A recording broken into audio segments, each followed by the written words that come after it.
Good morning, everyone. I am Judge Zhang. This is phase 3 of the technical workshop for Investigation 1702002, order investigating for the investigation pursuant to Senate Bill 380 to determine the feasibility of minimizing or eliminating the use of the Aliso Canyon Natural Gas Storage Facility located in the county of Los Angeles, while still maintaining energy and electric reliability of the region. Next slide, please. Oops, just one second. Let me get that up.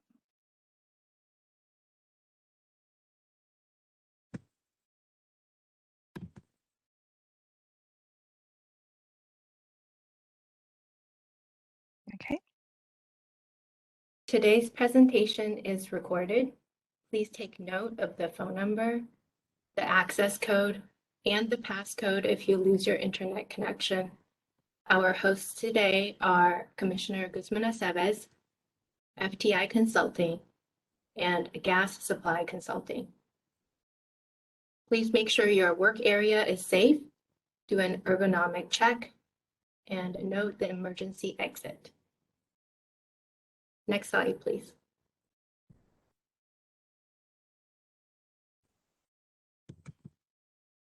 Please become familiar with the options on your WebEx screen.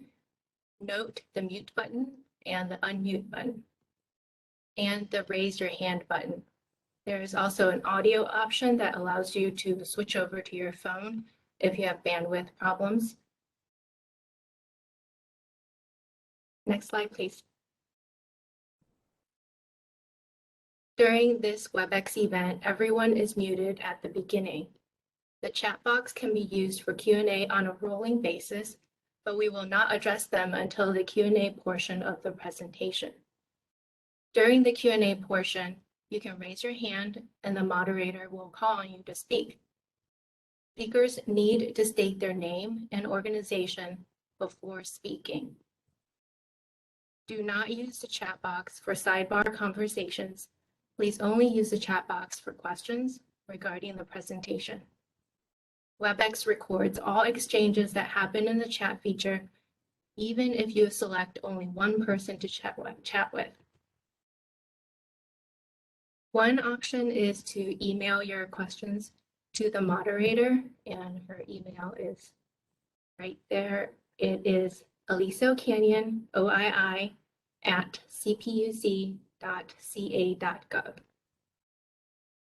Next slide, please.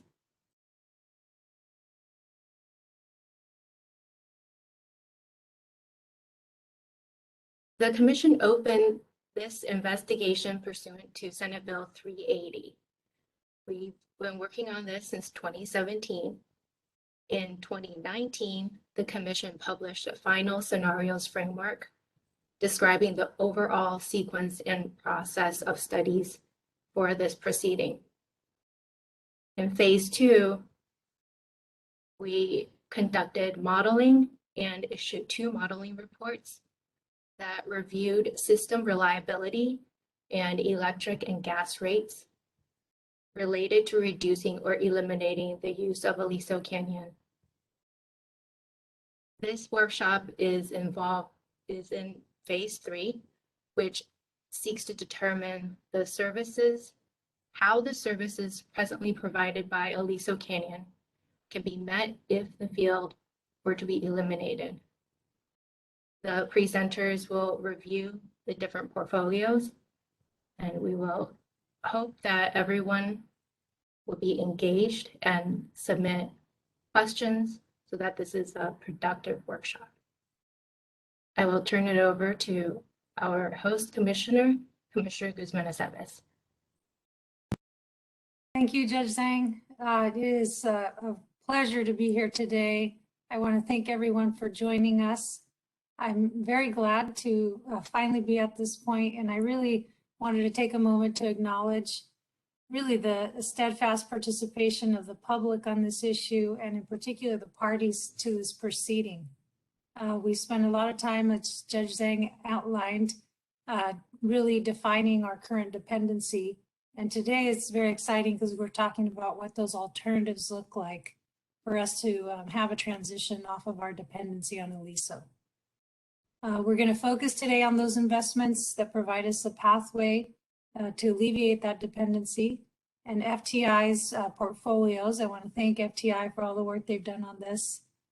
They really provide us a set of options, as well as a potential roadmap, which they'll be discussing. Of course, we'll take that study and all of their recommendations, and we'll go further with that in the proceeding and take further public comment and, of course, party comments and recommendations. We'll be looking at what each of the portfolio should actually consist of course, but equally importantly, under what timeline, whose responsibility, and the cost, and ultimately who should pay. And so I want to just highlight, if you can bear with us for such a long day, an equally important part of today is the final session where we'll be discussing some of these implementation elements, of course, and getting as many bold and specific ideas on that piece of this equation. So I want to thank you all again, and I'm going to turn now to my fellow commissioners to see if they have any opening remarks as well. And I'm going to see here, I see Commissioner Houck. I just wanted to thank you, Commissioner Guzman-Aceves, for all of your work on this important proceeding, as well as Judge Zhang and the Energy Division staff. I'm very interested and looking forward to hearing the presentations today and the different scenarios. Our safety for our utility infrastructure is obviously a very important topic.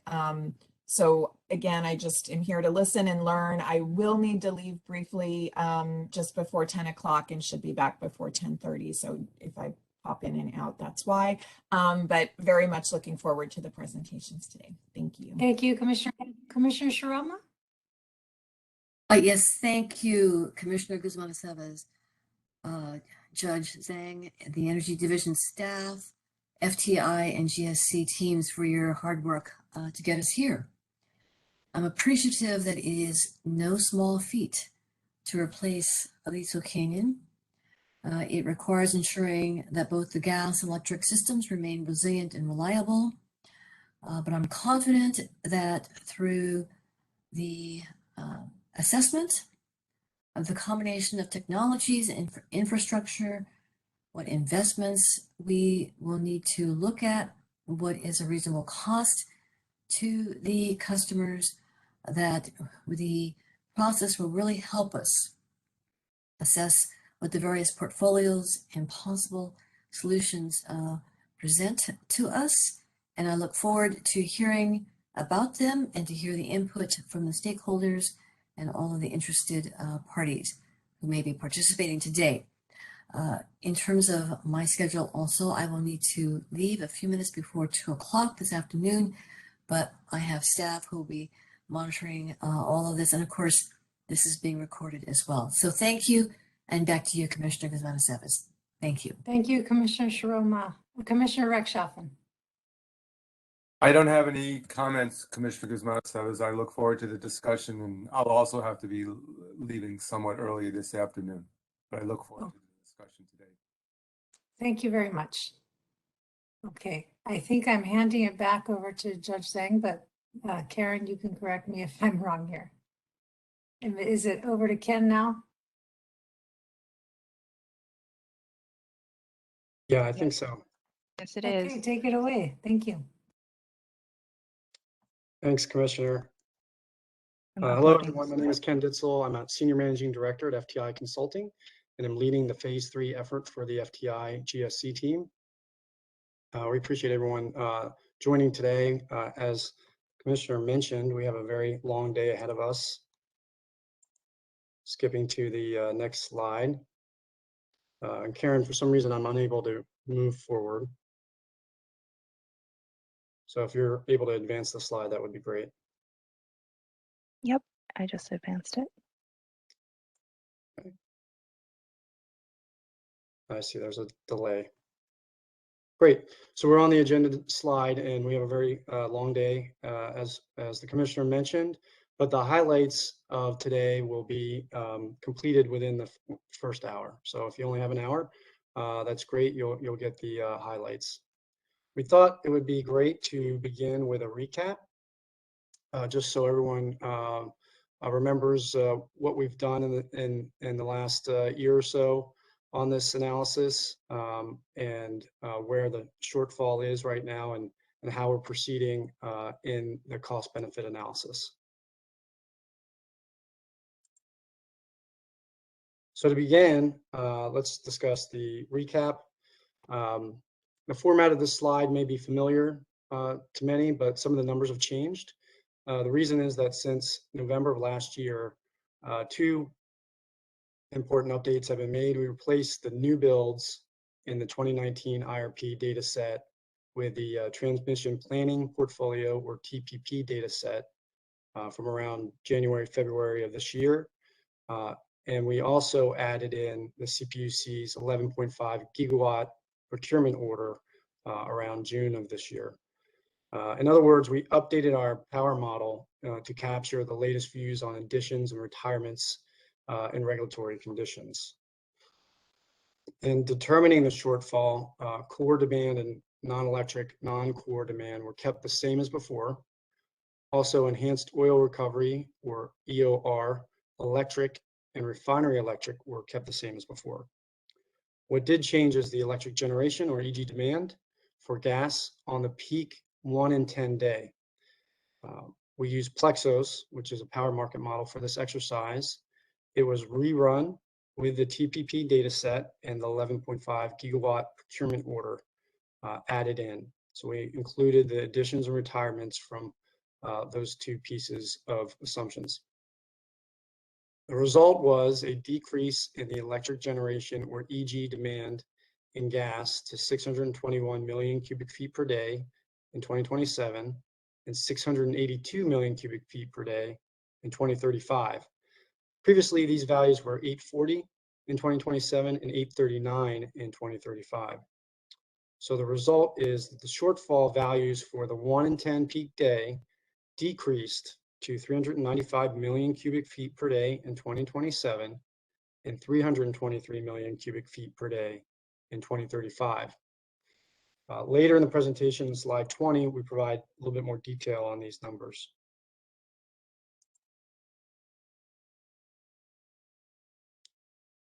The investment portfolios that we'll be reviewing today are 5. We have gas transmission, demand reduction, integrated resource plan, or IRP mix, electric transmission, and hybrid. The electric transmission is only considered in 2035 because of the expected timeline that it takes from concept to operation for a new transmission line. For the gas transmission portfolio, we consider 2 portfolio solutions. The first solution is an expansion of the northern zone, which is expansion of the facilities to access natural gas at the SoCal border. The second portfolio solution under the gas transmission portfolio is an expansion at Wheeler Ridge for facilities to access off-system storage via PGE. The costs are all based on utility filings to CPUC and other public data sets. Under the demand reduction portfolio, we consider a number of solutions. This is expansion of gas side activities plus new investments. So we're assuming significant regulatory support from the CPUC, mandates from AB 3232 and others. In this portfolio, we consider electrification, energy efficiency, and core demand response.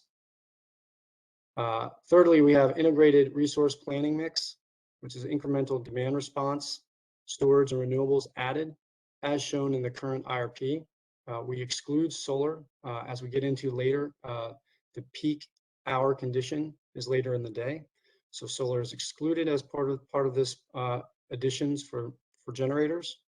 No new thermal generation is included. Fourth, we have electric transmission. We use base case modeling to determine where and by how much current transmission limits must be relaxed to allow increased transmission from outside California to meet the shortfall. We estimate the cost of necessary transmission changes using generic estimates. And the last and fifth portfolio is the hybrid portfolio. That's a construct of other components, other certain components, I should say, of the 4 portfolios analyzed to date, considering their ability to meet the shortfall under 2027 conditions and 2035 conditions.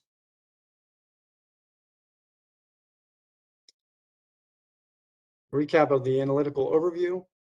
We've completed workstream 1, which is the operational analysis. That's where we simulate the operation of the electric and gas systems on an hourly basis under peak day conditions to determine how reliant they are on Aliso Canyon. And then based on those results, we specify multiple packages of investments that would allow for the facility to retire without impacting reliability. Currently, we're in workstream 2, which is the benefits analysis. That is where we conduct long-run economic analysis to determine which of the investment options is most beneficial and or least expensive from the ratepayer's perspective. And that involves economic modeling in GPCM, Plexos, and our gas engineering model, along with financial modeling.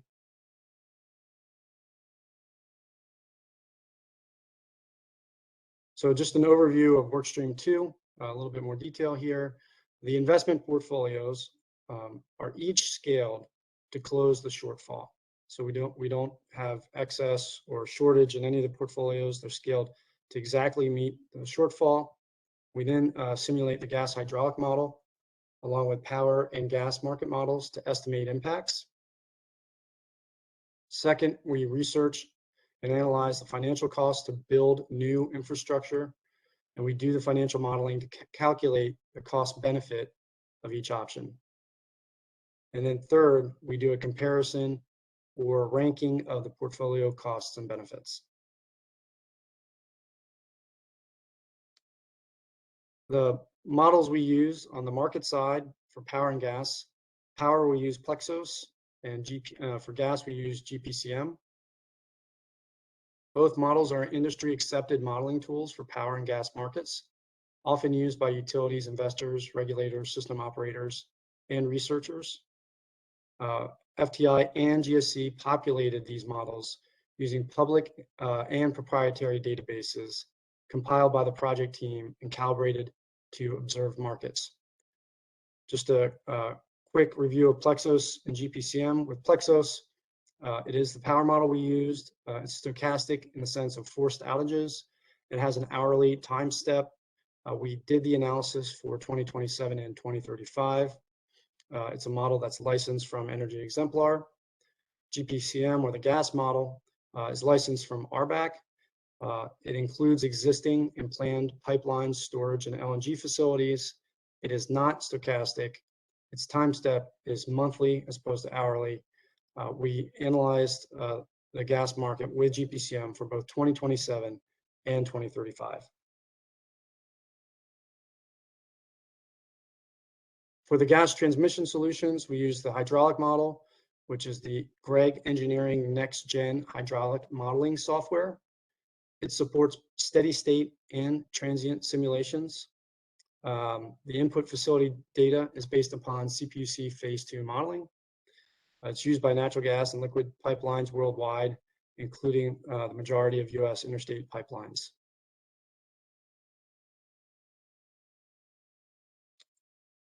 For the cost benefit analysis, we looked at both the costs from the capital expenditures point of view, along with fixed operating and variable operating costs, and how those costs would impact ratepayers and stakeholders from an overall perspective. Then we also looked at the benefits, which in some portfolios you see a lowering of energy prices, both on the power and gas side, and then also a reduction in CO2 emissions in some of the portfolios.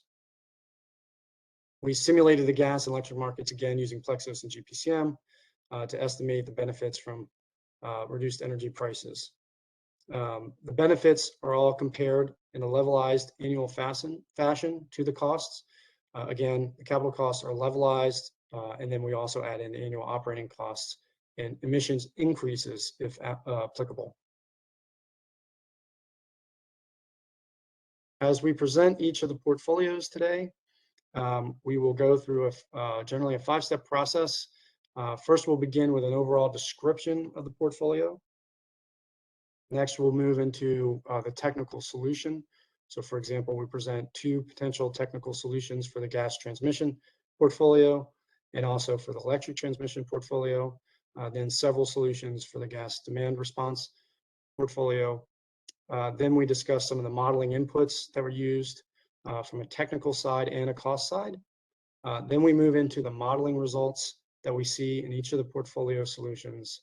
And then finally, I'll end each of the portfolio discussions with a cost benefit analysis discussion. And with that, I'm going to turn over the presentation to Mitch DeRubis and Tim Sexton.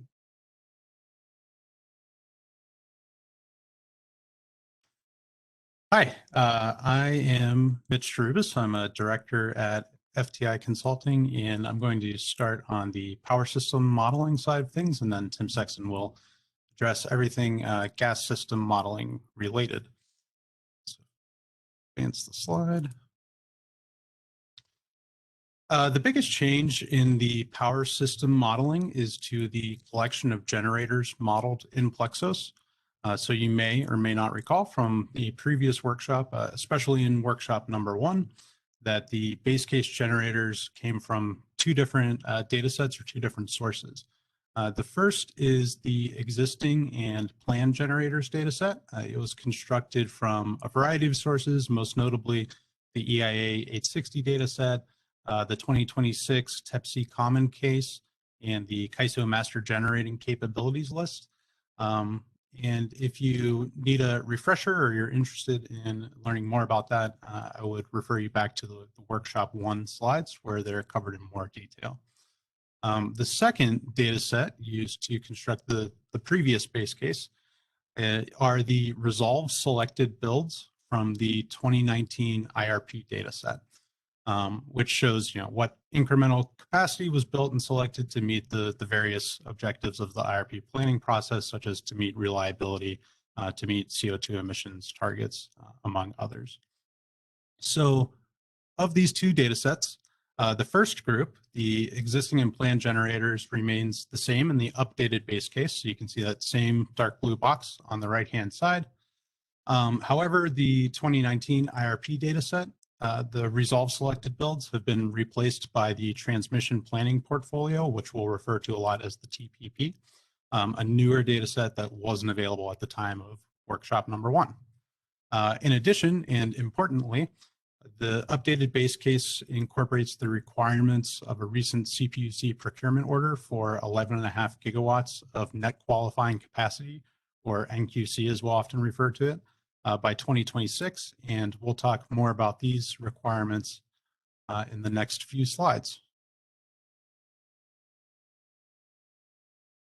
So our approach to implementing the new 11.5 gigawatt NQC procurement order, obviously we started by reviewing the order and looking at the NQC targets by technology and by load serving entity obligations for the 3 investor-owned utilities, or IOUs. We then kind of appreciated the fact that the TPP, or the transmission planning portfolio, it provides a significant amount of NQC, or net qualifying capacity, which could partially meet the procurement order targets. So we retained the TPP builds in the Plexos model, and we supplemented them with additional NQC in certain different areas in order to fulfill all the procurement order targets. The decision to retain the TPP portfolio, I think, is ideal for a couple of reasons.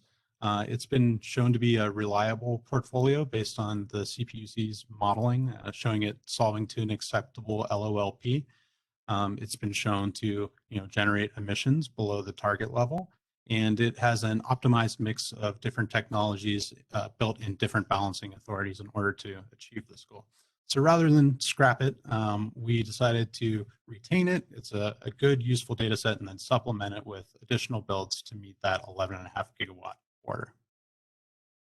So the next slides, we'll talk about how we figured out how much NQC the TPP provided and how we went about supplementing it. So here's a quick high-level summary of the procurement order requirements.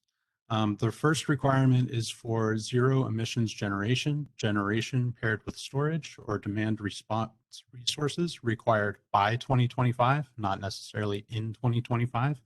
And you'll see that that totals 2.5 gigawatts. The second requirement is for firm zero emitting resources, which we've taken to be geothermal resources. That requirement is 1 gigawatt in total. The third requirement is for long duration storage resources, which we've taken to be pump storage resources, which are also built in the TPP. And along with those are more generic requirements listed by year on the bottom line, the total annual capacity requirements. If you add those all up, you get to the 11.5 gigawatts in the bottom rightmost cell. Again, of net qualifying capacity, not nameplate capacity. It's an important distinction.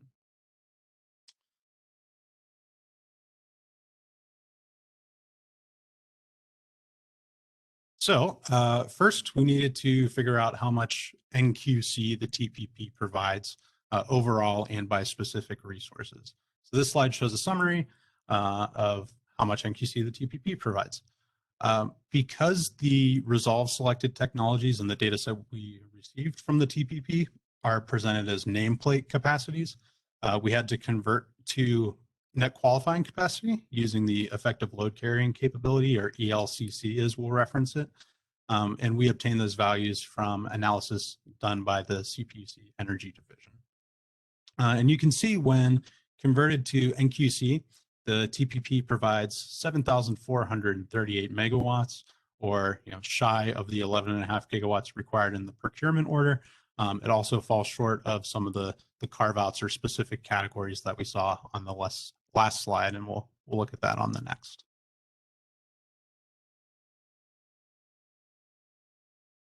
So these highlighted boxes show us some areas that we need to supplement the TPP in order to comply with the 11.5 gigawatt procurement order. We see that to reach a total of 1,000 megawatts of the clean firm capacity, we needed to add 1 gigawatt of geothermal. The TPP did not provide any. To reach 1 gigawatt of long duration storage, 8-hour storage in this case, we had to add an additional 253 megawatts of NQC to the TPP portfolio. And then in total, to reach that 11.5 gigawatt mark, we had to add an additional 4,062 megawatts of capacity overall. So when we look at all of the additions that we made, we added 1,700 megawatts of hybrid solar plus 4-hour storage, 74 megawatts of hybrid wind plus 4-hour storage, a gigawatt of geothermal, 253 megawatts of 8-hour storage, 1,035 megawatts of 4-hour storage. These were proportions provided by a CPUC Energy Division analysis of the procurement order based on what we've seen procured from previous procurement orders. So we kept that mix kind of the same and then added to the specific categories where we needed to bump up the NQC in order to comply with the procurement order.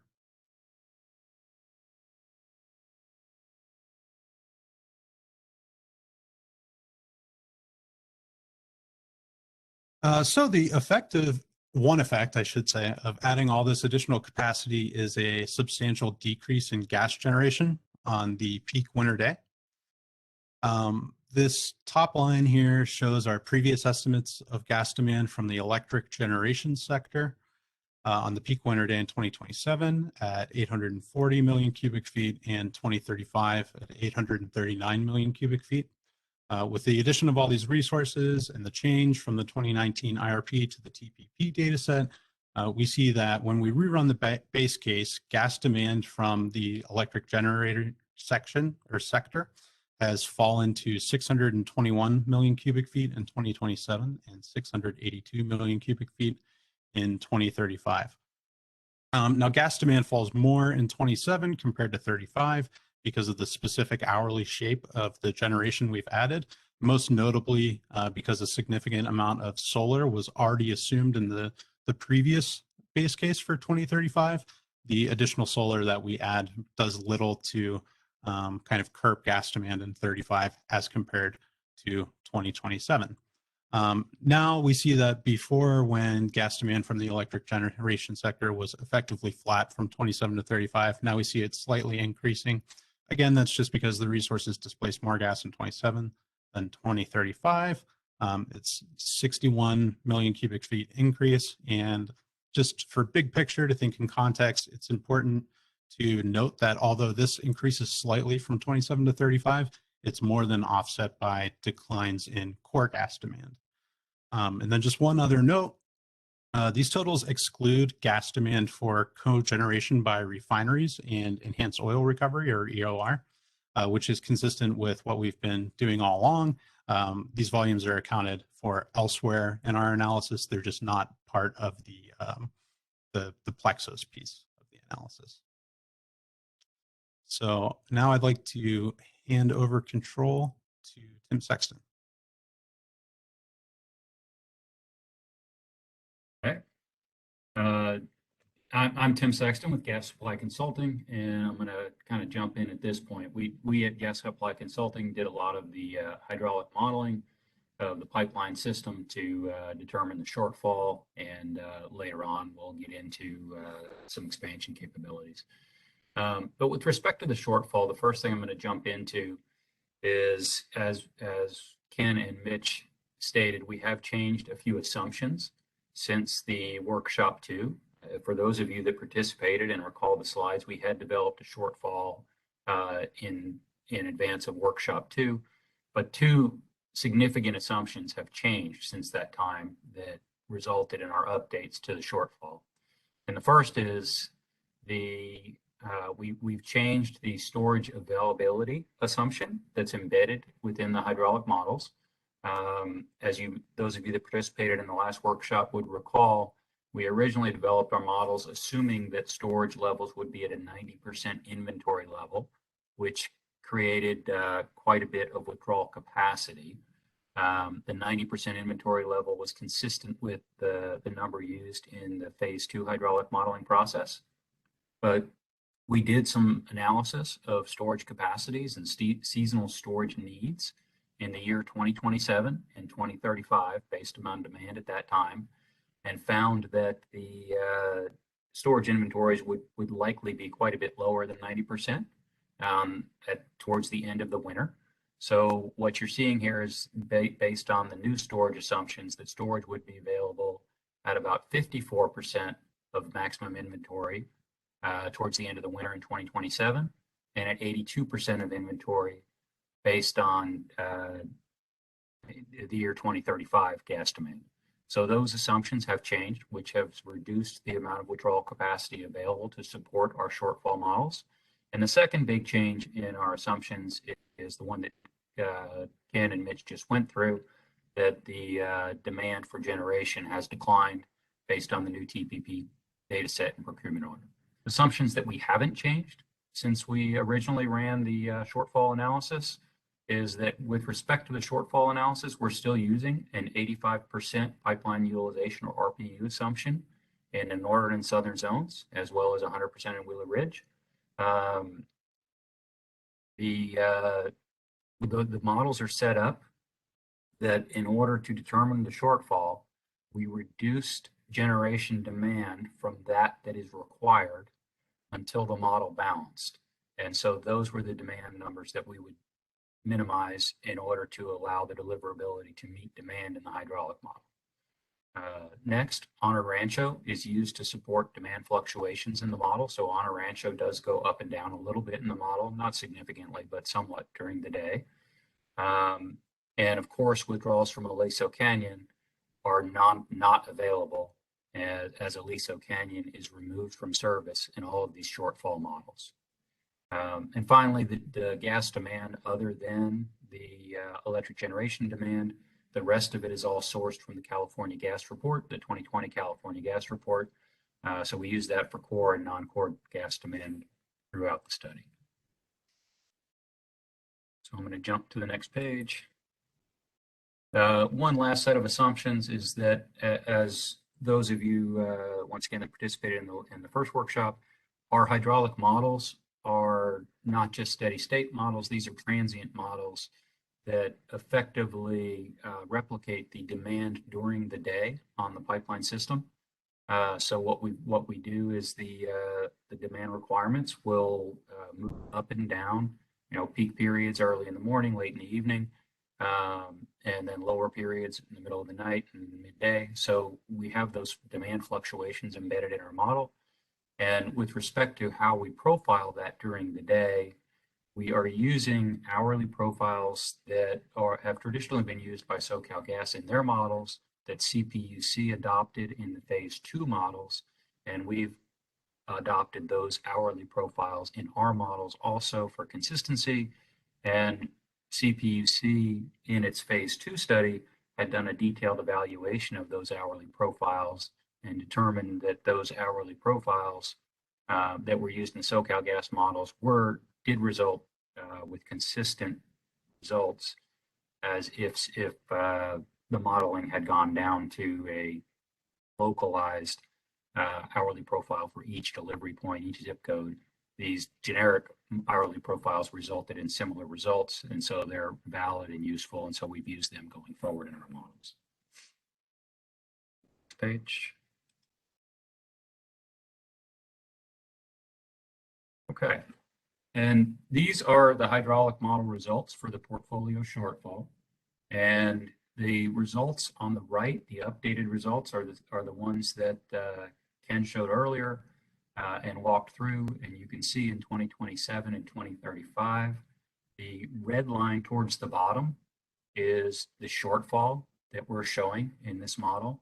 So if you jump to the bottom line there, what you'll see is that the base requirements in our model in the year 2027 was a little bit over 4,516 million cubic feet a day of gas, or 4.5 billion cubic feet a day of gas. From that, the model could not support deliveries at that level based on current facilities and absent Aliso Canyon. And so what we did is we ran the model, as I said before, we reduced deliveries to the electric generation markets to the extent necessary to allow the deliverability of the model to meet the demand requirements. And what you can see is we needed to reduce the demand by 395 million cubic feet a day of gas deliveries in the year 2027.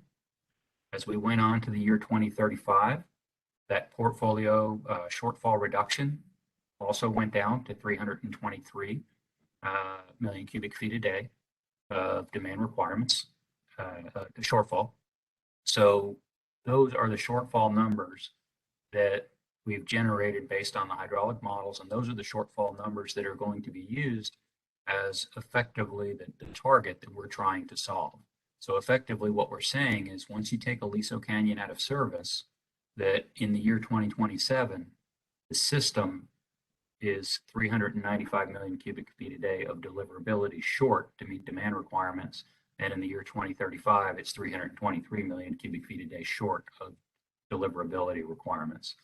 And as you can see, these numbers are different than what we had presented in workshop 2. And the reason for that is these two major assumption changes. The first is the storage inventory assumption change, which means that there's less supply available in the current models than what we assumed in the original models. And the second is that the electric generation demand has gone down in the new models based on the discussion that Mitch just had, switching from the RRP to the TPP and the procurement order. I'm going to jump to the next page.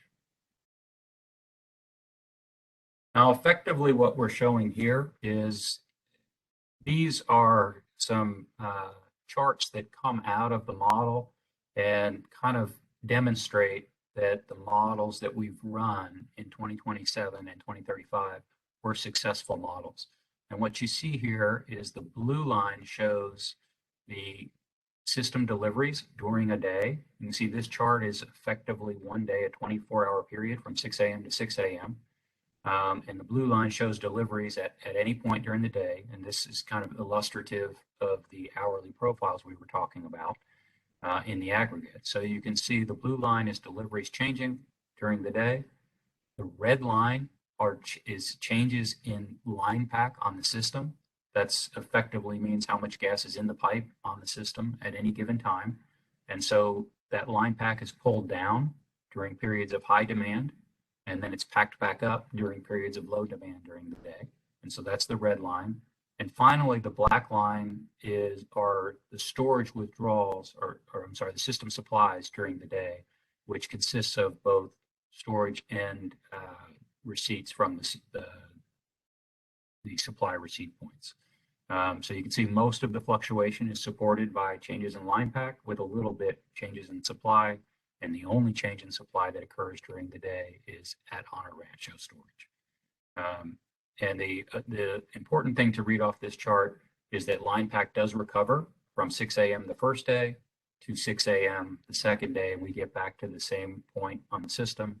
So the system's not losing line pack across days, and the system, it's a valid model. I'll move on to the next page. We also looked at subsystem line pack because the SoCalGas system does operate. There's many zones across the system. So if you have some area where gas can't transfer from one zone to another very simply, so we need to make sure that every one of those zones recovers during the day. And what this demonstrates is as you go from midnight one day to midnight the next day, each area, the line pack on the system recovers, and we get back to where we started the previous day. The same thing happens in 2035. This diagram shows the same thing that we showed for 2027, shows that our model is a valid model, that the line pack does recover across the day. I guess I should also mention that at the very bottom of this chart, you can see that we're showing one day on the top of the chart, but the model itself, we actually ran out for 4 days, assuming the same conditions occurred for 4 days in a row. And you can see that this continual recovery happens every day, so we don't have a degradation over time either. And this is the 2035 model. Once again, line pack recovers from 6 a.m. to 6 a.m. Same thing on the subsystem line pack. Line pack recovers day to day. And now we can summarize the hydraulic model results.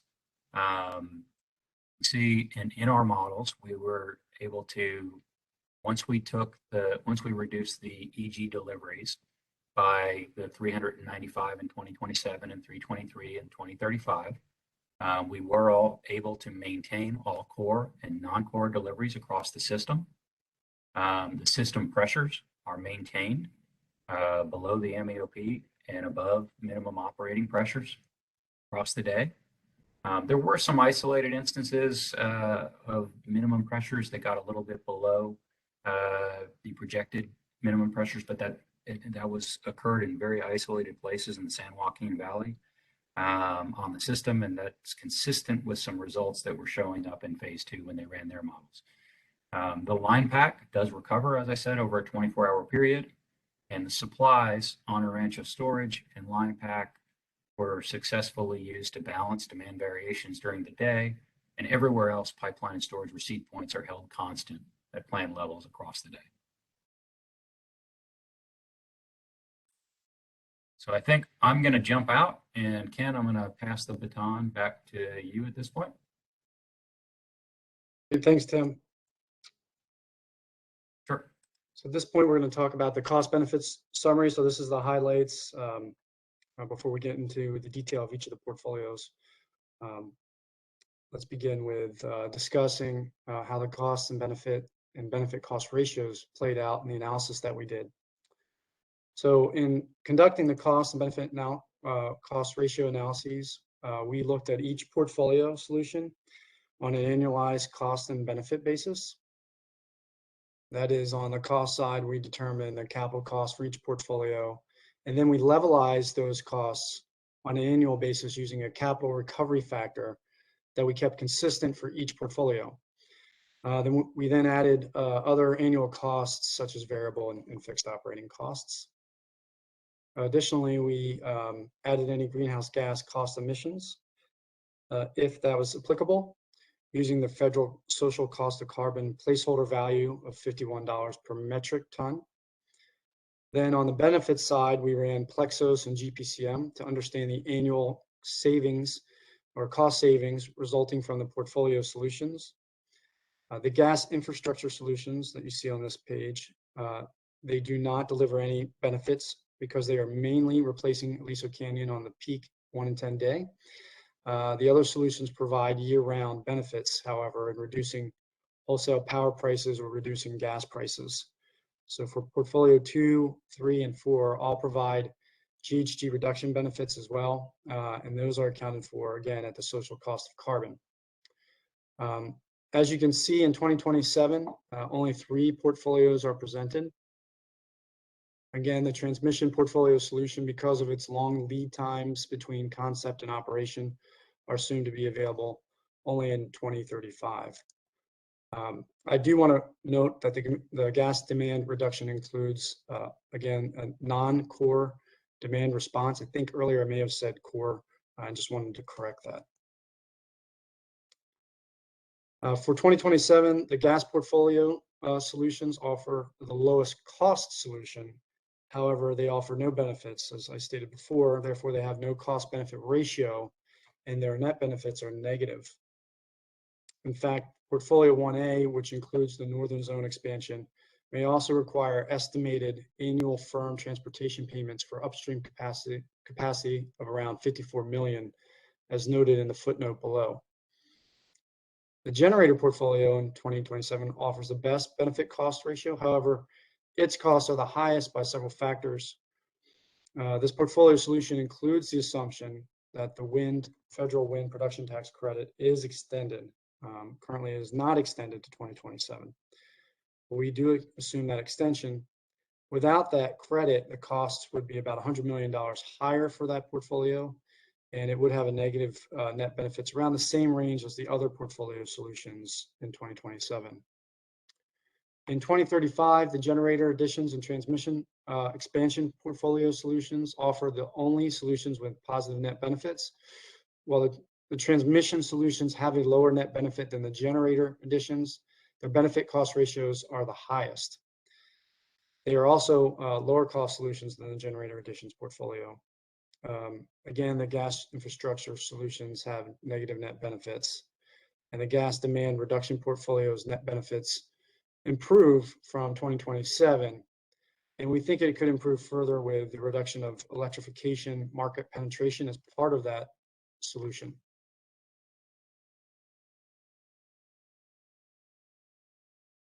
That summarizes the cost and benefit cost ratio results for the portfolios. I believe next we have a break, and then we'll get into the details of each of the portfolios and the cost benefit analyses. So I hand it over to Karen. Thank you very much, Ken. We're ahead of schedule.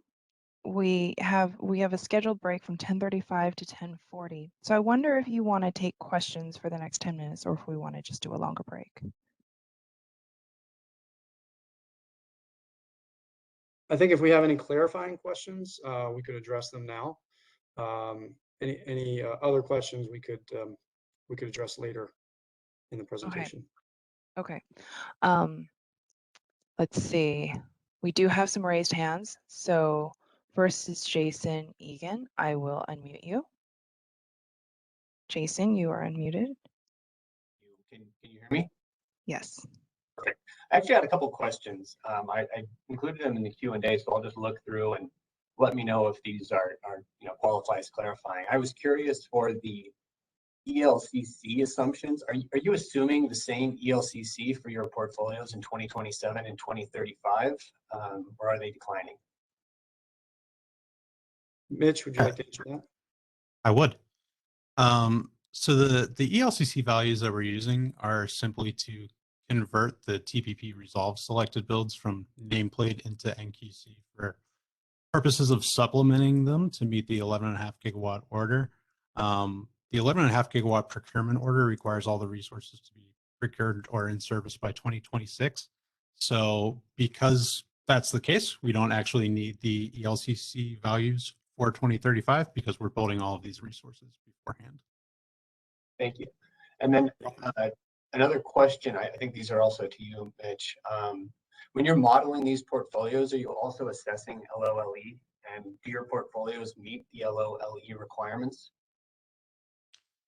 Yeah, so we are not assessing LOLE, or I think in your chat question you had included planned reserve margin considerations.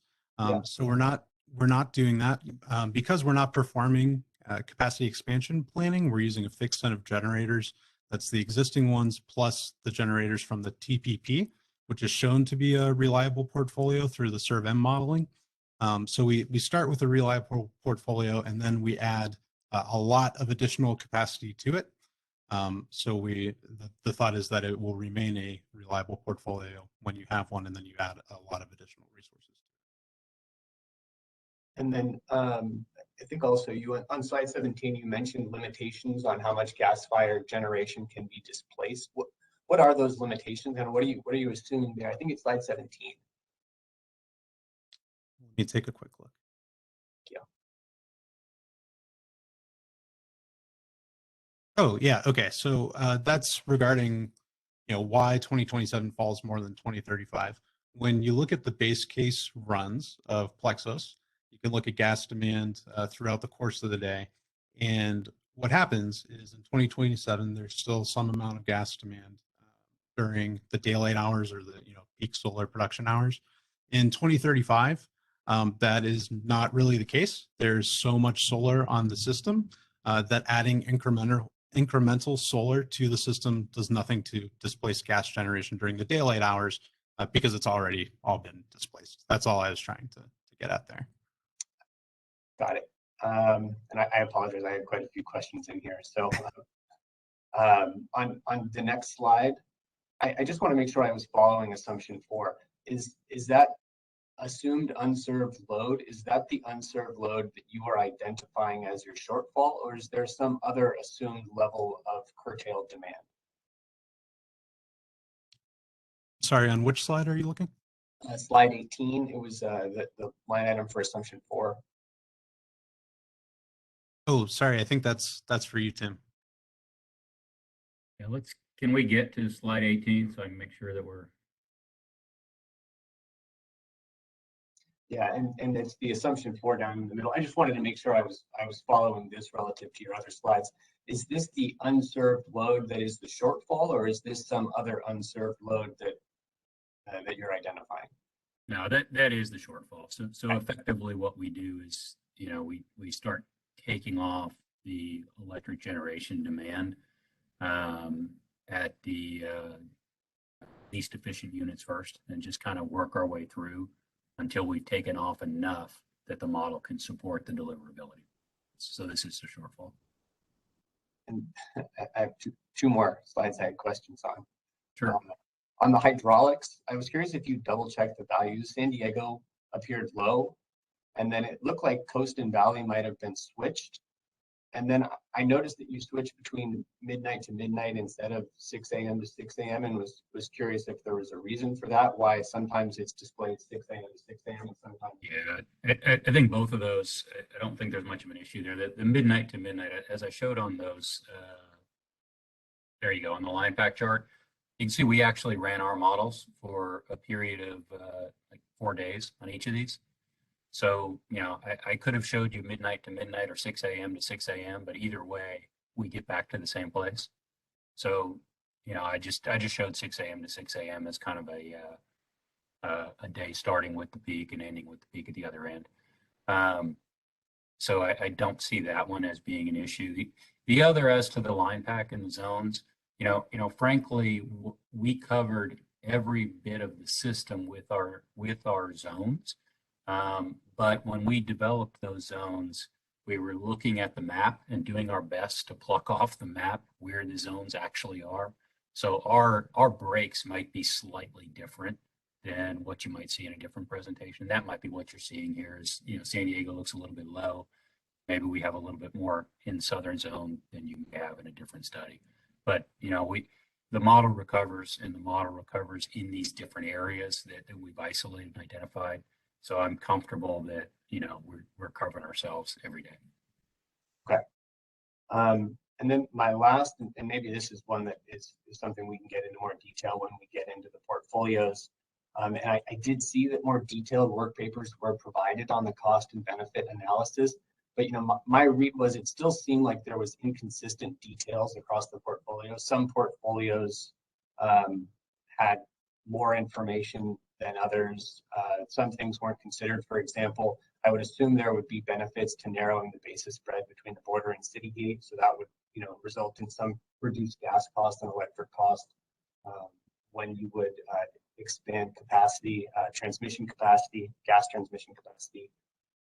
Another example would be, you know, if you did include some sort of cost benefits for reliability of service, if there was benefits associated with having a more reliable system, and that might get back to my LOLE question. And then lastly, for that note on slide 27, wouldn't that be true for several of these portfolios? Even for the transmission expansion, wouldn't you need to have firm rights to the transmission, to the electricity being generated, or also again, you're at risk to having your imported electricity curtailed? So if you're going to include these costs for the gas expansion, you would need to include similar costs for the transmission expansion, just to make sure we have an apples to apples. Before we respond, we're running low on time and I would like to address other people's questions. Is there any final closing thought with regard to Jason's questions? Yeah, this is Ken. I think those are good questions and we should address those towards the end. Thank you, Jason. I am going to return you back to mute. And the next person with the raised hand is Nora. And then after Nora's questions, we're going to go to break. Nora, you are unmuted. Please introduce yourself and your organization.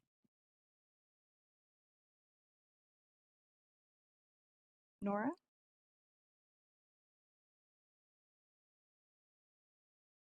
Okay, no question from Nora. She has questions in the Q&A box. In that case, let's see, Matt Vespa. Please state your name and your organization. Oh, Matt is here we muted. go. Got it. Okay. Yeah. Matt Vespa, Earth Justice representing Sierra Club. You know, when you talk, I put this question in the chat, but I was wondering when you talk about the 11.5 gigawatts of resource procurement, how much of that is assumed in the local capacity area, and how are you thinking about local capacity, local area need in relation to the deployment? Mitch, you want to go ahead? Yeah, so I think biggest caveat here is how you consider local. If it's super local, as in full modeling of the power markets, we're not performing nodal modeling. We're performing zonal modeling. The zones. Okay, I guess I meant local capacity needs as defined by CAISO for the LA Basin, the West LA Basin, and so on, you know, and the use of local gas generation to meet those needs and the ability of other resources to potentially displace the gas generation in the LA Basin to meet local area need as defined by CAISO. I see. So I wouldn't have that number available for you right now. Okay, it just seems like the ability for gas plants to retire in the LA Basin does depend on these issues. So I guess I just wasn't sure how you're thinking about that and how, and this is actually an open question about where we put the 11.5 gigawatts and whether some should be directed in the Aliso area. So I just was wondering, just locationally, you know, are there added benefits to doing that or not based on your analysis, or is that something you didn't look at? Mitch, do you want to Sure. discuss how you allocated how we allocated the resources? I don't want to front run myself. Yeah, we did I'll talk be in the about generation section. Yeah. But I guess just one final note on that is, you know, we're not retiring anything here. It's just generators can't as much gas as they might. Great. In that case, Oh. let's. Oh, Oh. Mitch, I'm sorry. I think Karen Mitch was talking, but was getting cut off a little bit. Okay. Continue, Mitch. That's okay. I'm done. Done. Okay, great. We didn't quite hear you, Mitch. So could you repeat what you said? Sure. The last thing I said is, just drawing an important distinction. We're not looking at retiring gas-fired generation in this modeling. We're simply looking at if there was a constraint in the amount of fuel that they're able to burn on a peak winter day. So just we use the word retirement in there, and I wanted to clarify. Right. So I think that I appreciate that. I think maybe Mitch, if you can think about prior to your when you come back to present on that portfolio, this question on the local, and if you have any of the generation investments geographically prioritized in any way. Sure. Okay. Thank you, Karen. Thank you. Let's go ahead and take a break and resume at 10:40 a.m.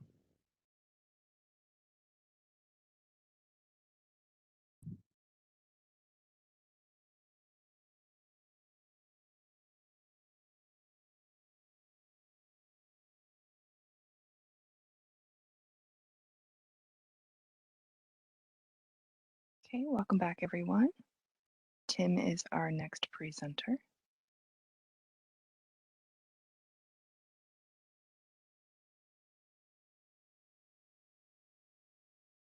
Tim, the floor is yours. Okay, I'll get going. So I'm going to go into now we're going to go into the different portfolio expansions that we've evaluated. And the first expansion that we evaluated was an expansion of the gas transmission system to enable the system to deliver enough gas to meet the deliverability shortfall that was identified above. So I will walk through. The first is just kind of an overview of the portfolios that we evaluated. And as you can see on this slide, we evaluated two potential expansions. The first was to expand the northern zone of the system with incremental receipts coming in at the Southern California border at either Needles or Topac across the northern zone to support the system demand. And the second was if we assumed that rather than bring in incremental supply, what we did is try and replace the storage that's lost with taking Aliso Canyon out of service. And in order to replace that storage, we made an assumption that we would bring in incremental third-party storage that's located up on the PG&E system. Something that Gill Ranch Storage or a different facility that PG&E owns and operates upstream, and bring storage in at Wheeler Ridge and use that to displace the lost Aliso Canyon. So those were the two scenarios we evaluated, and we'll jump into the results of those scenarios as we move through. So the first thing is the detailed assumptions, and I wanted to point out that there are some assumption differences between the expansion analyses and the portfolio deliverability shortfall analysis that we talked about before. The first is with respect to RPU, or the receipt point utilization. In both the CPUC's phase 2 evaluations and our phase 3 deliverability shortfall analysis, for consistency's sake, we assumed that there was an 85% utilization of the northern and southern zones and 100% at Wheeler Ridge. In the updated expansion scenario, we're assuming that, for one, the northern zone is fully restored. The work that's ongoing on the pipeline system today is largely completed, and the system is restored to previous capacities.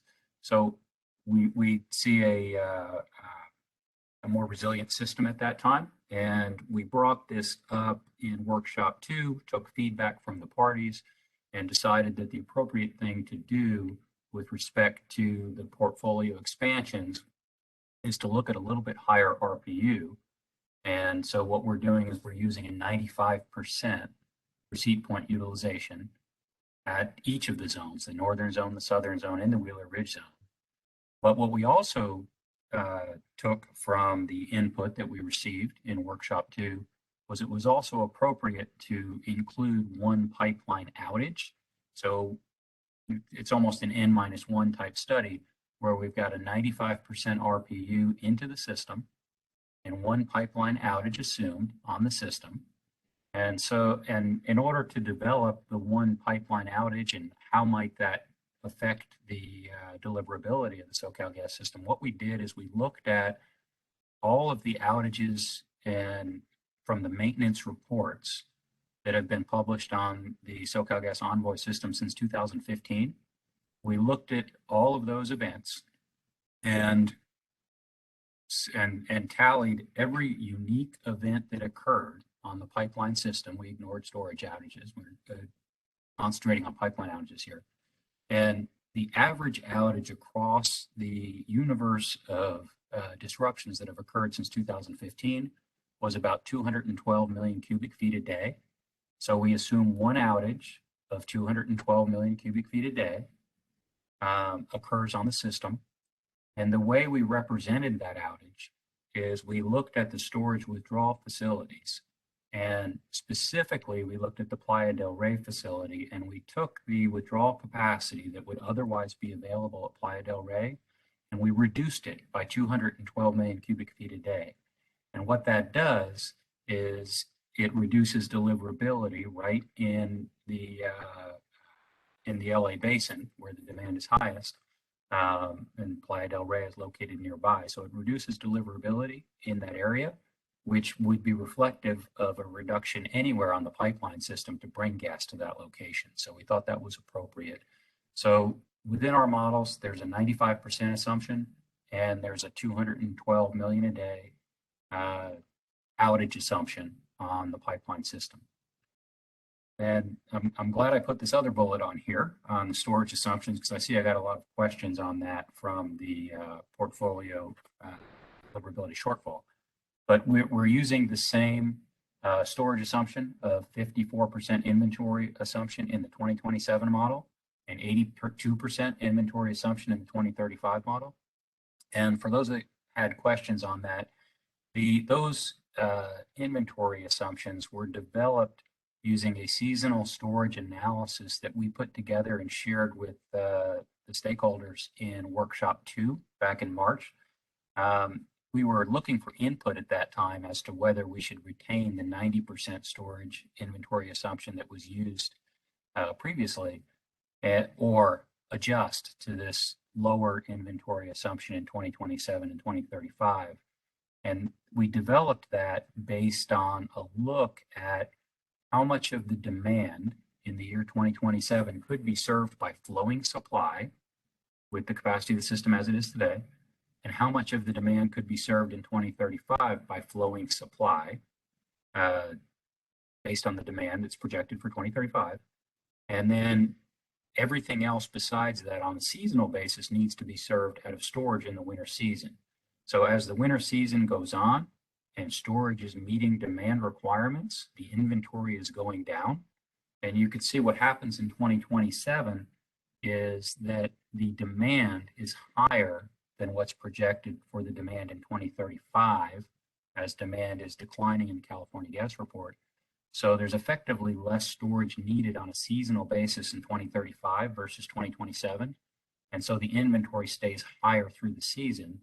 And with higher inventories creates higher withdrawal capacities. And those higher withdrawal capacities in 2035 are used to meet demand. So I'm going to jump to the next page now that we've gone through those assumptions. The detailed assumptions as to the supply sourcing that are embedded in our portfolio 1 analyses. The supply sourcing at Wheeler Ridge and the northern zones, as I mentioned before, we used our 95% RPU assumption. We assume the northern zone facilities are restored to nominal capacity of 1590, and then we looked at the 95% number on that. The southern zone supplies, we did look at slightly differently because although we are assuming a generic 95% RPU, when we look at the southern zone, the total capacity, it is actually above 1.2 BCF, but anything above 980 million cubic feet a day must be sourced from Otay Mesa. And it's fairly clear that Otay Mesa is not necessarily a liquid point that folks can go get supply during the winter season. So we've left the Otay Mesa receipt the same as it has been in previous studies and in the portfolio shortfall study, that Otay Mesa receipts are assumed at 50 million cubic feet a day, which means that the rest of the southern zone coming in at Ehrenberg at the border is the 980. And so total southern zone receipts is about 1030 and not the 1200 that you might expect with a 95% RPU. But the 95% RPU does apply to Needles, the northern zone, as well as to Wheeler Ridge. And you can see the numbers on here, which gives us a total supply available on this peak day of the 3,337 million cubic feet per day, or about 3.3 BCF of flowing natural gas supplies into the model. Our assumption as to storage withdrawal capacity, based on our understanding of the storage curves at the various fields, excluding Aliso Canyon, of course, the withdrawal capacity at a 54% inventory level is slightly over a BCF, and that's what's used in 2027. As mentioned before, we then reduced that by 212 million cubic feet a day to replicate a pipeline outage on the system. And so that left us in 2027 with storage withdrawals available on the peak day of 821 million cubic feet a day. We did the same exercise for 2035. You can see the withdrawal capacity is higher at an 82% inventory level. Once again, we reduced that by the pipeline outage reserve, and that left us with a little over 1,050 million cubic feet a day of withdrawals available on the peak day in 2035. So from this, you can see that there is more supply available in 2035 than there would be in 2027, just because of the fact that the inventory levels don't fall as far at the storage fields in the later year, and that's because seasonal demand is lower in 2035 than it is projected for 2027.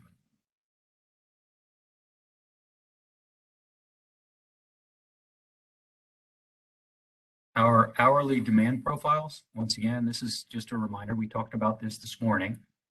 We're using the same hourly demand profiles that were used in the SoCalGas models that are used in CPUC's phase 2 models. We've continued to use those hourly profiles of demand in our models moving forward. So a summary of the detailed assumptions in our models that reflect to us a successful model. The delivery quantities, as we said before, all core and non-core deliveries are maintained. The second delivery quantity assumption here is different than what you saw in the deliverability shortfall, because this one we do maintain all electric generation deliveries as required per the Plexus model. So we've served all load in this model. The pressures, the system pressures are maintained below MAP. They're above the minimum allowable operating pressures across the system, with a few exceptions in San Joaquin Valley, same as with the portfolio shortfall. Line pack recovers over a 24-hour period. And the same assumptions at the bottom, that supplies on a rancho and storage are used to balance the variations during the day. And incremental supplies to meet this demand in portfolio 1A, with expansion of the northern zone, the incremental supplies come from the North Needles and Topak points. And in the portfolio 1B, as you'll see in a moment, supplies come from the Wheeler Ridge receipt point into the system of SoCalGas. And all other pipeline and storage receipt points are held constant at plant.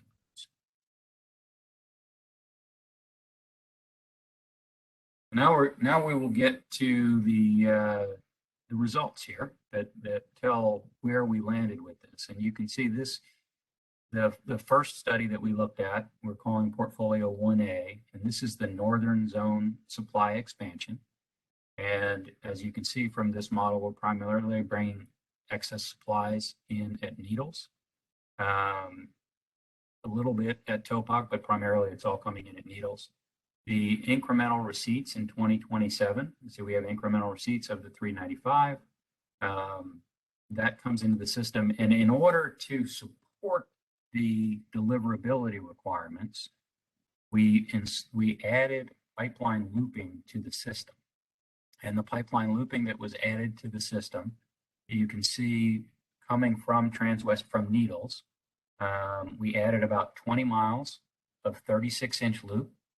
And pipeline loop, for those that aren't familiar with gas pipeline terms, effectively what that does is it puts a parallel pipeline adjacent to the existing line, so that you now have two lines for that segment of the system, or effectively providing an increment of capacity with a second line through that section. It raises pressures and it increases capacity through the system. So what we've done is we've added 20 miles of pipeline loop from the Needles receipt point downstream, and then we've added another segment of pipeline loop. You can see the second right under where it says Northern Zone there's a compressor at a place called Kelso, and we've added another 15 miles of pipeline loop at that location. And then finally, we've added a fairly significant segment of pipeline loop from Newberry going towards Keijon Junction, and that's another 48.5 miles of 36-inch pipeline loop. So we've added a 20-mile section of 36-inch loop, a 15-mile section of 36-inch loop, and a 48.5-mile section of 36-inch pipeline loop. And once we've done this, one other thing that needed to be done was the Quigley regulator station, which that regulator station is used to control flow and pressure into the LA basin from the northern zone and from the Wheeler Ridge zone. That regulator station has a capacity limit today. And so as you bring more gas across the system from the northern zone, you need to be able to bring more gas through the Quigley regulator station. And so we also expanded that regulator station to enable additional gas to flow on the route through Quigley and south into the LA basin. So these are the 4 expansions that we put in 2027. You can see, as I said, it was a significant loop and expanded the regulator station. In 2035, because the incremental receipts dropped a bit, you can see that we have incremental gas coming in at Topak, incremental gas coming in at Needles. And in that study in 2035, we did not need the loop on the system upstream of the Newberry compressor station. So you can see it only says 2027 with those first 2 loop segments. And the loop at the downstream segment, instead of installing 48.5 miles of 36-inch loop, we were able to make this model sufficient with 41.5 miles of 36-inch loop in this section of pipe from Newberry towards Keijon Junction. Once again, we also expanded and rebuilt the Quigley regulator station to enable more gas to flow through that regulator station into the LA basin. So that is the effective results of our portfolio 1A expansion analysis. We've done a similar study for portfolio 1B, and what we've done here, you can see that in this case, we brought gas into the system from PG&E at Wheeler Ridge, put a proposed loop coming south from Wheeler Ridge, about 35 miles of loop coming south. And once again, it required the change to the Quigley regulator station. We're moving more gas through that regulator station, so we assumed that was rebuilt and capacity was increased. And of course, we did in the 2035 case, once again, the loop was a little bit shorter. Instead of just under 35 miles, now we're just under 25 miles of 36-inch pipeline loop that was constructed that enables additional volumes to flow south from Wheeler Ridge towards the Quigley Regulator Station. And that enables receipt of additional volumes from the upstream PG&E facility.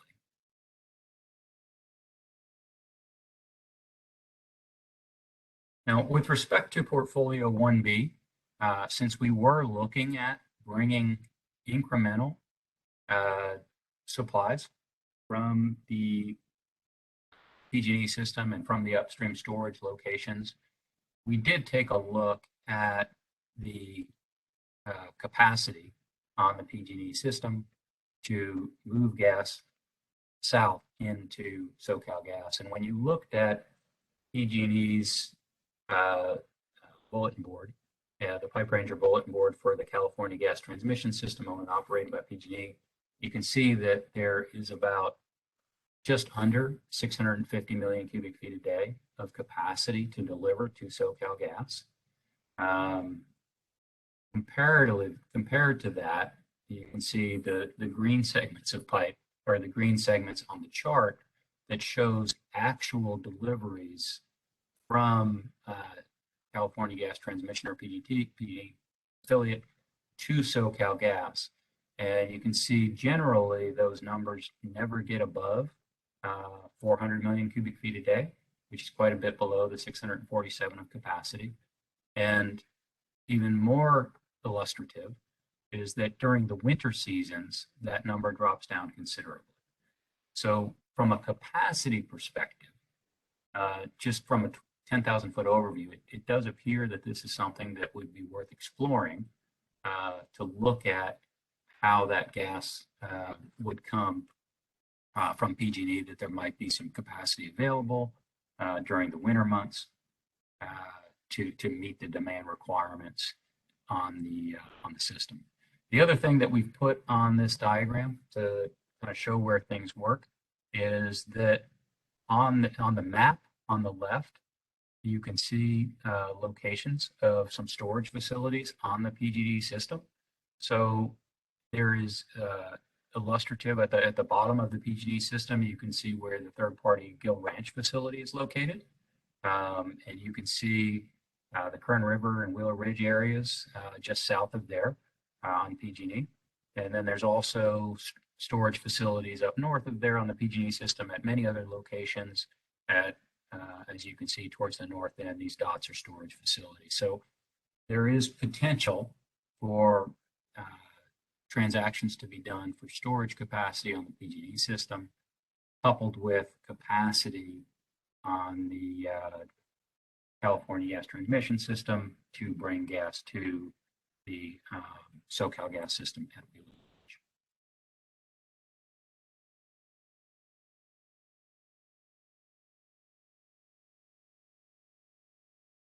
So Matt, I think at this point, I may throw it back to you for the next slide for the benefits analysis.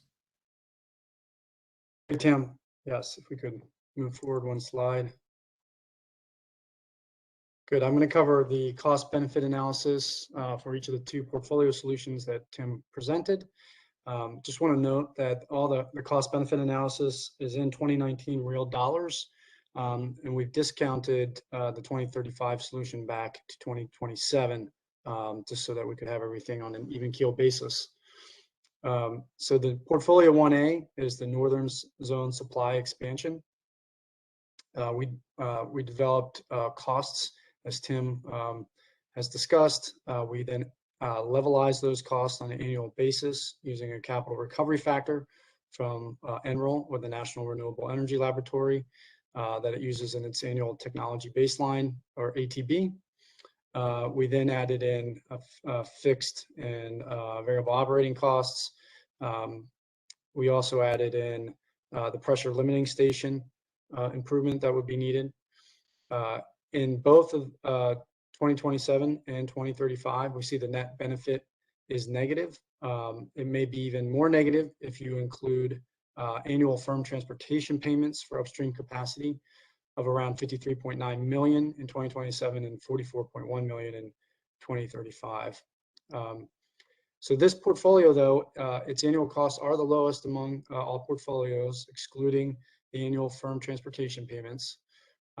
There's no strong gas cost or electricity cost reductions, as this portfolio directly offsets Aliso Canyon. So that's why, again, we're not showing any net benefits, and the net benefits are negative. Or sorry, not showing any benefits, so the net benefits are negative. Also, we have no net CO2 emissions, as expansion is primarily used to relieve Aliso Canyon, is not used outside the peak day.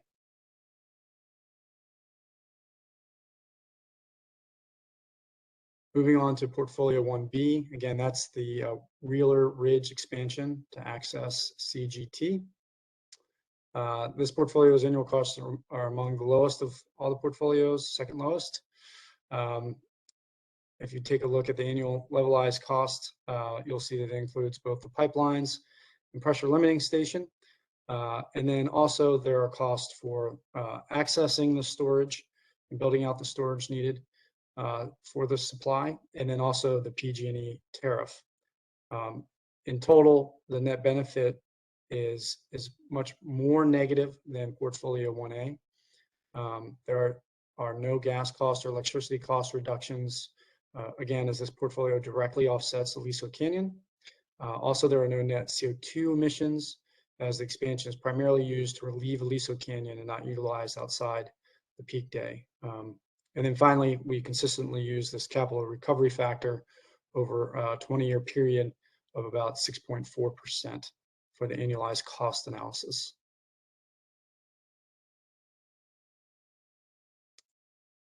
With that, we're going to move into gas demand reduction portfolio, and I'll hand it over to Venki.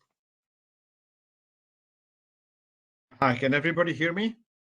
I guess so. Yeah, okay. Yes. So we've now switched to the gas demand reduction portfolio. And just by way of recapping here, when you go back, we have a 395 million cubic feet a day or so shortfall in 2027 and less than that in 2035.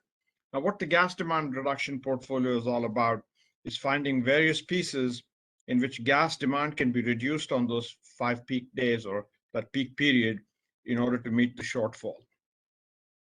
And what distinguishes this from the other portfolios is if you look at the, oops, I'm sorry, I went backwards.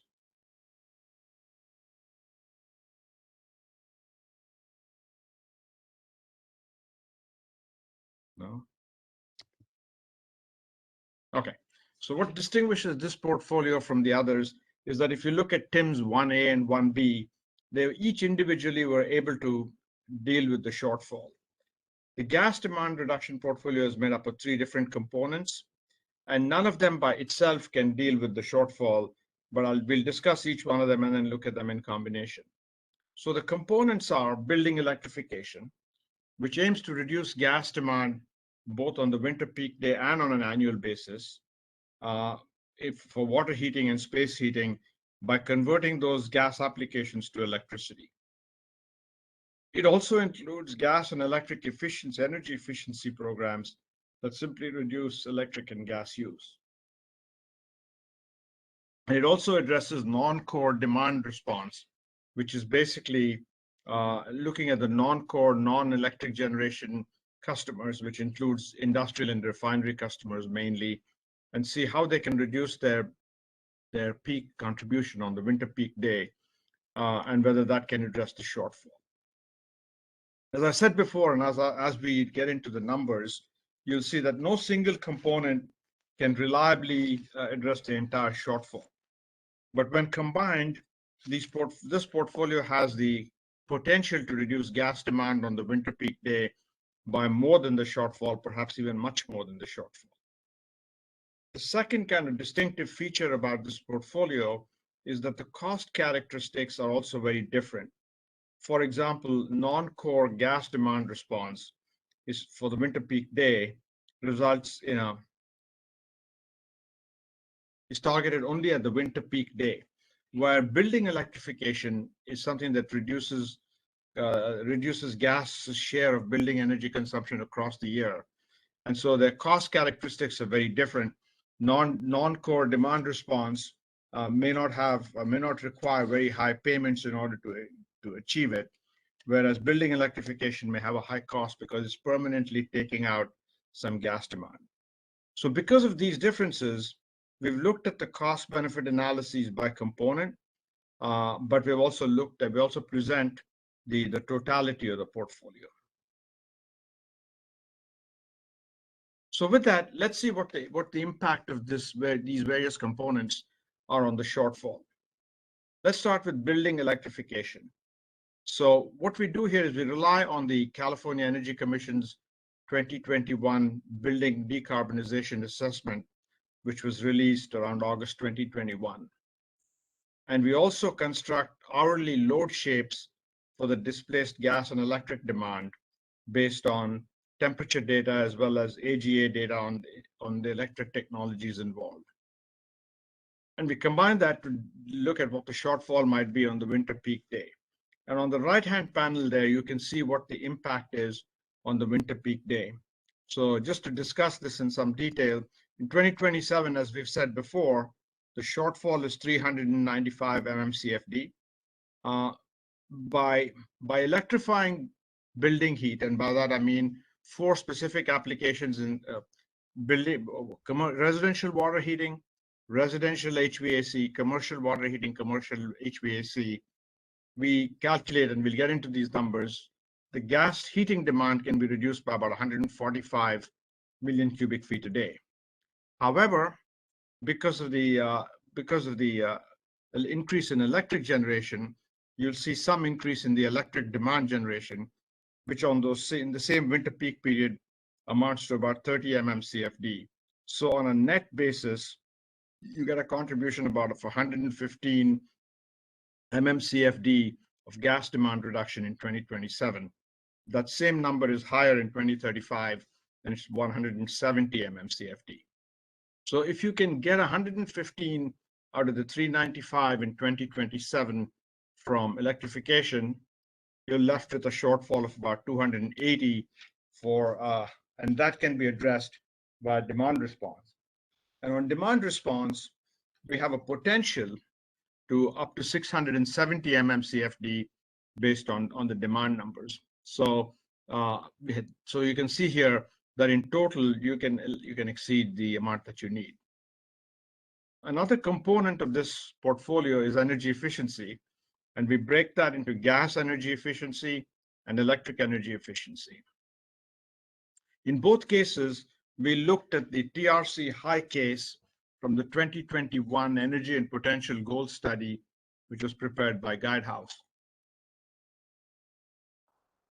For gas, we concluded that the potential the potential that was estimated in the 2021 TRC high case was pretty much accounted for in the SoCal Gas and SDG&E base case forecast.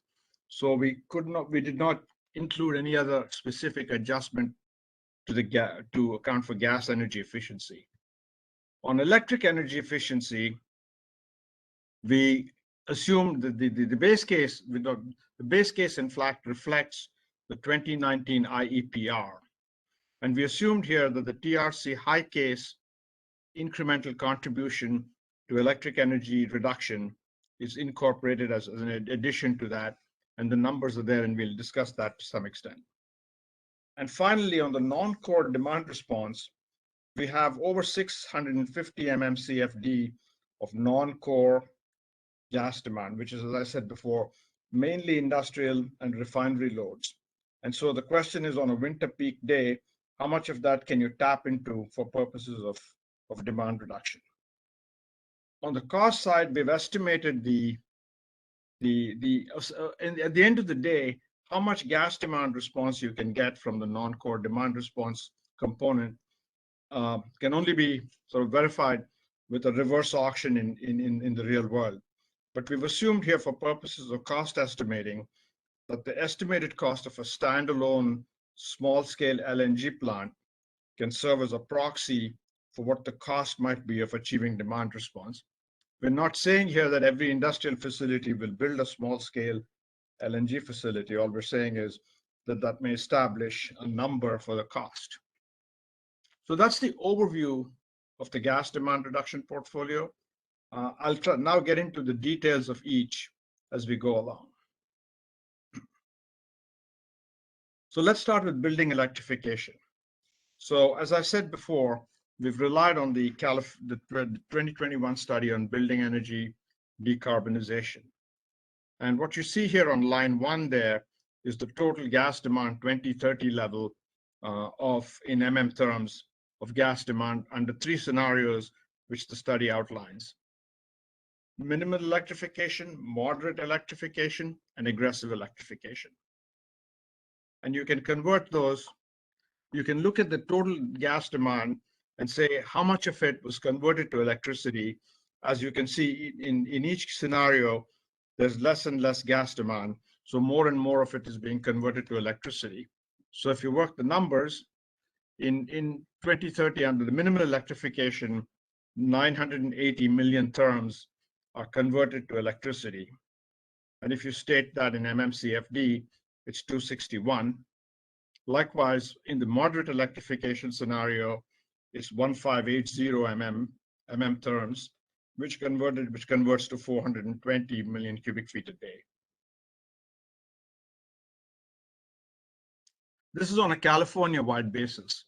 So if you convert this to the share that Southern California Gas and SDG&E have, which is mainly Southern California, we also have a little bit of load from City of Long Beach and so on. But for the most part, it's these 2 principal utilities, gas distribution companies. And you have about 55 to 57% of total California load, gas load, being accounted for by these entities. So what you get is the 2030 conversion to electricity in MMCFD, only applicable to SoCal Gas and SDG&E, is about 150 in the minimal case, 236 in the moderate case, and 413 in the aggressive case. So let me stop here and say that we're focused essentially on the moderate electrification scenario as our scenario for this modeling, because the aggressive electrification scenario has a step jump in cost. You almost get 5 or 6 times the cost that you would have on the moderate electrification case. And we just assumed that it wouldn't work out for the cost benefit. So we focused on the moderate electrification scenario. So what you get is the same report, the Building Energy Decarbonization report, gives you the breakout for the different end uses. And so if you go in and separate out how much you get from residential HVAC and commercial HVAC and so forth, you end up with a total of about 163 MMCFD that can be displaced. There are also other electrification applications, such as commercial, on the commercial sector, there's cooking and so on, but we don't consider that for purposes of what we're focused on here. And then the final adjustment we make in the report is we go from 2030 to 2027. So we're focused here on how much we can get in 2027 in SoCal Edison and SDG&E for these 4 applications. And that's what you see in the middle column there. And so we end up with 114 MMCFD under the moderate electrification scenario of what we can get from these applications in Southern California.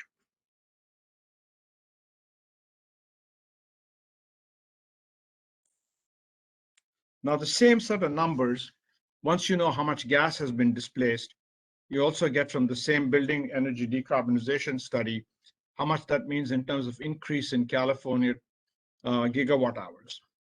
And these are the numbers you see here. I won't walk down each one of them as I did before, but what you'll see is that in the moderate electrification scenario, you end up with about 10,148 gigawatt hours in 2030 under the moderate electrification scenario, which if you convert to 2027 is about 7,232 gigawatt hours.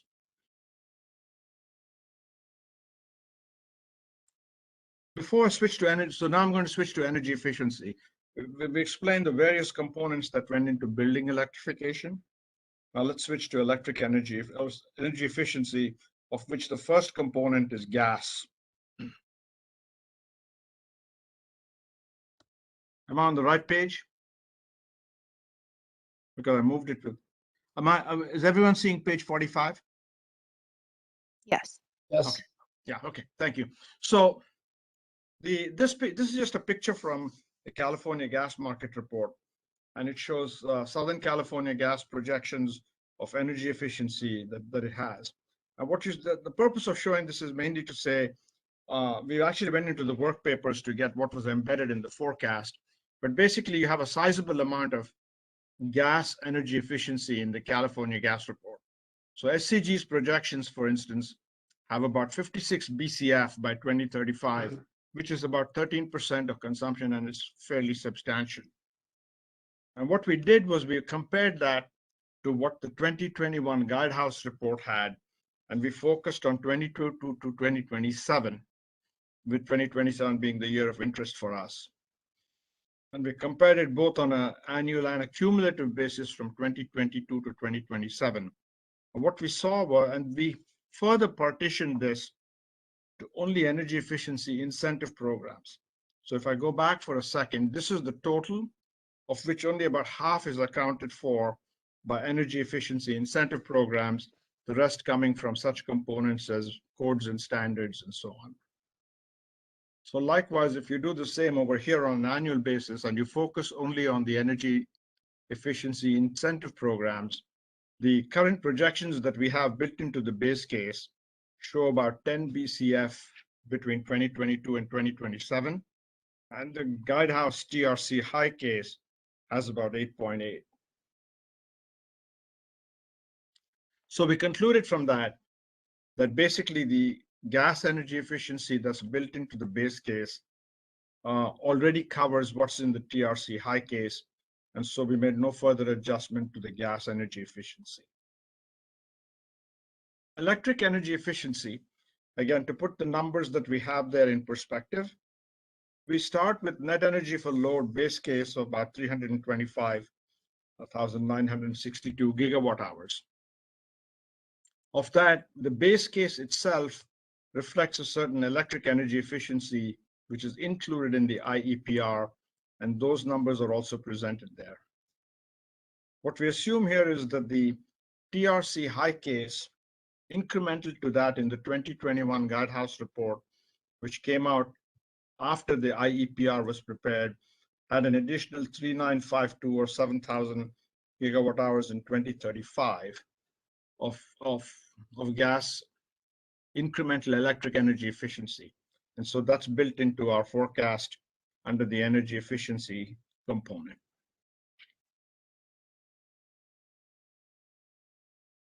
So what do these various components of electric energy efficiency mean for our overall loads? This gives us a picture of what it means. So in 2027, for instance, if you focus on peak load, you see that before energy efficiency, the peak load that you see there is 1363 megawatts, and that's reduced to 1099 megawatts.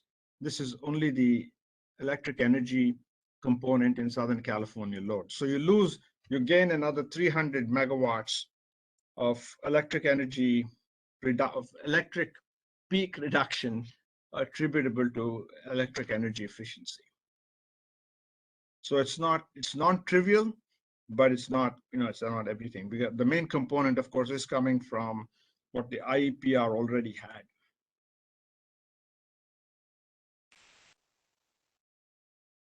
So let's switch now to the non-core demand response, which was the other final component we had in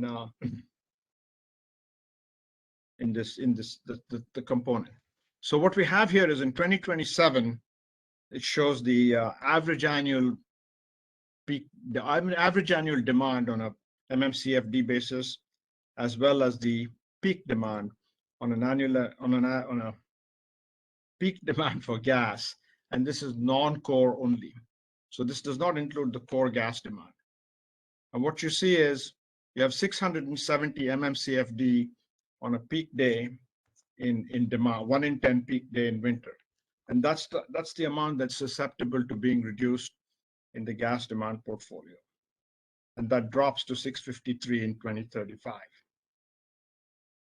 So so as we said before, there's considerable potential here, potentially to meet all of the shortfall by reduction of non-core demand.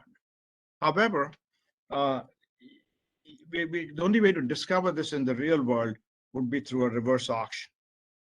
And what we're envisioning here is that under this portfolio, a reverse auction would be conducted in which individual facilities would have the opportunity to enter into agreements to reduce their demand during the winter peak day, whenever they requested to do so. And in exchange for that, they would receive payments. And this commitment would be binding. So some of the key elements of this would be, one, the metering of gas use with direct load control capability would be available. There would be contractually specified notice provisions. The facility behind the meter would have flexibility on how it met its commitment. So it could choose to do several different things, staggering its demand, shifting its demand, maybe not running some things during certain hours, trying to figure out which particular pieces of equipment are critical and which are not, and so forth. And so the gas operators, SoCalGas, would have the right to reduce gas flows in the event of inadequate compliance. So if they didn't comply, you could just cut them off. That would be the concept here. And in exchange for that, the facilities would receive an agreed upon payment, which is like a reservation payment, and they would receive performance payments based on how much they reduce their demand. So in other words, they'd be paid even if during a given year they had to make no reductions. There may be a reservation payment that they get just for being standing by or standing ready to do that. In addition to that, there could be potentially displaceable demand through expanded demand response programs at the core commercial and industrial customers. We have not included that in the numbers, but there's such programs are available elsewhere, and it's potentially something that could be added to this.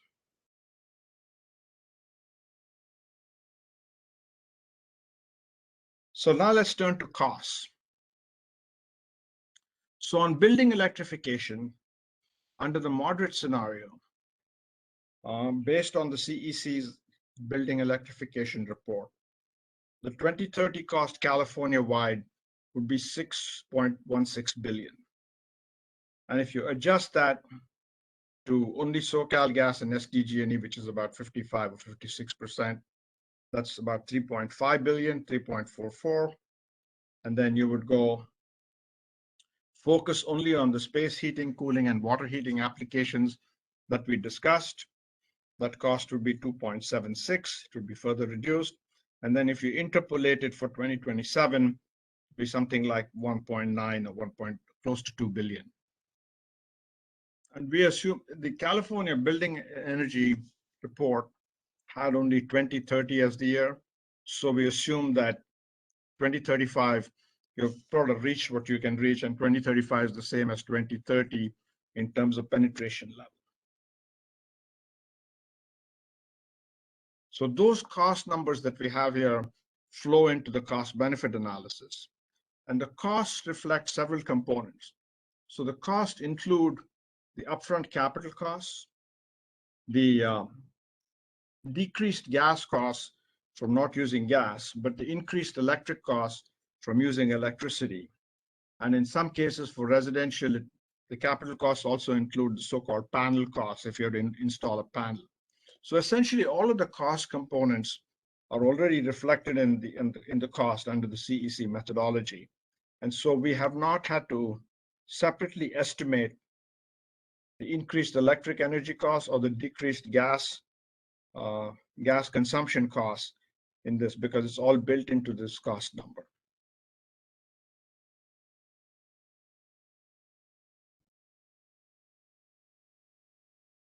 So next we turn to the costs of the electric energy efficiency. Now what we find here, of course, in the case of gas, we didn't have to estimate a cost because we didn't change anything to the base case forecast. In the case of electric, since we added some electric energy efficiency, the question is what cost should we attribute to that? Per the Guidehouse report, incremental costs are presented there, $417 million in 2027 and $575 million in 2035. But the Guidehouse report also estimates very large benefits for energy efficiency, electric energy efficiency. And that's based at least in part on a price of carbon that's much higher than what we assume in this study of $51 a ton, which is the social cost of carbon. The Guidehouse report in 2027 has something like $162 a ton, which reflects the so-called GHG adder.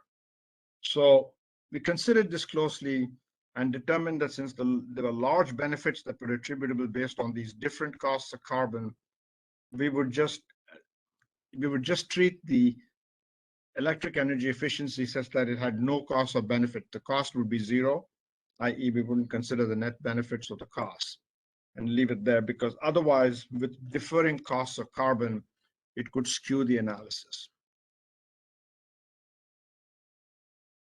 And then finally, there's what would be the cost of the non-core demand response. And as I've said before, we're not saying here that these non-core demand customers will actually build an LNG facility. We're simply using the LNG cost parity price as a benchmark for what it might cost. Again, because it's an industrial facility, these would have to be relatively small scale LNG facilities. So what we did is we took a quick look at a few examples of the cost of LNG facilities, which were small. And you can see them listed there. There's one in Philadelphia, one in National Grid, which were proposed at various times with costs associated with them. And then we applied a scaling, and then one in Tacoma, Washington. And we scaled them using a cost scaling factor and estimated that for a 50 MMCFD plant, the cost would be about $181 million, or about $3.6 million per MMCFD. We also assumed in looking at these various cost points that they would all have storage on site.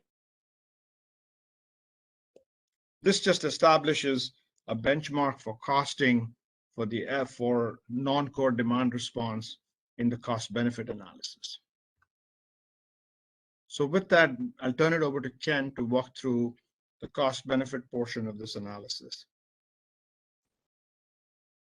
Great, thanks, Venki.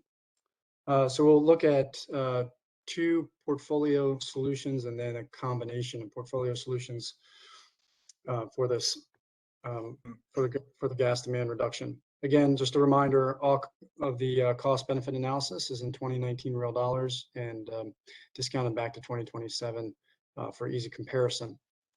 First, we're looking at the electrification and electric EE results. We took the costs that Venki described in the previous slides for electrification and annualized them again with the same capital recovery factor we've discussed previously. And then for electric energy efficiency, there's a note on the side here that says, the costs from the Guidehouse EE study are omitted, as Venki mentioned before, because this portfolio has significant differences in underlying assumptions in the report. We use $51 per ton for the social cost of carbon. That report uses between $90 and $300 per ton through 2035. So there's no cost and there's no benefit for electric energy efficiency. There is a CO2 emissions increase due to the electrification that we do incorporate in both 2027 and 2035. Costs are around 116 to 145 million. We then look at the benefits. The benefits are, again, mainly CO2 reductions from in California, and those amount to about 116 million in 2027 at the $51 per ton and 145 million in 2035. The net benefits are slightly negative for this portfolio, which is electrification and electric energy efficiency again.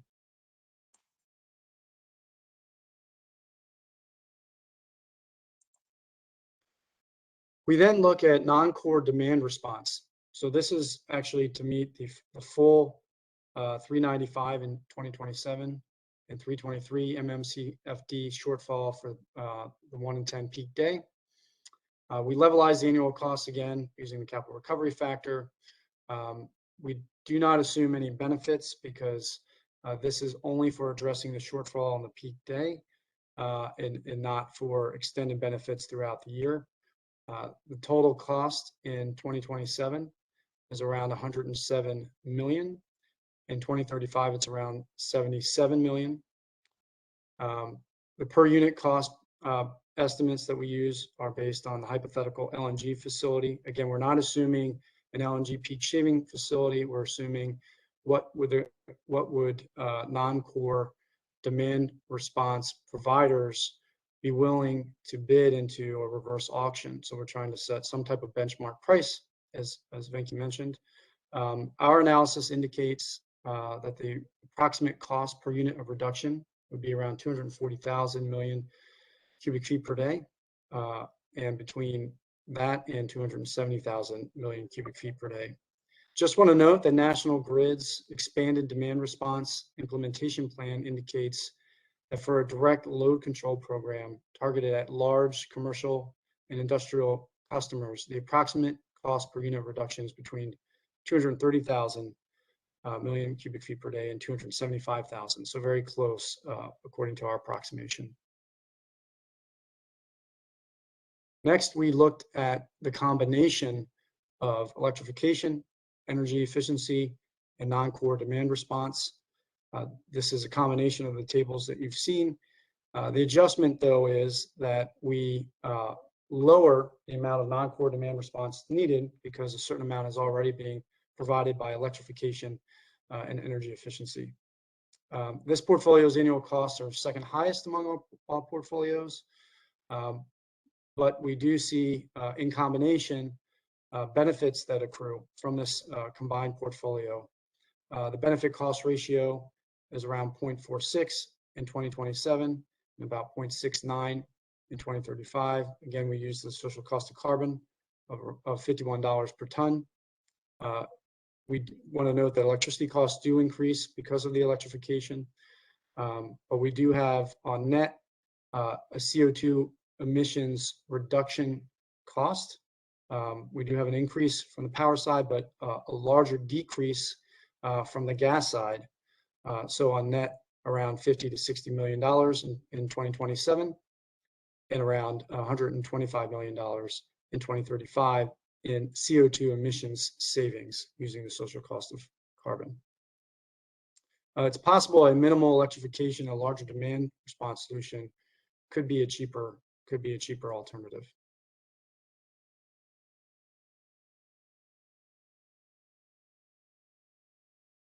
I think that brings us to the end of this discussion on portfolio 2. How are we doing on time at this point? We have another 10 minutes or so. We have yep. 10 Go minutes. Ahead. Yes, I think, Karen, our preference would be for those participating on the call to continue using the chat to enter in questions.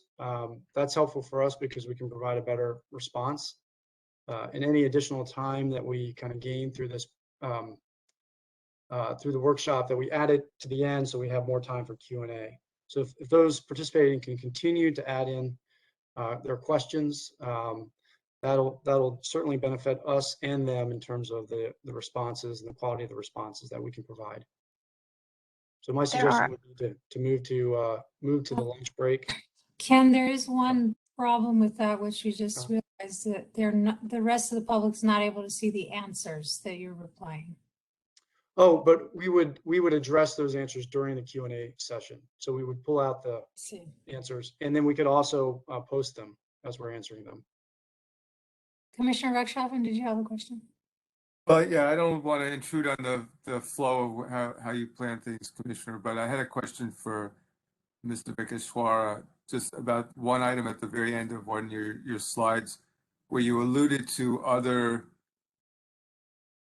DR programs that could be implemented by core customers that could provide potentially additional savings. Can you elaborate on any of those? Did you look at those in any detail? Yeah, so because our primary focus was on industrial demand response, we didn't look at them closely, but one of our team members, Dan Goodwin, actually has done some work on looking at those both here and in some other jurisdictions with which he has experience. So Dan, I don't know if you can jump in and provide some color. Sure. Thank you, Maggie. Yes, so we've looked at the demand response programs, specifically the one that was referenced in the presentation by National Grid in New York, and they found good success in participation rates and interest in from commercial customers, large commercial customers, interested in direct load control programs, because it would take the operational responsibilities off of the people there, so that it could be managed remotely by the utility. And so the results that we've seen there were encouraging, in that the commercial segment was had a lot of interest in participating in these programs. Was that a program that was actually implemented? Or was it just a survey to design the level of interest among commercial customers? It was actually implemented. And so it was the 2021 daily demand response program by National Grid New York.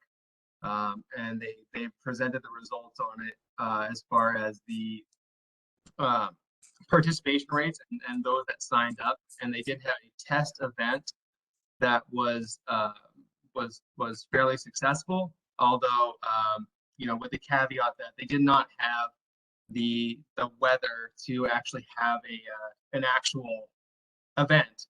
So it was only a test event that they had because it was a mild winter. And one last question, Dan, was it the same kind of program we were talking about here, where it's designed to reduce demand on a few key peak days? Yes, that's exactly what it was. It was the customers were given an option to a couple of different options as to which time periods during the day that they would sign up for. And so the two options they were given were 4 a.m. to 10 a.m. option and a 6 a.m. to 10 a.m. option. And the most response was provided for the 6 a.m. to 10 a.m. Option, which actually also included a 5 p.m. to 9 p.m. That was a direct load control. And the results were actually higher than were anticipated, and the response was beyond what was expected. Thank you. Thank you. Just a note to all attendees to please ask your questions in the Q&A option. It's right next to the chat at the bottom right of your screen. There are 3 dots. You can click on that and click on Q&A. And your questions will become public once we provide an answer. So panelists, please go into the Q&A and provide your responses. For anything that was answered verbally, I mark them as answered verbally, and they appear publicly to all attendees. Thank you for clarifying that, Karen. And Ken, I didn't want to dismiss your recommendation, but I think maybe we can at minimum take some questions from commissioners, and I'm going to use mine to pull from the Q&A here, which is not a substantive question, but a request from Sarah Gerson to share the work papers in native unlocked format as soon as possible. I don't know if you're able to see that comment.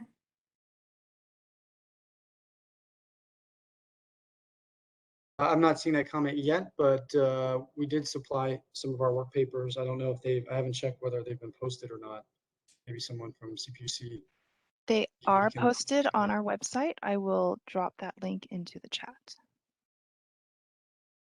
This is Eileen Hofka at the CPUC. There are many materials on the website. We do have more detailed papers that we have not had the time to redact yet to post. And also as a reminder, since we will be posting redacted versions, if you're a party and want to see unredacted versions, you'll need to initiate the non-disclosure agreement process for that. Thanks. Commissioner Hogg, did you have any questions? I do not have any questions. I'm just taking in all of the information and appreciate all of the analysis. Same, Commissioner Schrom, I see you nodding. Okay, Karen, I'll go back to you for your Q&A. All right. Well, I think, as Ken said, we will save any time we accrue for the Q&A later, and we will break now for lunch and return at 12:45 instead of 12:50. Sounds good. Thank you. Thank you. Thank you. Thank you.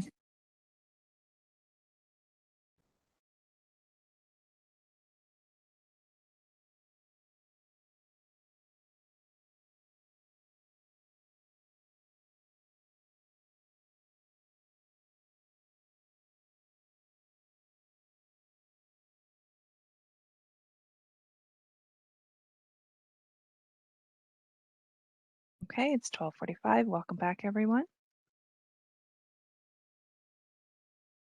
Our next presenter is Mitch.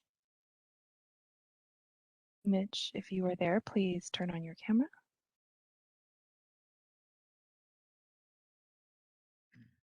I'm here. Great. You are now presenter. You can go ahead and switch from the drop down Thank you. to look at, yep. Thank you. All right. Okay, so we're going to start after the break with portfolio 3. Maybe just to get back into the mode of thinking about these things. Just want to describe, there's when we get into portfolio 3, our approach here is to have the generator additions portfolio to replace the power that was generated by gas-fired units in the base case, which would be unable to procure natural gas. So in the base case, you have 2 sets of generators, right? Gas-fired generators. You have gas-fired generators that can procure gas, and then you have a subset that cannot due to the unavailability of Aliso Canyon. So the gas generators that cannot secure gas, we want to replace the megawatt hours that they would have produced with these generator additions portfolios. So just kind of setting the stage here.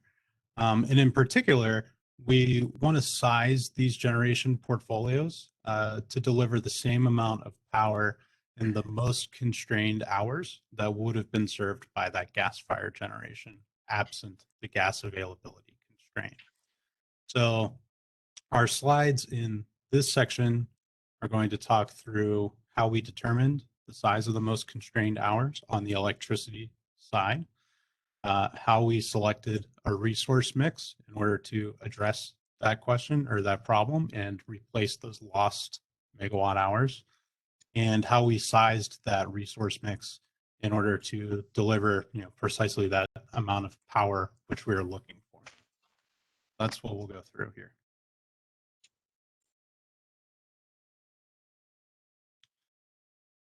All right. So let's start with how we determined what resource mix we should build. We started with the guidance from the updated base case editions, which are again the TPP resolve selected builds, which we then supplemented to meet the requirements of the 11.5 gigawatt procurement order. And just trying to proactively address questions we see in the Q&A. You want to keep in mind that these builds are the base case builds, and as such, they're modeled in every portfolio. So I saw a question in the Q&A window that made me think I should reinforce this idea. That means in each, in the base case modeled in every portfolio, we included 4,756 megawatts NQC of hybrid solar, 1,814 megawatts NQC hybrid wind, 1 gigawatt NQC geothermal, 1 gigawatt NQC 8-hour storage or pump storage, 2,598 megawatts of 4-hour storage, 75 megawatts of solar, and 257 megawatts of wind, for a total of 11.5 gigawatts of NQC. So anything we discuss for portfolio 3, the generation additions portfolio, will be incremental to this 11.5 gigawatts that's already included in the base case. So looking at this resource mix of the base case, we made one minor change for the purposes of portfolio 3, the incremental generator additions, which was to exclude the hybrid solar and the standalone solar from the mix. So a couple of things. As we'll see on later slides, our most constrained electric system hours are in the late evening, well past sundown. And as such, additional solar capacity provides no contribution during these late evening hours. And there's already a considerable amount of solar energy available in the system to be stored and shifted into these late night hours by the 4-hour storage and pump storage that we're adding in this portfolio.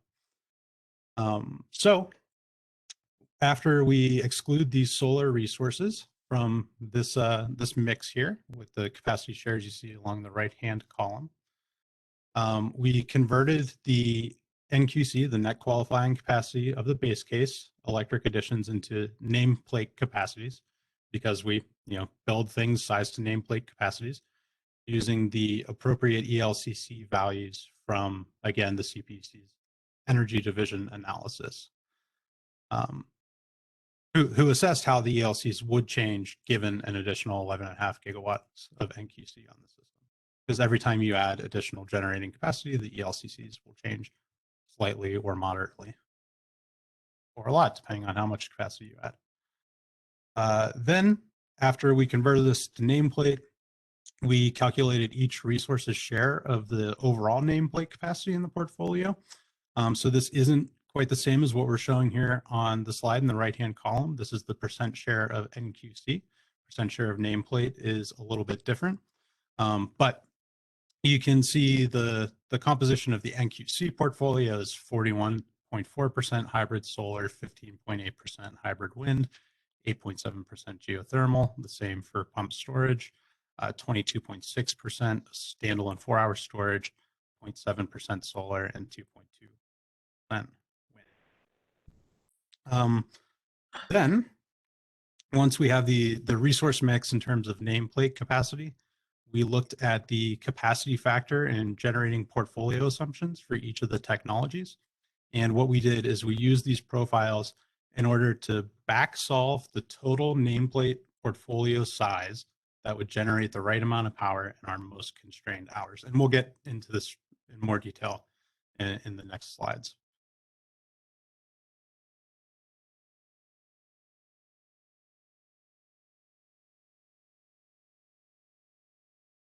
So on this slide, the chart on the left shows a blue area, which is the served gas demand, versus the red unserved gas demand. And the easiest way to think about this is that if you add up the blue and the red, so the top of the stack there, that is equal to the gas demand from the base case, assuming that Aliso Canyon was available. Right, so this is how much it would burn without a gas supply constraint on it. Now, the red portion of that stacked area chart is gas demand from the electric generator sector that is unable to be met without Aliso Canyon. So the blue gas demand is what the power sector is left to work with on the peak day without Aliso Canyon. All right, so blue is kind of the constrained gas supply case. That's the amount that's available to generate electricity with. Now, The chart on the right, the y-axis is megawatt hours, and it shows the power that's generated from burning the red portion or the unserved gas demand converted by the generators into megawatt hours as that blue line. So the left chart's in MMBTU, the right chart's in megawatt hours. The red stacked area corresponds with the blue line chart. The green line chart on the chart on the right shows the excess import capacity on the CAISO interface. Think of it as a simultaneous limit on all imports coming into CAISO from outside of CAISO. So the maximum CAISO interface import capability is 11.6 gigawatts, or 11,600 megawatts, which is what we've modeled in Plexos. Now, there's one more line on the chart on the right. The red dotted line shows up as our kind of problem size, is what we're calling it.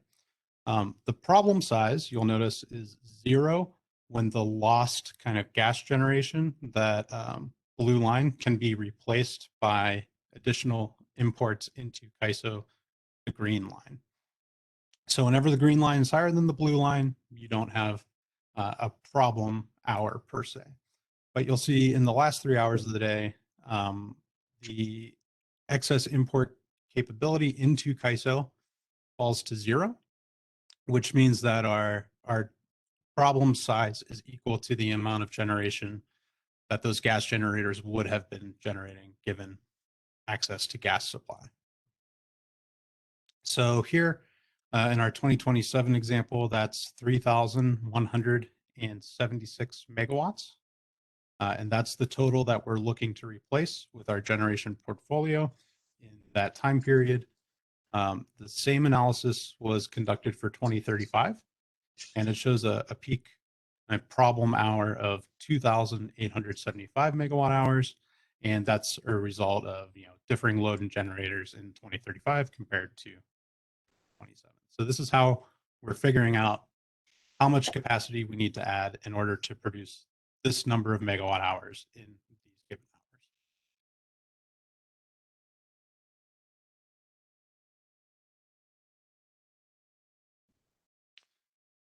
So this is just a quick slide to show the generation profiles of wind, solar, and geothermal technologies on the peak winter day. The y-axis scale is a capacity factor, which relates what a unit is actually generating compared to its nameplate capacity.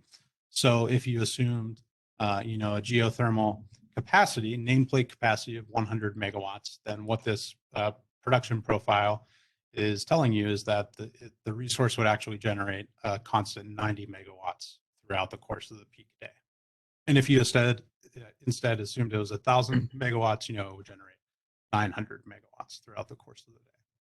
So one kind of obvious thing stands out on this chart, and it's a connection between the previous slide and this slide, and it's that the solar resources don't contribute electricity directly to the problem hours in the evening. Yes, they can be shifted from these daylight hours into the evening by battery storage technology, but adding additional solar to the system is not going to have a direct effect on those hours in the late evening. On the other hand, and I think maybe someone else's microphone is unmuted. I'm not sure. But anyway, you can see the geothermal and the wind provides relatively stable output through the day based on these generation profiles. And the source of the generation profiles, the geothermal capacity factor is from the National Renewable Energy Laboratory, NREL's 2021 Annual Technology Baseline, or ATB. Wind profile is from NREL's Wind Integration National Dataset Toolkit. And the solar profile is from NREL's System Advisor Model, which is often called SAM.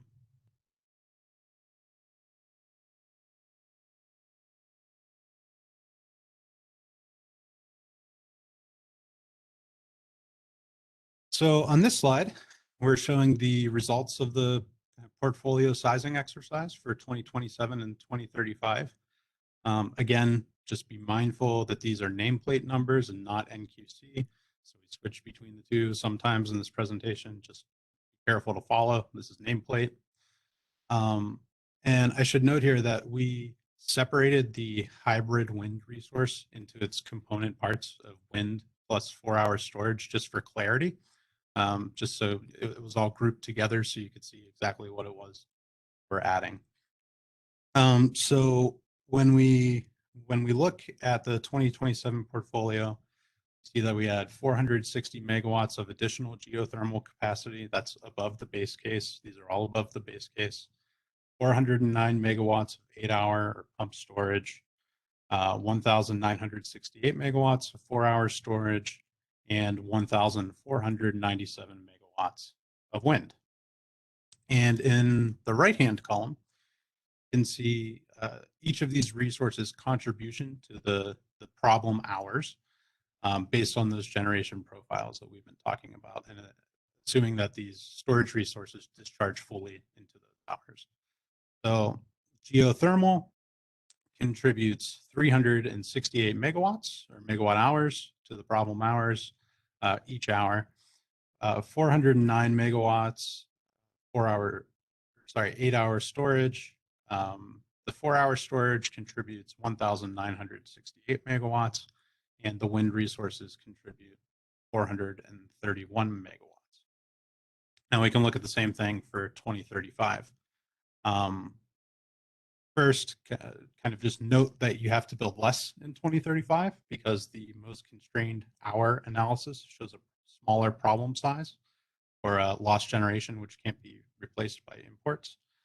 In 2035, we had nameplate 416 megawatts of geothermal, 370 megawatts of 8-hour pump storage, 1,781 megawatts of 4-hour storage, and 1,355 megawatts of wind.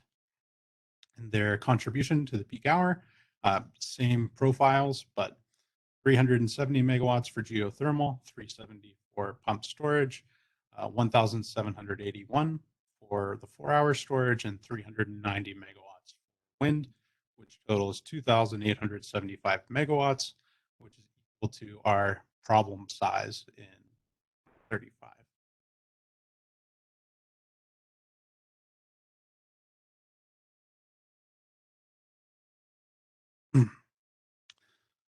This is an example of what the portfolio actually produces on the peak day in 2027 for our generator additions.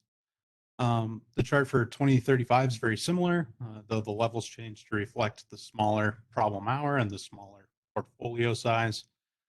So in this stacked bar chart, the dark blue bars represent generation from wind resources. Medium blue bars kind of reflect geothermal generation. The gray bars show the discharge of the pump storage assets, and the light blue bars reflect discharge of the 4-hour storage assets.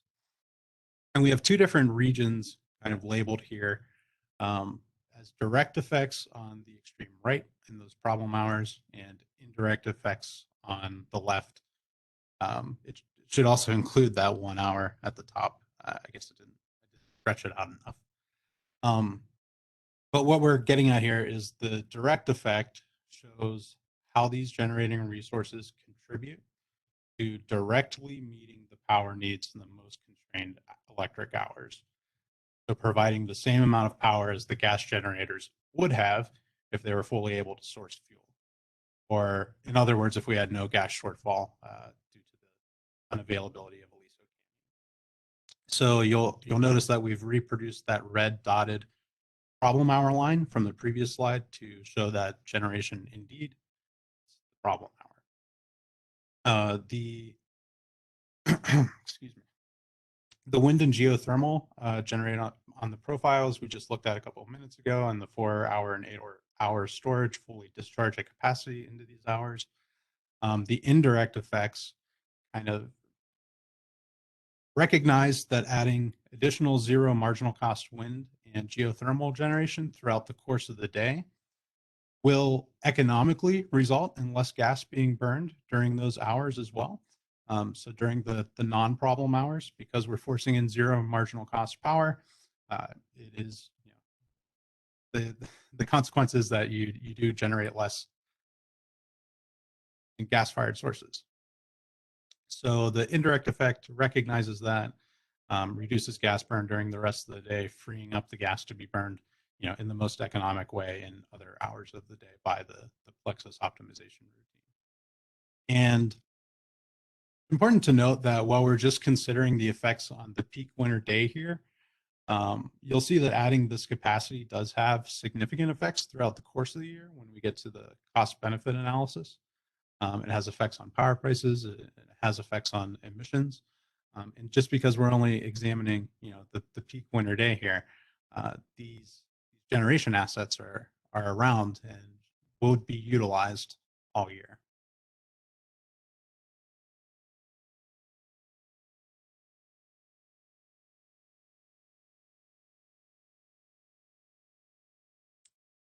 So here's an overview of the costs associated with building and operating each of these resources in both 2027 and 2035.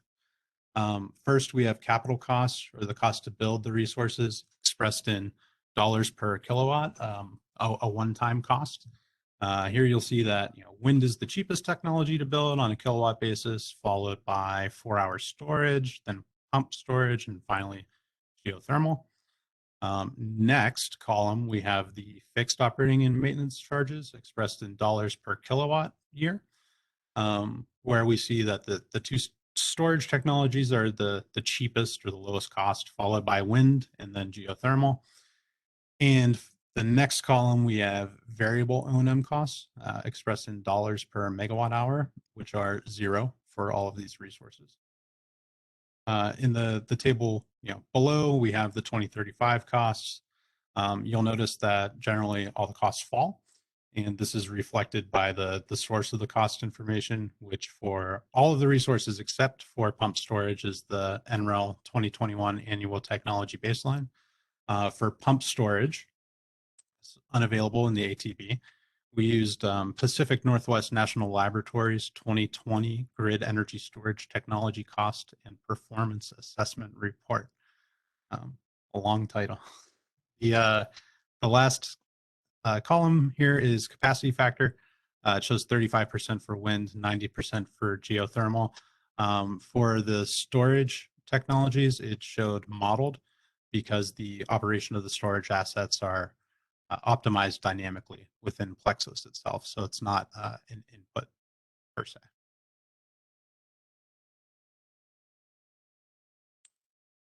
And that takes us to the cost benefit analysis slide, which I'll turn over to Ken. Great, thanks, Mitch. We'll go over the cost benefit analysis of the generator additions. This portfolio has the highest annual cost across all portfolios, surely because of the 4,000 megawatts or so of nameplate capacity that's added, and then their CapEx. But the cost benefit ratio is attractive in this portfolio of around 1. As you can see in 2027, 2035, the costs decrease in 2035 because of the lower need for capacity. Also, another factor is that wind is assumed to get the PTC, or production tax credit, in 2027. That's an assumption that that credit gets extended out. And overall, the cost of the portfolio is around 600,000 per year, 600 million, sorry, per year, when you use the capital recovery factor. The net benefits, again, in 2027 are just less than zero at negative 27 million, and in 2035 around 100 million in positive net benefits for a cost benefit ratio of 1.2. Again, this portfolio uses the CO2 emissions factor and assumes a $51 per ton social cost of carbon. We also include a gas cost reduction from GPCM.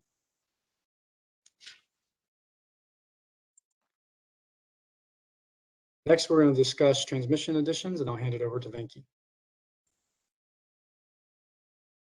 Thank you. Thank you, Ken. I assume everyone can hear me. Okay. So this is the other portfolio we analyzed, which is transmission additions.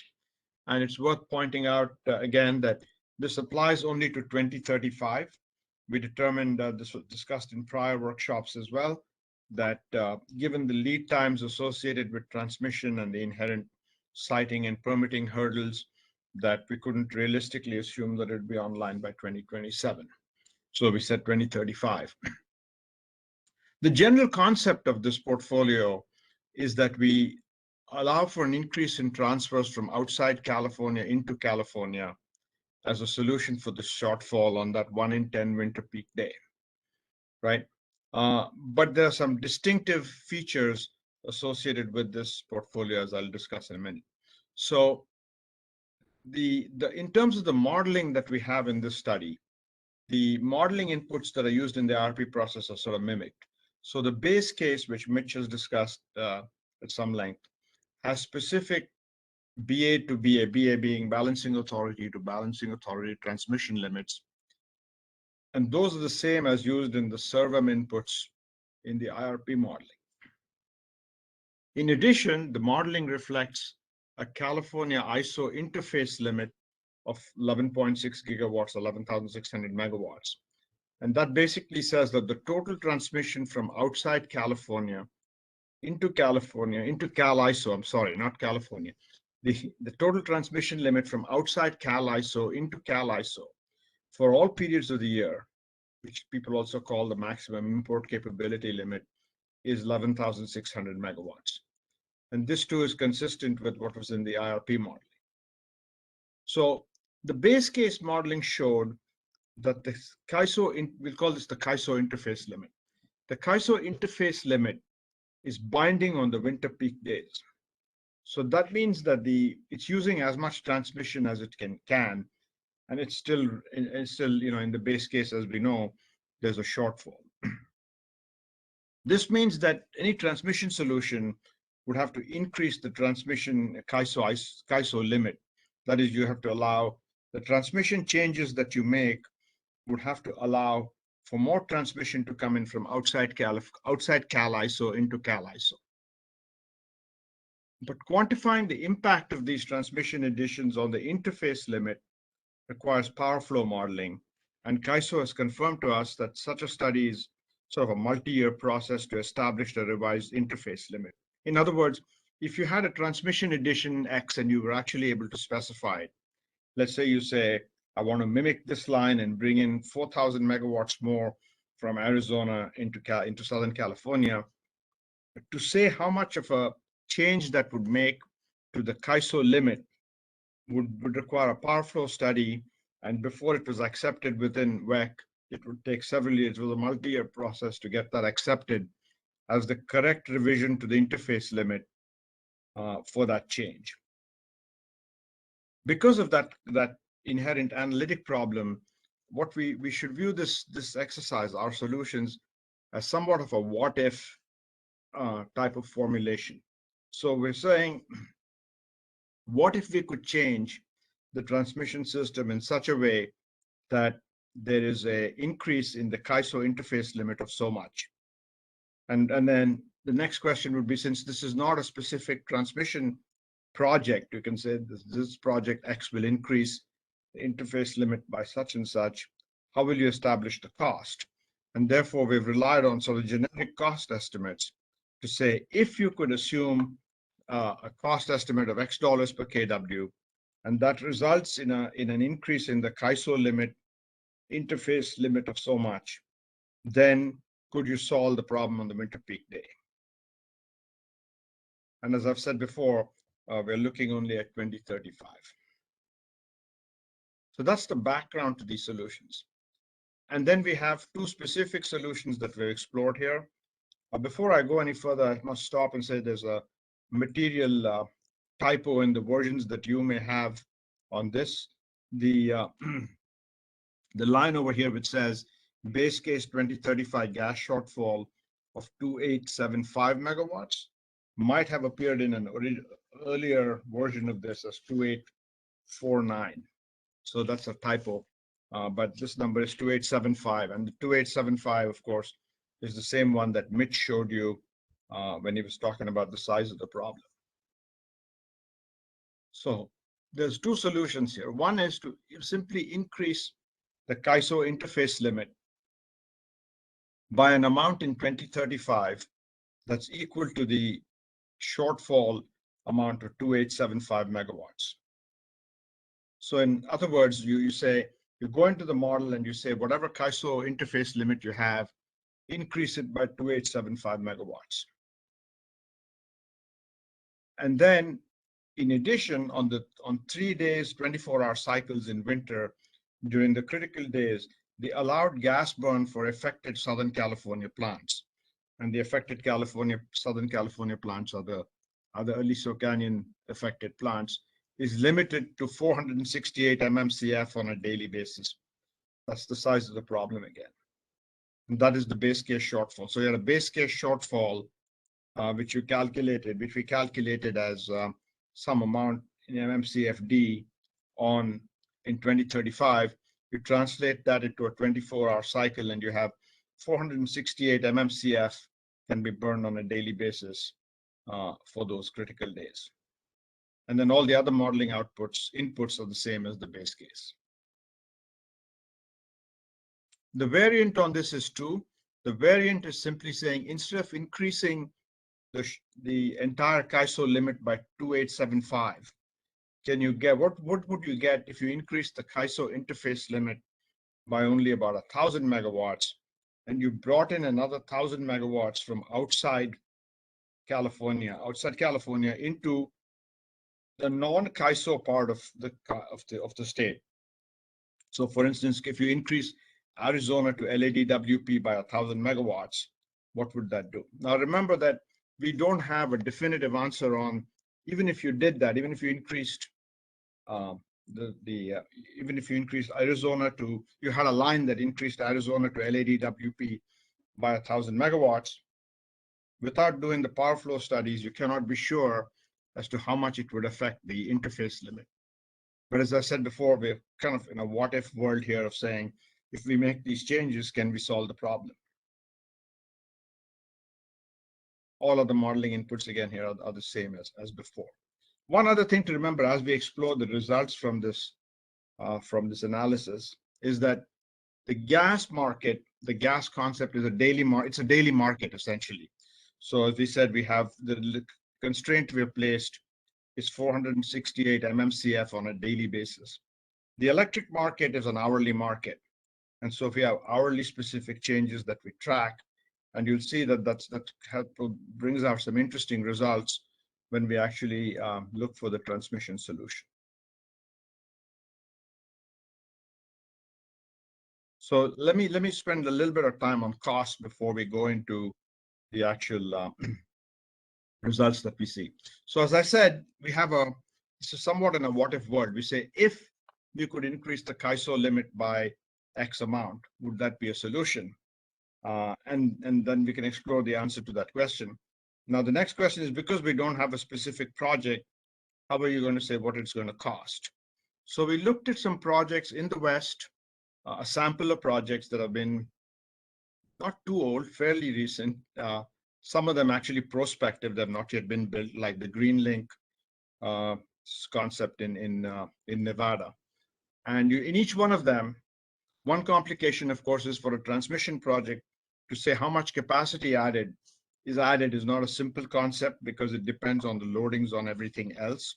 So you can't in the abstract say that you have a 500 kV line and therefore it can carry 1,000 megawatts. It just depends on where it is and what it affects. But in each of these specific projects, we have some source material to estimate what the incremental capacity contribution was. So for instance, in the 10 West project, which is in process still, we had testimony provided by Aliso in the proceeding that estimated that it would increase the capacity by a certain amount. And then we have a separate source to get estimated cost. And so you end up with a CapEx in terms of dollar per kW. Similar things for the Southwest Intertie project, the One Nevada line, the North Gila project, Desert Link, or most of them are in the Arizona, California area. And then there's the Green Link project, which has been proposed in Nevada to build out the network there on the north and on the west. And when it's all done, it's a 10-year project, which will probably, one part of it will come online in 2026, according to the plans. And the full thing will be on by 2031. The total incremental increase would be about 1,525 megawatts. The total cost of the project is $2.5 billion. It's spread out over many years. You can sort of convert all that to appropriate 2019 dollars, and we end up with about $1,664 per kW. Similarly, the Pacific Transmission Expansion Project, which is a submarine DC cable, which would pick up where Diablo Canyon is going to be retired and move further south into California, and it would be submarine. Also has it's a proposal that the developers have been putting forward for some time, and it's one of the policy cases being studied in the current TPP, and that has a 2,000 megawatt incremental capacity estimated for a cost of about $1.85 billion. So as you can see on the far right column, the costs have a wide range, and you average them and you end up with about close to $700 a kW, which is the number we use for our purposes here.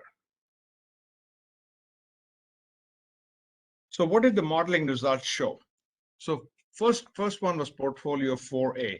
This is the case, and there is no typo on this page. We have correctly said, it correctly says 11,600 megawatts, which is the current limit of the CAISO interface, is increased by 2,875 megawatts to get it to 1,475. And so the question then on the right-hand side is, what does it do to the imports into California, into CAISO really? What does it do to the imports? As you can see, if you track the 24-hour cycle on the peak day, the light blue line shows what happens under portfolio 4A, and the dark blue line is what happens in the base case. Interestingly, on between like 8 or 9 a.m. and 3 or 4 p.m., in both cases, essentially a lot is being exported. That's a lot of solar production, essentially, that's being exported out of CAISO. But during the other hours, you actually increase the imports in hours 1, 2, 3, 4, 5, 6. And then as the night comes on, in both cases, you have to use as much of the interface capacity as you have. And then finally, in the last around hour 20 and so on, it increases sharply in the case of the portfolio 4A because you have it available, and that helps you manage the shortfall. So in other words, you increase more during the early morning hours, you increase imports because you have this new capability, and then you increase more again in those late evening hours when you have a problem. And corresponding to this, you can track what happens to gas burn in Southern California. So if you look at this, in the gas burn is actually higher in the base case in the early morning hours. But what you're doing in the case of the imports is you're bringing in more imports in hours 0, 1, 2, 3, 4, and you're saving your gas for later use, essentially. And then because gas is on a daily market basis, and then you use that at night. So you can see the patterns here. And then late at night, what happens again after you hit your peak in portfolio 4A, in anticipation of the next day, you have less gas burn and you can bring in more imports.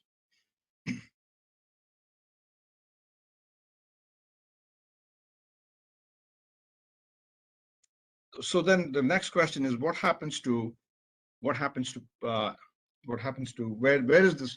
is this power coming from? So there's a recurring theme of questions about do you need to have firm power on the other side of the interface in order to, or from outside California to bring it in? The general answer is, remember, we're focused here on the 5 peak days or the three 24-hour cycles. We're focused on the peak winter period.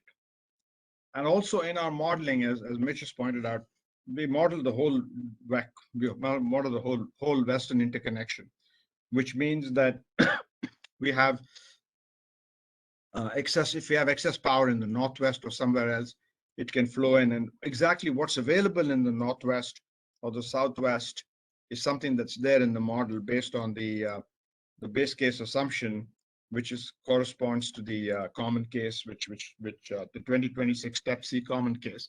So we do have a representation of what's going on in the rest of WEC. And what this chart simply shows is, so what changed when you increase the interface limit? What it shows is that you have more gas, but it's a gas for gas story, basically.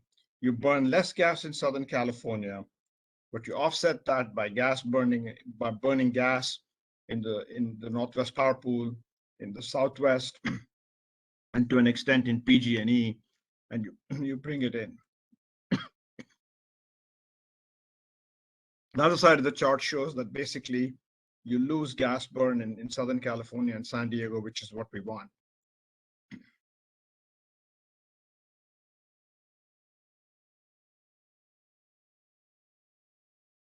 In portfolio 4B, we have a very similar situation. The only distinction we make here is that rather than putting all the 2875 megawatts into the interface limit, we increase the interface limit by 1,000 megawatts, but we also increase imports into Southern California outside CAISO by another 1,000 megawatts. And we're just investigating whether that does the trick. And it does. In fact, you're able to meet your gas supply constraint of 468 MMCF on a daily basis. And you can see the chart pattern is very similar. Again, during the early hours of the day, you simply increase the imports, save up your gas, and then during the middle of the day, you're not importing anything really, you're exporting in the interface. And then late in the day, again, you pick up, and then at night, you end up importing even more. That's comparing the base case to portfolio 4B. And again, the gas burn is very similar, the pattern.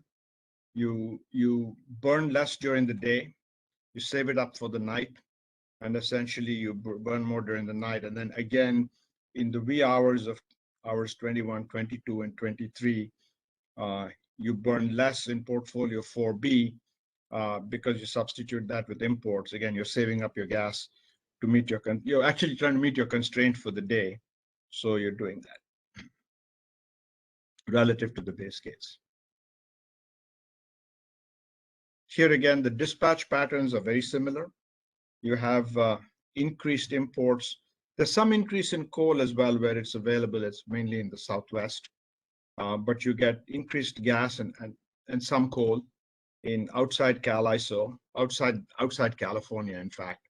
And then you get less gas burn, especially in Southern California, which is what we're trying to solve.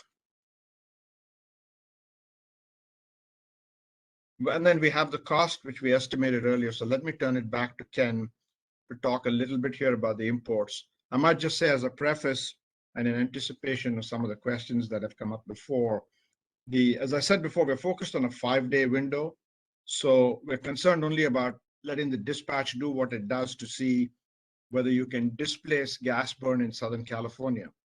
Now, the question about whether there's a firm import and whether that counts, that does enter the calculations here in that we have a resource adequacy positive benefit, and that will depend on how you price the imports coming in for RA purposes.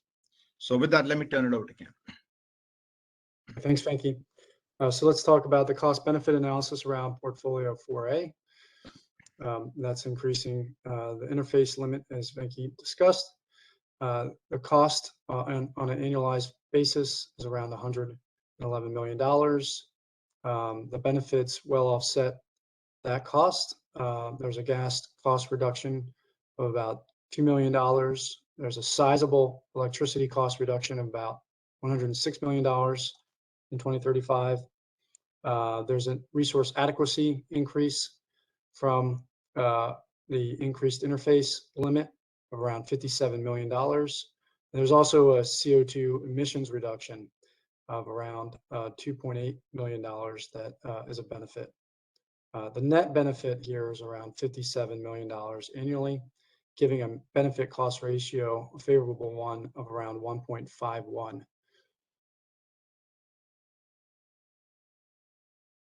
And then moving on to portfolio 4B.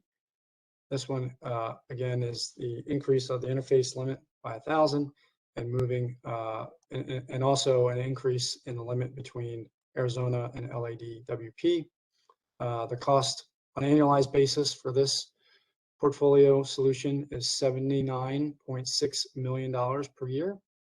That includes a levelized annual cost for the CapEx, but there's actually an emissions increase in this portfolio because of the increased usage of power coming from Arizona, which has a higher GHG emissions factor than California. The benefits, though, well outweigh the costs. Benefits on net or total are around $147.5 million annually. Again, there's a similar level of gas cost reduction, electricity cost reduction of around $105 million annually.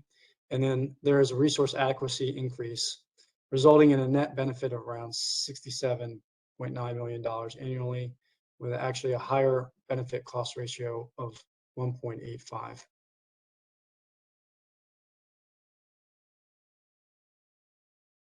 With that, we're going to move into the discussion around portfolio 5, which is staged non-core demand response in building electrification. I'll present this first slide just to give an overview of this hybrid solution, and then allow Venki to present the next 2 slides. I think it's important to look at the key takeaways from portfolios 1 to 4. Portfolios 1A and B can each cover the entire shortfall. Again, those are the gas transmission portfolio solutions, but they entail capital investments, require siting, permitting, and offer no GHG reduction. The non-core demand response, which is a component of portfolio 2, offers multiple benefits. It's relatively low cost. There's no siting or permitting needed because it would be developed through a reverse auction, and it could potentially address the entire shortfall by 2027. However, the volumes available must be discovered through this auction process, so there is some uncertainty as to whether or not non-core demand response could alleviate the entire shortfall. Portfolio 3 would require significant capital investments along with siting, permitting to cover the entire shortfall. However, if it does offer wholesale price and resource adequacy benefits along with GHG reductions. And then portfolios 4A and B are only applicable by the 2035 target date and require significant siting and permitting capital investments to cover the entire shortfall. They do offer wholesale price and resource adequacy benefits. So we're looking at a hybrid solution for portfolio 5 that combines some of the most attractive features from portfolios 1 through 4. The hybrid solution will be assessed with target dates of 2027 and 2035. Thank you.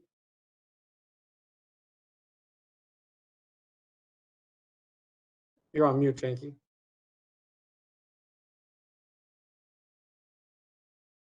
Am I audible now? Yes. So the philosophy here is we're trying to create a new portfolio, which is a hybrid, trying to take the best features of the others. And we also have 2, as you recall, the scope of our engagement is we have 2 sort of target dates for the shutdown of Aliso Canyon, 2027 and 2035. So what we're trying to do is if the goal is the 2027 shutdown, what would the portfolio look like that would get us there? And this goes into some of the details of explaining that. And the next step, which we haven't yet done here, is we analytically have to model this as a scenario. And because of the various degrees of uncertainties and the other variables that may change, we expect that we'll have to run a few sensitivities within each of these packages. So if our path is to a 2027 shutdown, what you would say is in 2024, you would test the market for non-core demand response. How much of it is reliably available at what price? And you would pretty much try and lock in that number so that you have something a little firmer to plan for in terms of the numbers. And in our case, for analytic purposes, we may have to make that an assumption, but regardless, in the real world, you'd have to discover what you can do. And then you determine based on that, as a difference, how much electric energy efficiency and building electrification must be accomplished in order to do that.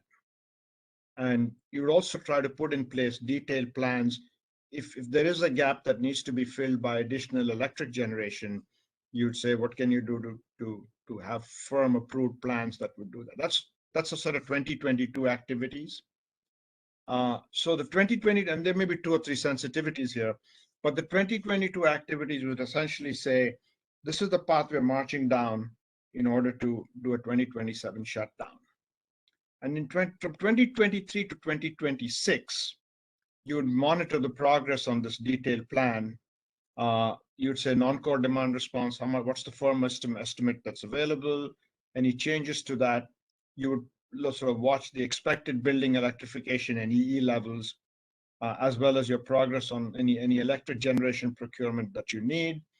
And then you would, of course, have to update the modeling and analysis as necessary, because as you well know, some of the assumptions that we have today and that you may have in 2022 may be changing, and some adjustments may be necessary. This is in the real world, but at this point, to construct this, we would construct this as a package and then apply 2 or 3 sensitivities to it in order to get an estimate of the costs and benefits. And then in 2027, it would be a case of confirming that all pieces are on track, and then you would shut down in 2027. So this is the path, and these would be the pieces. And what we have to do is to construct these as different packages, do some sensitivities, and do the same cost benefit for it. We also could envision a path to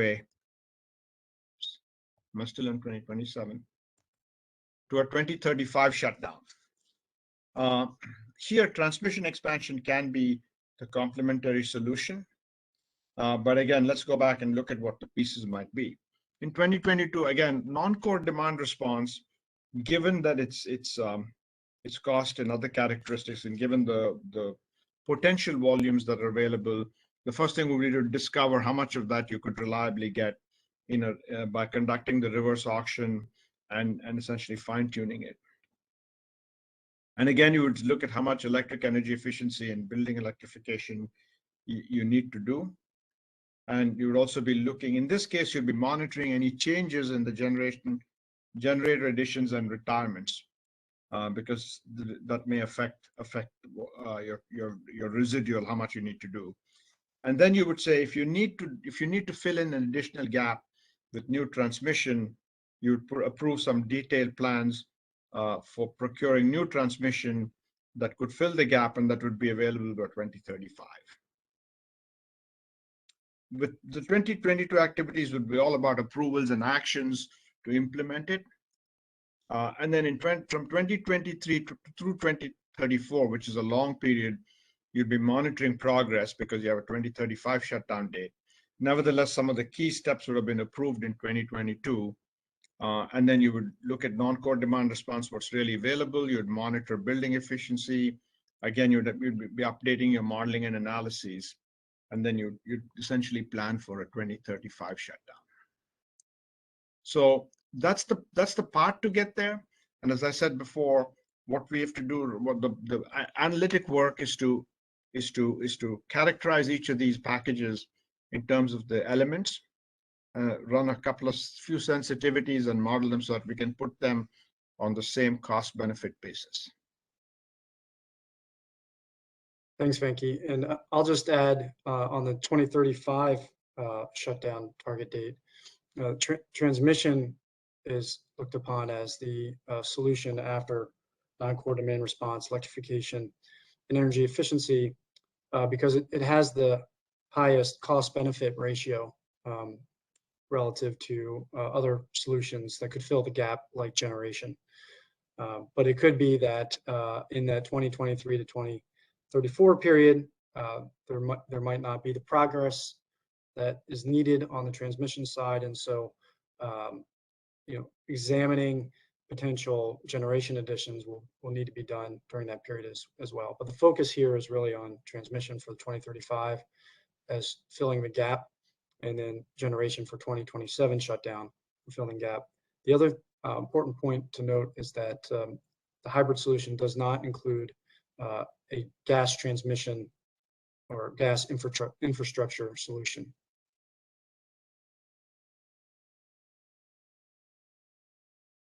And with that, we've gone through portfolio 5. I think we're at a scheduled break. Maybe we could take some questions from the commissioners and then end a little early, take the break, and then have more time for the Q&A. Commissioner Guzman-Aceves, that's all yours. Okay, great. I'm just going to pull, thank you very much for that excellent presentation. And I wanted to just maybe steal from some of the Q&A here. One of the questions are, Mike Florio, our former commissioner here, he's asked a few, but one clarifying one is the new transmission only to the California border or all the way into the LA basin? So I think in terms of this problem, since we're trying to solve the CAISO interface limit, if for instance, and as I said, this is something of a what if there are power flow studies that say that if you reinforce the system at 3 or 4 different points on the western grid, you don't need to really build a line, or you'd have very little in terms of a line. So it's not, we are not thinking about it in terms of a specific line that ends either outside California or comes into California, because even if we were to contemplate such a line, we don't know what it would do to the interface limit without a power flow study. So we're back to saying, what if we could increase the interface limit? So in that sense, it's not specific. On the other hand, it is true that if the transmission project or whatever is required to increase the Southern California CAISO limit ends up bringing, like for instance, brings a lot of new transmission, new capability into Southern California, it may play another role, which is it may contribute towards the local RA as well. It's a side. One of the things about transmission is we have counted some RA benefits in our cost benefit. Now, the entire transmission project may not be undertaken purely to cure a 5-day shortage of gas in Southern California in 2035. It may be a multi-purpose project that's undertaken for a lot of reasons, and it may also contribute to the Aliso shutdown. So in that sense, it's not I can't be specific on the answer, but I think it is certainly conceivable that a transmission solution could help with something like that. Okay, and I'll ask one more question and shift it over to my fellow commissioners. And this is somewhat different for the LADWP side of the equation here, but in the electric generation shortfall, that is all inclusive of all LSEs in the basin, because you're looking at the shortfall in its entirety. Are any of the selected plants that were curtailed LADWP plants? Mitch, you're probably the best person to answer that, but the general answer is yes. Mitch, do you want to jump in and point out? So this is saying in the base case, when we identified a shortfall and a certain subset of plants would not be able to get gas, did some of them occur in the in the LADWP service territory? The answer to that is yes, but Mitch can elaborate. Well, the answer is yes. I'm not quite sure how to elaborate on it. That's okay for now, Mitch. Thank you. Okay. Okay, Commissioner Rechtschaffen? I have a question for Mitch, and this is about portfolio 3 and the location of the generator additions. And we had a little discussion about this before, but a big question for us obviously is if we're going to be replacing Aliso with alternative generation sources or storage, where do they have to be located? Do they have to be in the local capacity area, in basin? And I noticed from your slide that you say the geographic dispersion of generating resources is based on the 11.5 gigawatt procurement order, which is not location specific.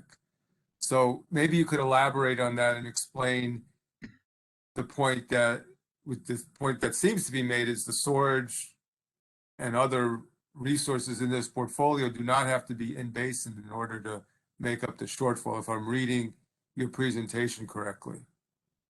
Sure. So to clarify on the geographic dispersion from the 11.5, what we were really doing is taking the LSC obligations for the IOUs and saying that those will be placed within their service territory or the balancing authority area in the Plexos model. But not all the resources are placed that way. So first, we made sure to locate the resources so that those obligations would be met from the 11.5, and then any extra resources that we added above that amount. For example, geothermal is a good one. We allocated based on the existing capacity of geothermal energy within the state of California, since it is a pretty specific geologic and geographic consideration. But do all of the generator additions have to be in the LA basin in order to solve this problem? The answer is no, they do not. In our analysis, we placed most of the resources in that area. So the SoCal Edison service territory got something like 2/3 of the resources, but you can also locate some of the resources in adjacent balancing authorities and through displacement or transmission effects, then you can alleviate the problem, the kind of area of focus. So just because it doesn't have to all be in the exact area where these problem hours are occurring, but it happens that we have allocated them mostly around that region. Well, I just want to drill down, if I could, on this. So you did make a determination where the long duration storage would have to be, for example, or the shorter duration storage. And are there transmission constraints in the area that we shouldn't be worrying about based on what you're saying? Or does this depend on the assumption that 2/3 or so would be in basin being realized? That's an important variable for us as we think about this. Yeah. Yeah, go ahead. Sorry, were you going to say something, or was that someone else? I was going to say something, but I'd much rather hear your answer than me ask the question. Okay. All right. So is it dependent on placing resources exactly where we put them? The real answer is, you'd have to rerun the model to find out exactly what the tolerances are. But on the question of transmission, congestion, and constraints around where these resources are placed, I think it is important to draw the distinction model that we're working with, which Mitch, it's a little hard to hear you. Maybe you could lean forward? Yeah, can you hear me better now? Much better. Yes, thank you. Sorry, I'll just start over. So what I was saying is that on the transmission constraint side of things, I think it's important to consider that we are using a zonal model of the transmission network. It's not a nodal topology.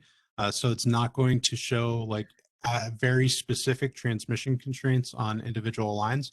But from the analysis that we performed, by placing the resources in the locations in the way that we did, those kind of more generic, a higher level aggregation of lines did not present a problem in order to address the shortfall. So to answer your question, would it work if we placed the resources in different areas than what we did? It would require us to, to model that. So I can't say for sure, but we didn't see any one like standout issue that was preventing any of the energy from these generators in the way we've placed them getting to where it needed to be through either, being in the right area or displacing transmission flows to other regions. And you can share with us the zonal analysis that you did, so we know where you loosely place the resources. Mhm. Okay. All right, thank you. Thank you, Thank you. Commissioner Rexroth, and that's a very important clarification. I personally have never heard the 2/3 threshold in the territory here. Commissioner Sharoma. Just a very quick question about this excellent workshop. A lot of effort and work, very dense. Appreciate it. My question is simply this: on the energy efficiency analysis, in September we adopted out our energy efficiency potential and goals for 2022 and 2023. And does this analysis fold in the framework from that recent decision, or is that going to be assessed in that second bullet under 2022, determine how much electrical energy efficiency, building electrification penetration must be accomplished? But as I say, we just voted out our potential and goals decision in September. Yeah, so I guess from our analytic perspective, what we're dealing with here is how much do we build into so what we're doing is we're trying to project for 2027, and we have to have a number as what we assume for the electric and gas and electric energy efficiency. In the case of gas, we looked at what SoCalGas had in its work papers and San Diego, and said that whatever they'd built into the base case comported with the TRC high case that we got from the 2021 PGC study. And so we said we don't make any change. In the case of electric, we said there's a 2019 IEPR, which is what our base case is based on. And we added an increment to that based on the 2021 PGC. So we haven't done any adjustment post that. So if in fact there's a September view that it's going to be even more than that, that would have to be, maybe we'll get more from energy efficiency than we have.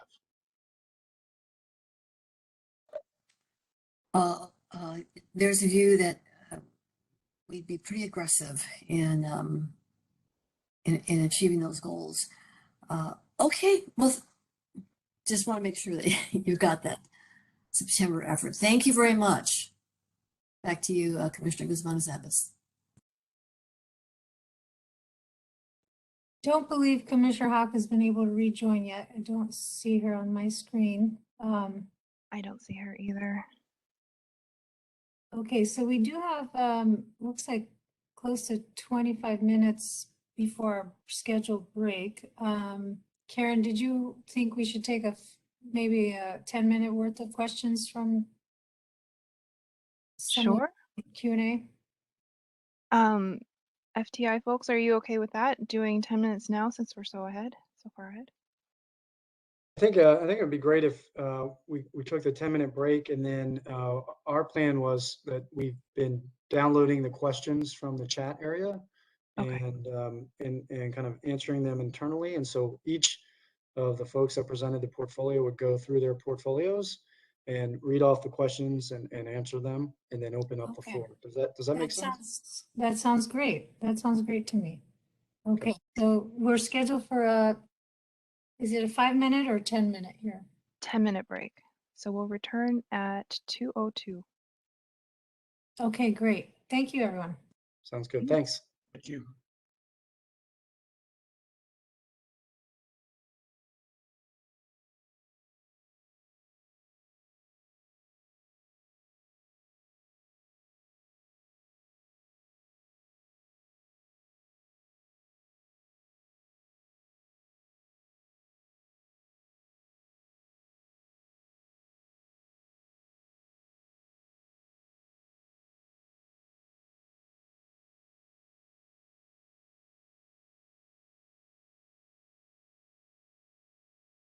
Okay, welcome back, everyone. It is 2:02 p.m. We will be resuming.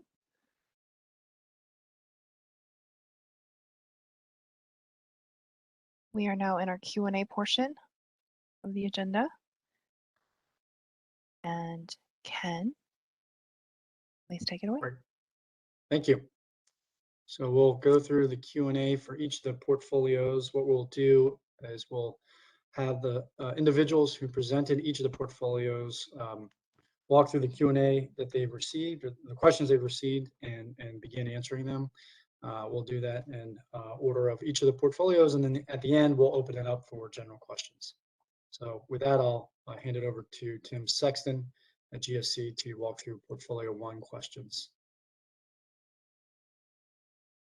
Okay, I'm going to walk through the questions that we had on Portfolio 1, and there's one or two of them I'm going to set aside and let Mitch answer, Ken, towards the end of this that were more related to some of the work that he's done.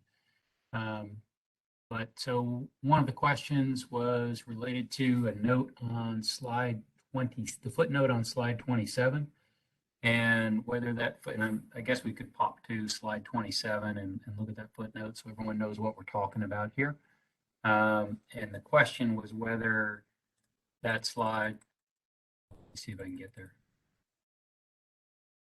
You can type in 27, a bar as well. Did that? That worked. Okay. Yeah, and the footnote is in reference to upstream capacity associated with Portfolio 1A. And the question was whether that was true for the other scenarios. And the answer is it's not true for the other scenarios, because Portfolio 1A assumes an increase in gas supply, increase in gas being delivered into the system to meet the deliverability needs. So there's a potential that upstream capacity would be acquired to support that. And all of the other portfolios assume a reduction in gas demand to meet the portfolio, so that that doesn't apply to the other portfolios. Next, there was a question about how we determined that these were the best locations for loop pipeline and whether or not there was an easier, more economical route. And frankly, the way I'll answer this question is that what we did is we used the hydraulic software to evaluate the optimal mix of expansion facilities, keeping in mind the cost of added pipeline loop, the cost of compression, the cost of different facilities that might come into play, as well as the increased capacities that are provided by these facilities where they might be. And as we were running the models, we optimized the model, ran several iterations of different types of facilities to arrive at these facilities as being the optimal lowest cost expansions that we could come up with in the design basis. Next question was how much increased capacity was needed at the Quigley station. And frankly, what we did at the Quigley station is, in order to expand that station, there's probably some facilities that need to be rebuilt, valving that needs to be changed, regulators that may need to be increased in size. And so we made a blanket assumption across the board that we would increase that facility by approximately 300 million cubic feet a day of capacity for consistency with the shortfall that we had. And we applied that 300 million a day increase in every case and used that. So that's in all the cases across the board. The next question is, how did a loss of withdrawal capacity at Playa del Rey simulate the loss of a major transmission pipeline? And I tried to explain this a little bit during the call or during my presentation earlier today. But effectively, what we're trying to get at here is that when we analyze one pipeline outage, we don't know where that pipeline outage may occur on the system. It could occur on the southern zone, the northern zone, Wheeler Ridge. We don't know on a given day where that might occur. But what we do know is that the average outage over the last several years, since 2015, was 212 million cubic feet a day of gas capacity lost to the system. So the capacity coming into the system from any of those zones, ultimately a portion of that is going to be delivered to the Los Angeles basin. And so that's where the supply needs to get to. So effectively what we're doing is taking that quantity of supply out at the delivery end, which is where Playa del Rey is. So taking 212 million a day away from the withdrawal capacity of Playa del Rey has the same impact, or a conservative impact, versus taking that same supply away from any receipt point upstream. So it's reflective of any outage on the pipeline system. And that's why we picked that as an assumption. Next is a question about how we increase the receipt capacity without increasing compression. Now, any of these studies, when you're doing the hydraulic modeling, there's always a trade-off on whether you're increasing compression or increasing pipeline capacity. And as we increase pipeline loop, that raises pressures on the system, raises suction pressures, which, you know, implies a little bit less horsepower for the same volume of throughput.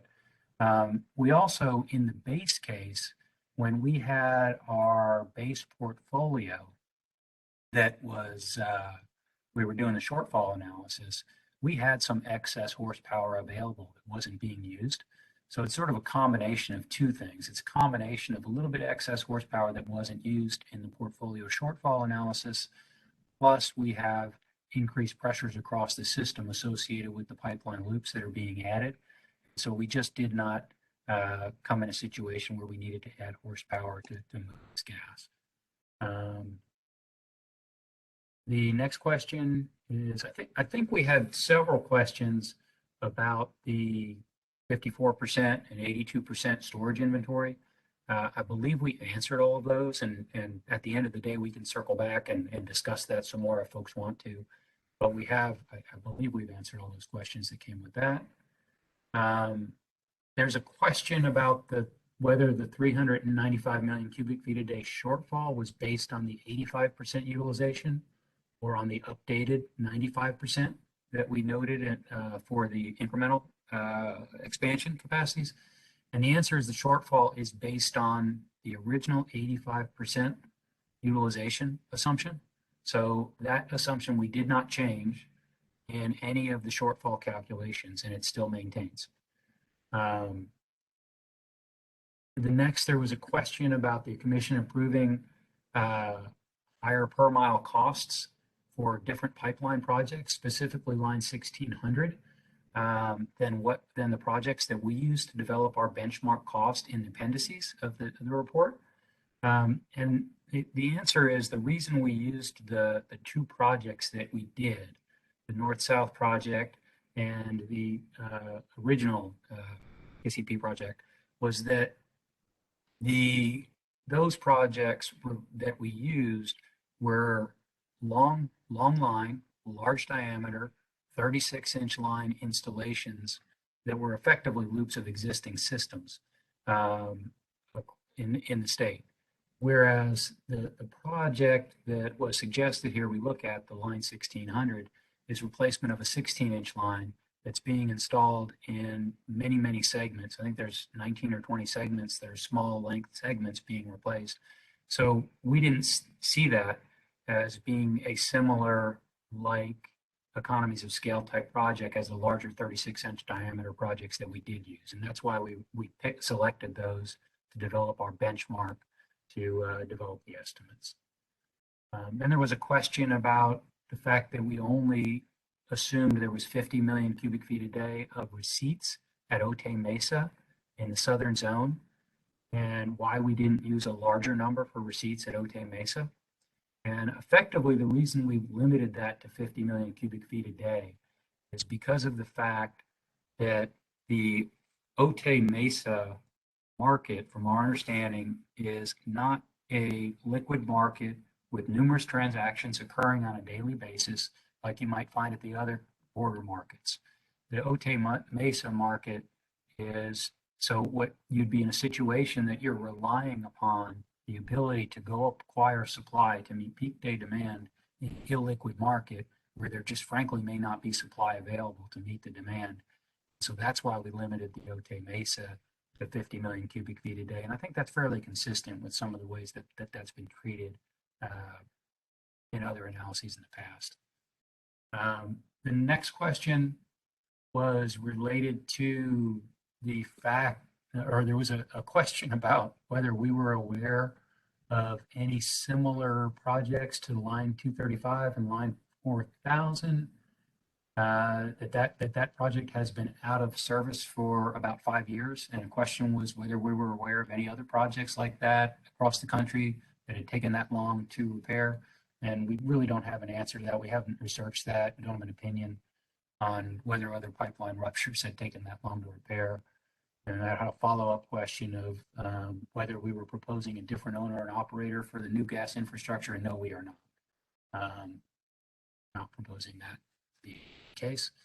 Another question was about the cost of the expansions in Portfolio 1A and whether or not it was a correct reading of the estimate that we were saying it would be about $750 million for Portfolio 1 expansions. And the answer is yes, that is exactly what we're saying.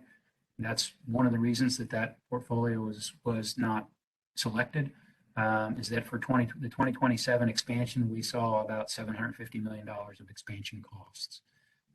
Obviously, if that was put out to 2035, the cost went down considerably. And the reason is there was a lot less loop required if we waited till 2035. But 2027, it was a pretty substantial cost. I believe we answered the question on slide 27.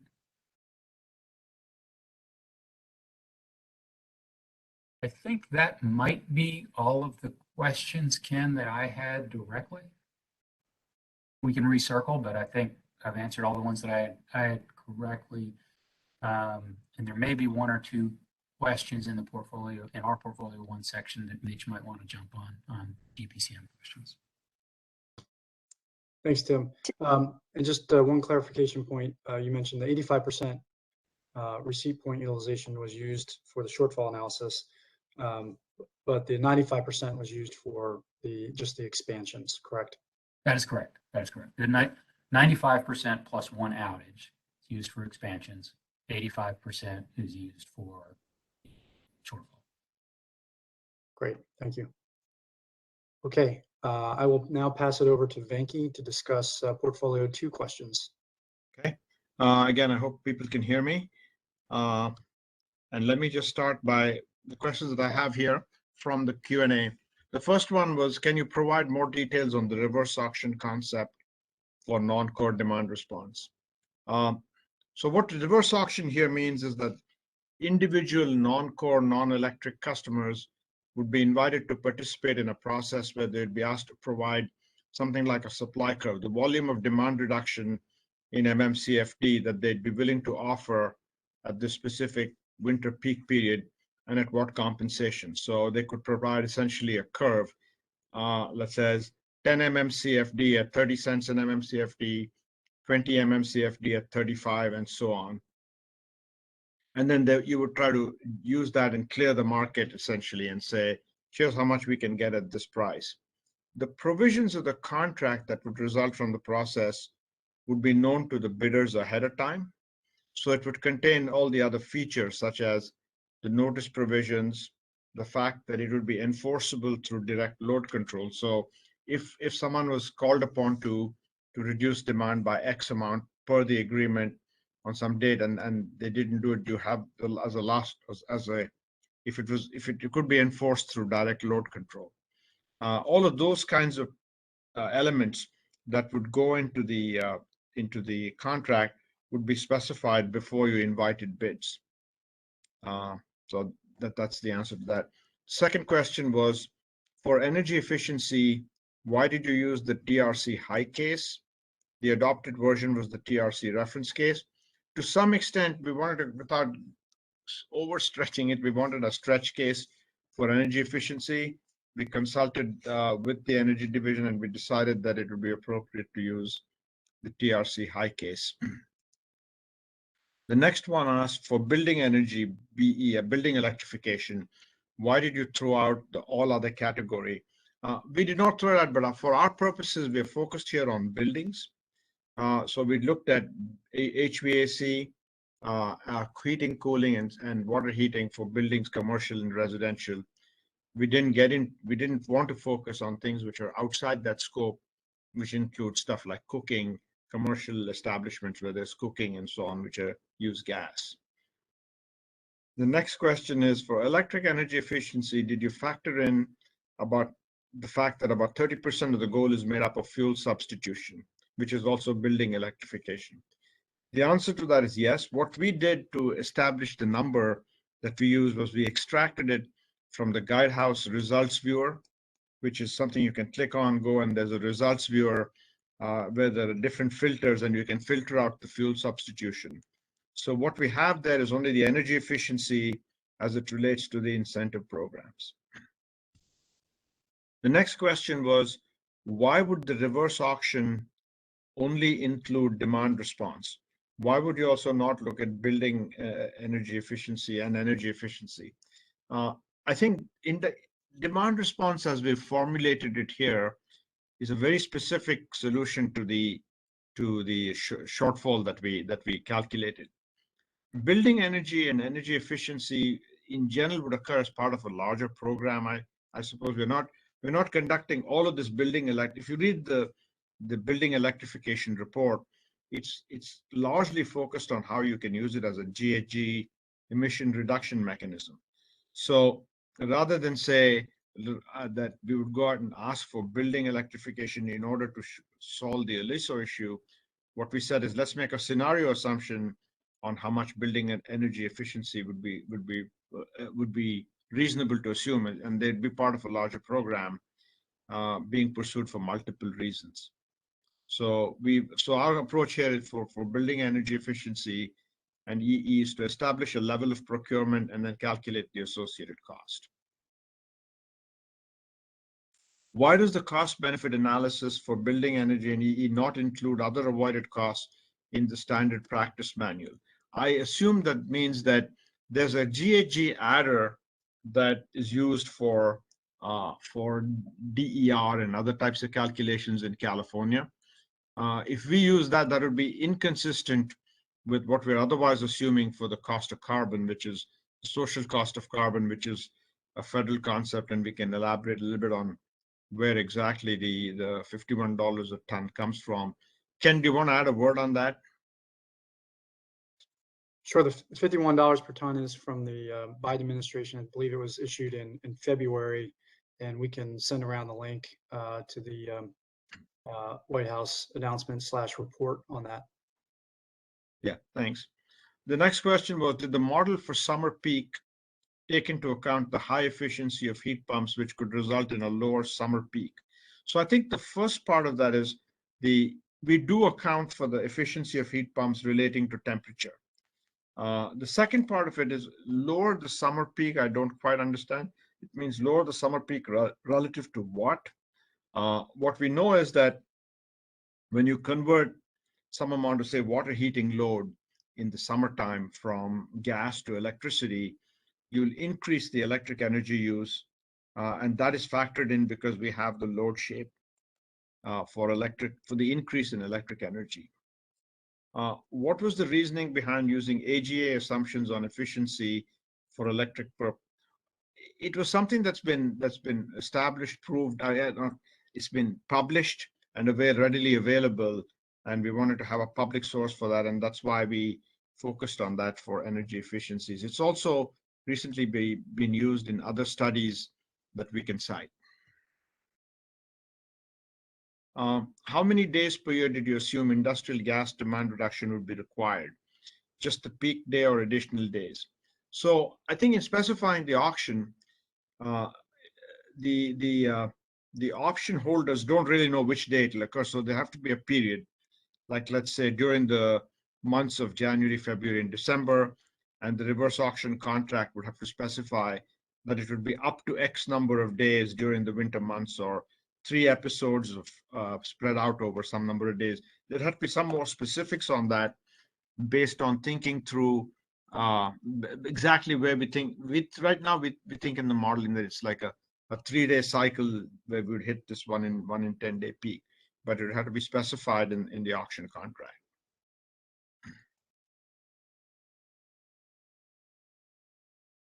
Or we could say that it would be non-core gas demand reduction would be required on any day where the demand exceeds the quantity that can be supported by system deliverability. But again, it would probably be in the winter months. Are payments for non-core demand response assumed to continue in perpetuity? Well, that's to be determined in the contract. I would assume, without trying to write a contract here, that in the first instance, it would probably be, let's say, over a 5-year period from 27 to 2032, subject to renewals for 5 years, something like that. And maybe after the first 5 years, enough other things have happened on the system that you no longer need to have a contract. Really, everyone's comfortable that you can operate without Aliso Canyon, and that you've got 5 years of data on what you can really achieve. And so maybe it'll be 5 years. The contract might be for 5 years, extendable up to 15, but with an option to terminate it at any point. And so maybe the right answer at some point when there's greater confidence would be to simply terminate it. So I think I've gone through the questions I have here on portfolio 2. So should we move on? Sure. Hand it over to Mitch now for portfolio 3. Yeah. Okay, looks like I have control of the slides. Thank you. Portfolio 3 questions. Start on slide 33. We're already near. Slide 33 mentioned EG electric generation profiles developed by FTI using Plexus model for years 27 to 35. How are those EG profiles developed? Is this electric system study focused on the winter days? What type of electricity applied? The EG profiles that we're referencing are I'm sorry to interrupt. Just a reminder to stay close to the mic because you're fading in and out. Sorry. Is that better? Yes. Yes, that's better, Mitch. Yes. You might want to All right. repeat the question. Okay. Several part question. Slide 33 mentioned EG profiles developed by FTI using Plexus model for years 2027 and 2035. How are those EG profiles developed? Is the electricity system study focus on the winter days? And what type of electricity demand assumption is applied? So the EG profiles refer to the gas demanded from the electric generation sector on the 1 in 10 peak winter day in 2027 and 2035. This comes from our Plexus modeling in both years, and the workshop number 1 presentation materials actually have more detail on how the load forecasts were constructed using the materials made available by the IEPR report. So I would refer you to the workshop number 1 materials for more detailed slides on that, which I think would be useful for you. Next question. A question about TPP scenario. Is the reliability and policy driven case the 46 million ton with 2019 IEPR adopted in the base case update? Yes, that is the TPP case that is adopted. On slide 13, why focus only on IOU obligations? Why not all LSEs? I think we kind of addressed this with the commissioner's questions. The IOUs corresponded directly to balancing authorities that exist in our Plexus model. So we assume that the resources would be placed into service within those balancing authorities. All of the other LSEs are not modeled separately in Plexus, but yeah, as the commissioner mentioned, the requirements aren't really geographically dependent anyway. Next question is going back to resource deployment under the 11.5 gigawatt procurement. How much was assumed to be deployed in the LA basin? Oh, we already answered that one. Sorry, I read it again. And you'll be able to see it in the materials that we'll provide as well. Next unanswered question.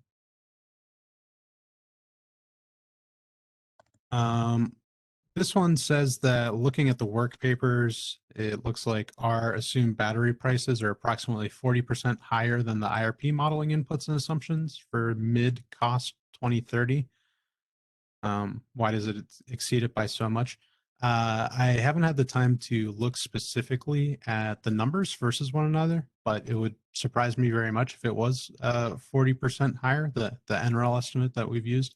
I would suggest that you make sure that they're both expressed on a kilowatt basis, on a power basis, and not a kilowatt hour or a storage capacity basis, and also that all of the costs are included. So the cells, the inverter, and the other services needed to put one into service. Next question is the SB 100 report, co-published by CPUC and other California agencies, assumes the need for approximately 4.5 gigawatts of new renewable capacity per year on average between now and 2045. Does the baseline account for any of that needed new renewable generation, or just the 11.5 gigawatt order plus the TPP portfolio? The baseline is only capturing that to the extent that it's captured by the TPP portfolio and or transmission planning portfolio, TPP, and the 11.5 gigawatt procurement order. So we're not assuming anything else outside of those two data sets. Okay, several questions on slide 58.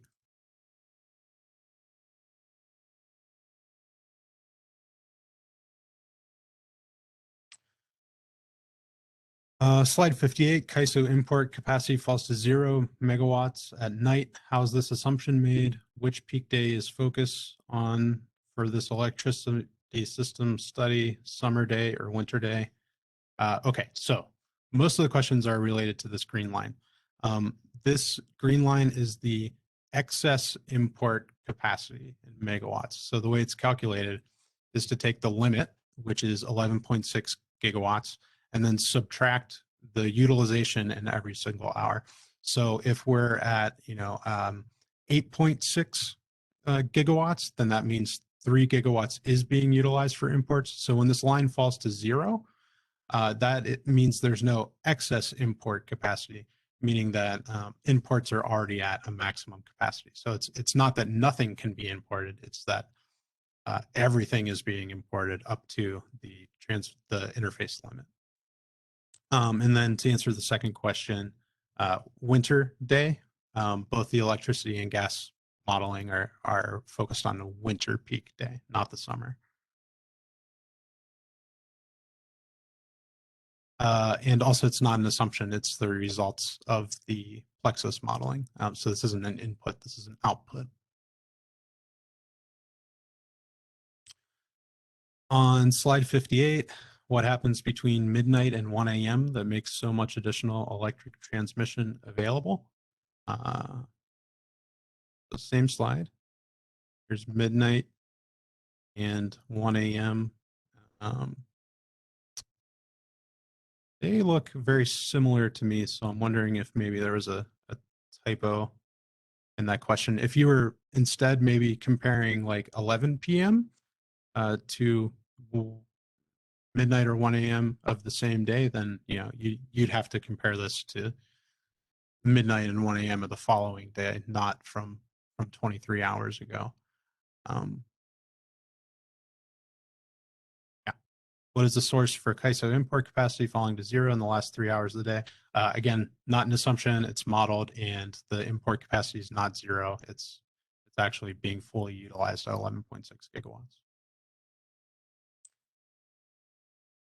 The IRP proceeding has moved on from the current TPP, which is a 46 million ton portfolio, to recommending at least a 38 million ton portfolio.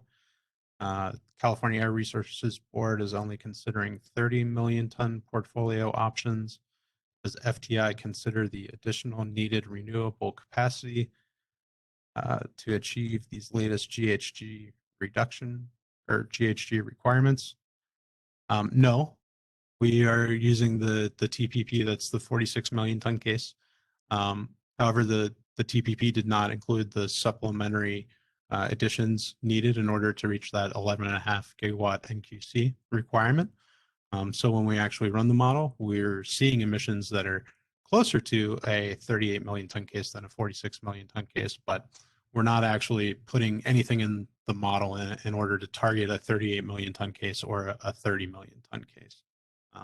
We are using the TPP data set, which is the 46 million ton case. Slide 57.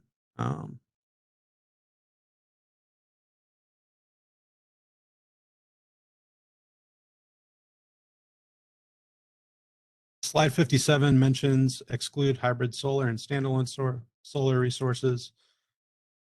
From the mixture shown to the right, hybrid solar resources, solar plus battery, is effective to discharge during the critical peak load hours to support the system reliability and reduce GHG. And the hybrid resources are critical clean energy resources as a part of reliability procurement order. Why is hybrid solar excluded in the study? Is hybrid solar resource excluded from TPP and 11.5 procurement? I tried to make this point as I was presenting this slide, actually, and maybe cleared it up then. But we're not excluding solar from the base case, which is included in all the model runs. So the TPP plus 11.5 gigawatt procurement order. The hybrid solar and the standalone solar is included in the base case. It's just that we're not considering adding incremental solar capacity for the portfolio 3 generator additions. For the reasons I laid out before. It's, there is enough solar to facilitate the movement of energy from the daylight to dark hours using the batteries that we're adding. And solar alone won't address those kind of the direct effects part where the problem hours really lie. So that's why we're excluding it. But we're not excluding it from the base case. We very much include it. Did you consider the potential magnitude of the impact of electric vehicle charging on your work? Do you believe that incorporating this information would be something that could enhance this analysis? Yeah, so the IPR demand side modifier forecasts include EV charging, and we have included that in the load forecasts that we're using in our model. So we are taking into account EV charging as included in the IPR's demand modifying resources or load forecast. For the generation portfolio, how would the results change if the 1,400 plus megawatts of geothermal capacity assumed in the base and scenario case is not available, particularly by 2027? You can make this, a more generic question and say, like, what if you can't get the builds that you think you're going to in either the base case or in the portfolio 3?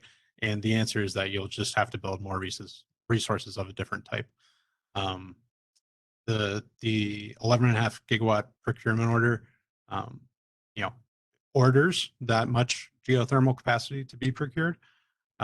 So we assume that it will in our analysis, but if for some reason it was not, then you'd have to consider replacing it with some other source of generation. Do any of these scenarios account for the LADWP LA100 study and recent vote to eliminate gas-powered generation by 2035? Only to the extent that any kind of those assumptions would be embedded in the TPP or the 11.5 gigawatt order. There's no explicit assumptions made by the LA100s in our analysis.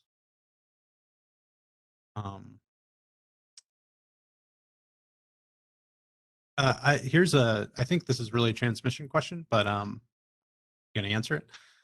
Seems to me increasing energy imports moves the carbon problem out of California to reside elsewhere, but still on Earth. Please comment. Yes, it absolutely has the potential to do that.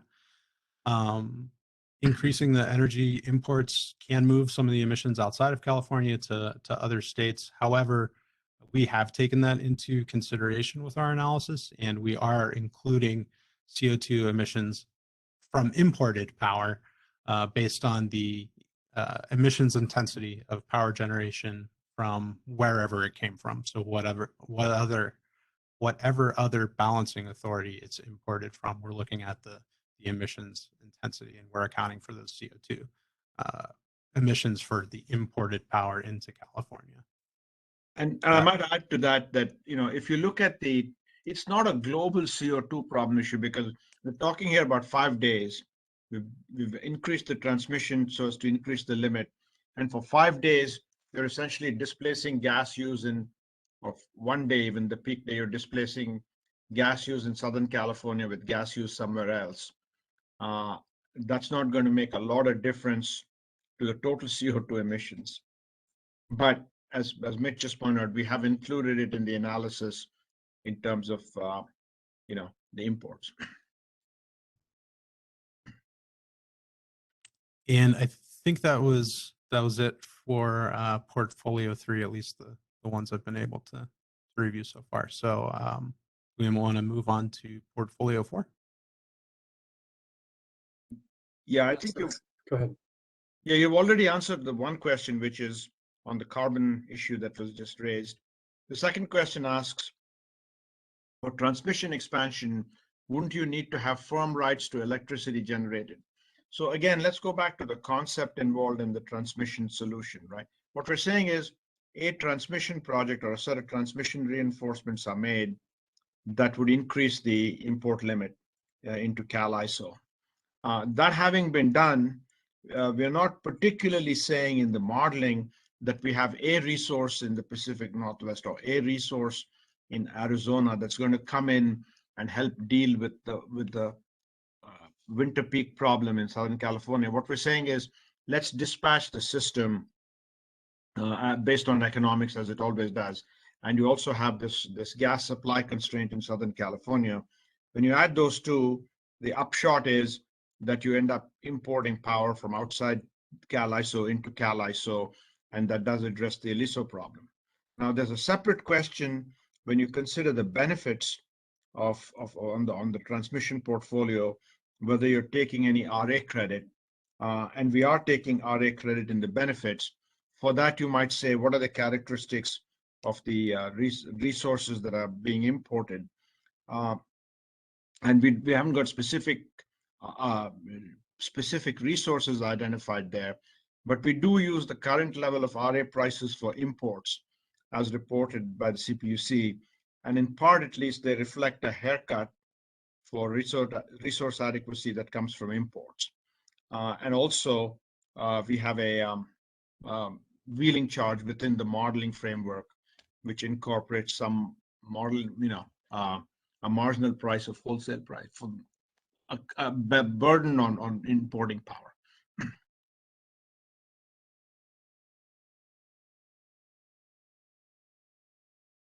I think those were the questions on transmission that I see here on this list. Great. There have been a number of questions during this Q&A session. I don't know if you want to address those as well. Yeah, I'm going to address a couple questions that we kind of fall in the other section. There's a question around the amortization period used for the gas infrastructure projects in Portfolio 1 when we conducted the analysis. As I mentioned before, we used the capital recovery factor based on the NREL ATB. That factor uses a number of different inputs to come up with that rate of 6.35% or rounded up to 6.4. We used an inflation rate around 2.5%, capital recovery period of 20 years, a rate of return on equity that is nominal of 9% and translates to about 6.3% on a real basis, and we used a depreciation period of 5 years. We also received a question about whether or not that 6.4% capital recovery factor matches with SoCalGas's recovery. One of the latest documents we have on SoCalGas's recovery rate is 7.34%, so it's not a match exactly. It's about 1 percentage point lower. And then there was a question around translating the $240,000 per million cubic foot per day in Portfolio 2 for the gas demand response or the non-core demand response. We used a 1.033 therm factor, So you divide the 240,000 by 1.033.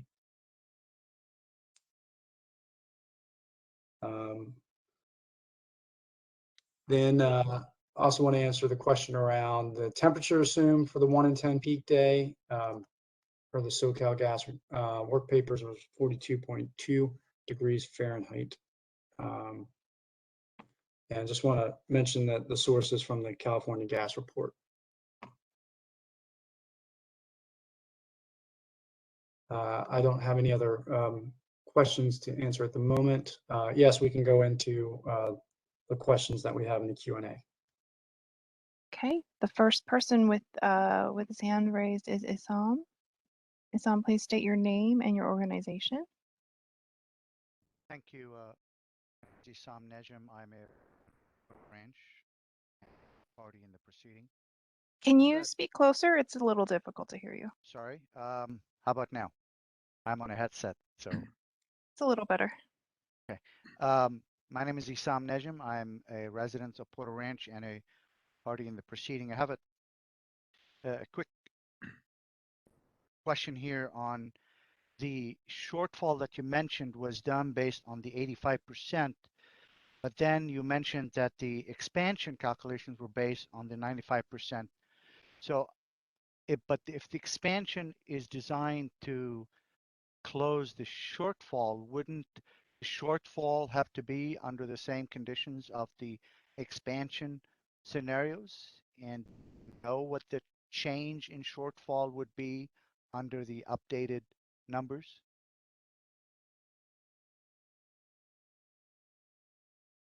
It's a question for you, Tim.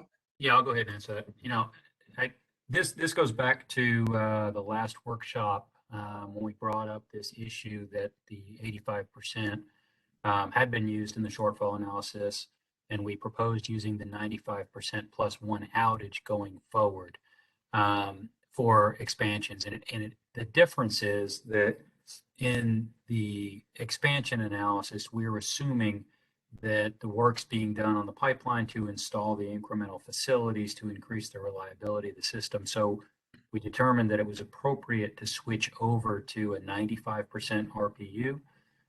When we did that, though, we also agreed that we would incorporate the one outage, which is the 212 million a day of capacity.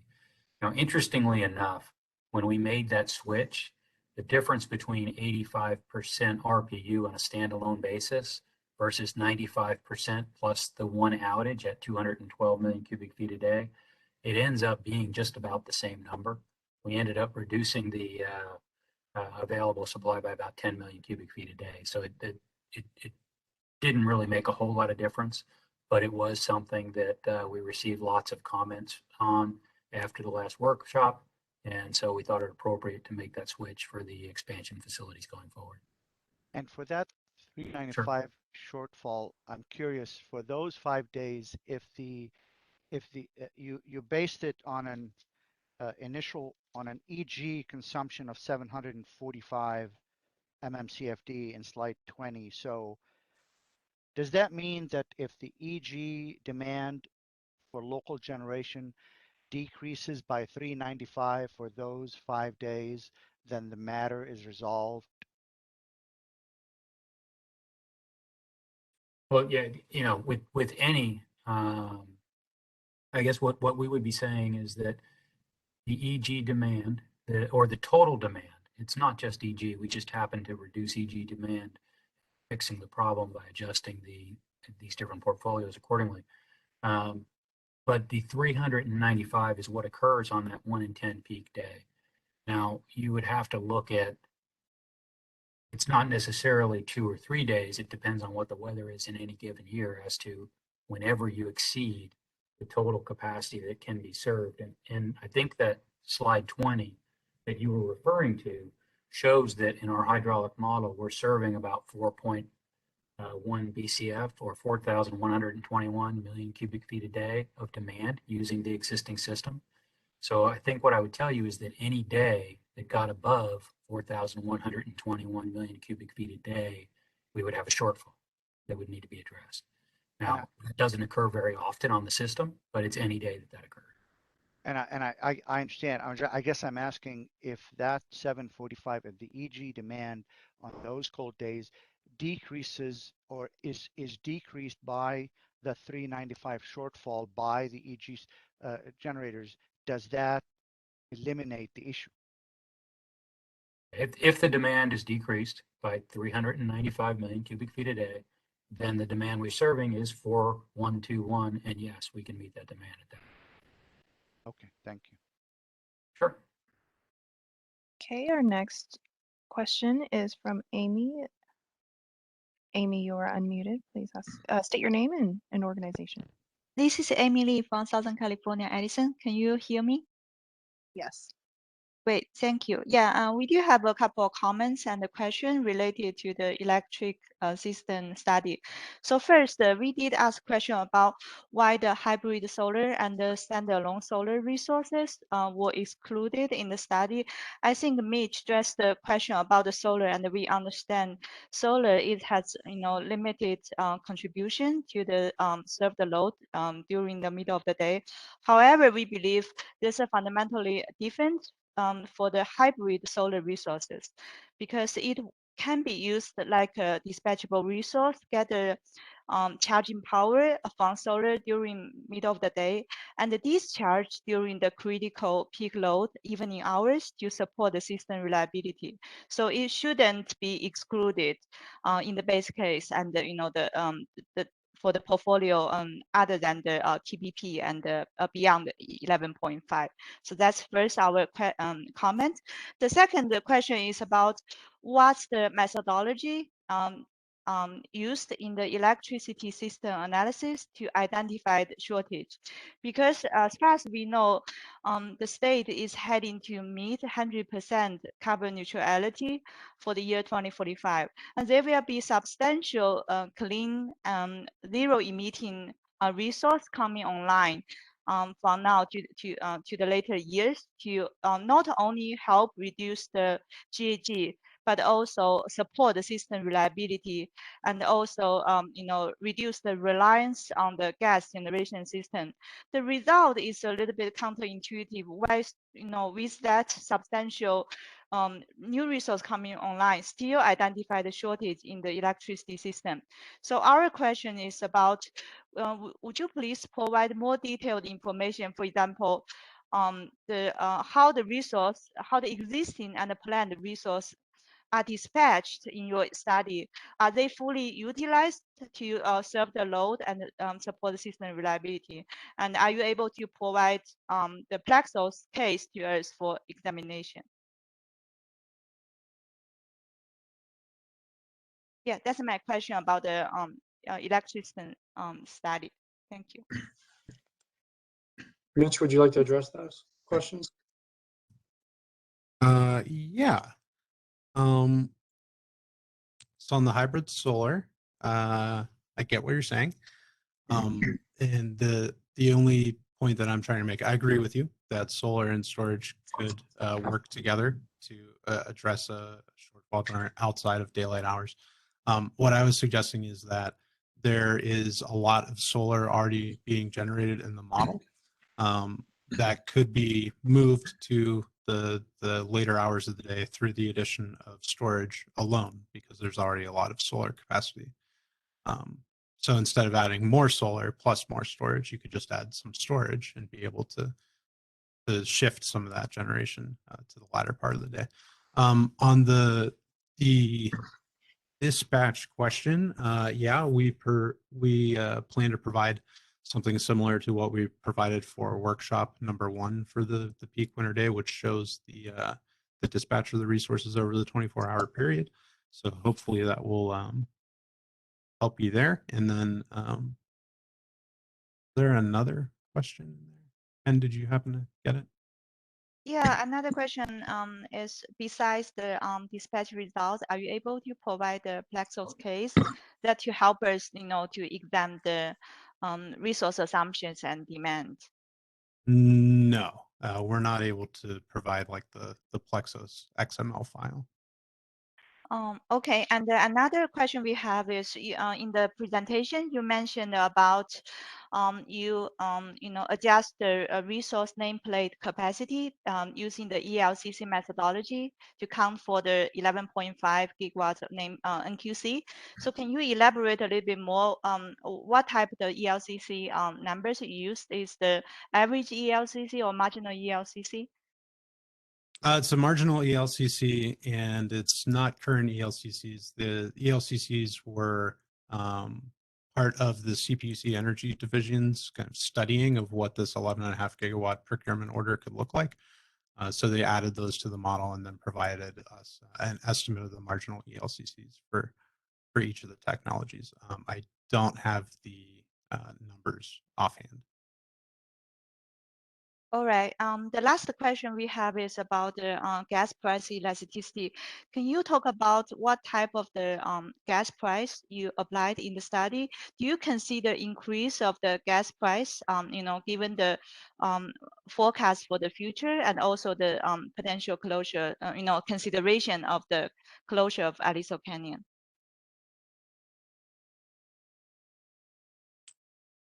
I'm not quite sure how Yeah, to. mainly the question we have is, the gas price will have a major impact on the resource dispatch, right?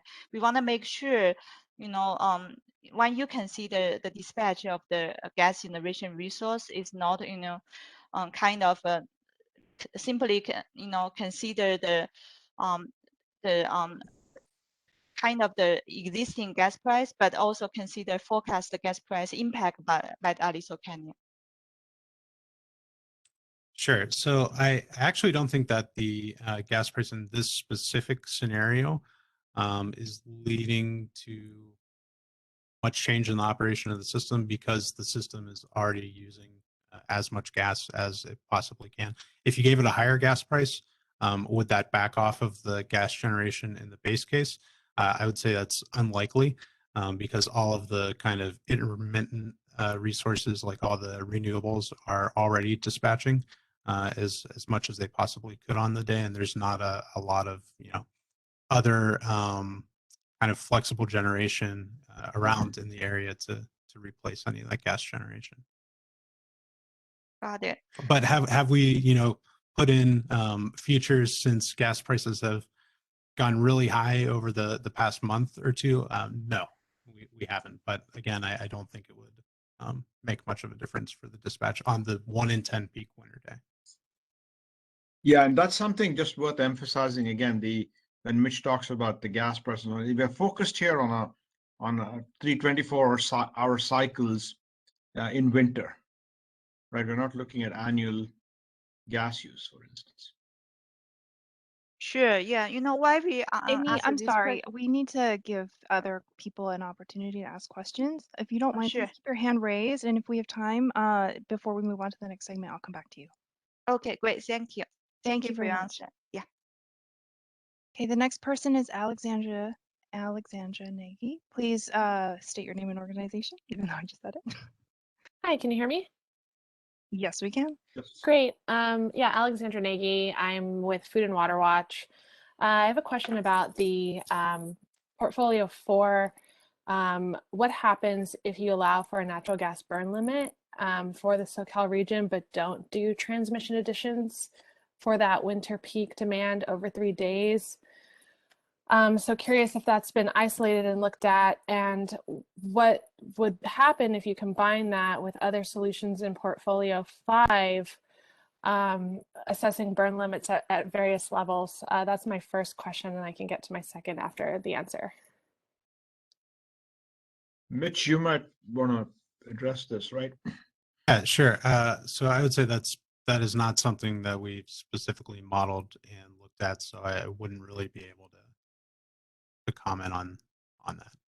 And there were 2 parts to the question. One was, have you modeled gas constraint without transmission increase? Without transmission the second additions. was, yeah, and or did and you if not ask the second question yet? Yeah, and I guess if you haven't studied that, would you be able to look at that in isolation as part of a solution for portfolio 5? It seems like that alone is a pretty interesting lever that we should explore using and shifting demand from out of basin or out of the SoCal region elsewhere, and what that can do to alleviate the shortfall. So, modeling that on its own seems pretty significant just without transmission upgrades and what that would do.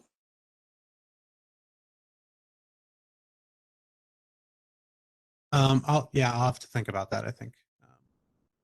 Okay. I don't have an answer for you right now.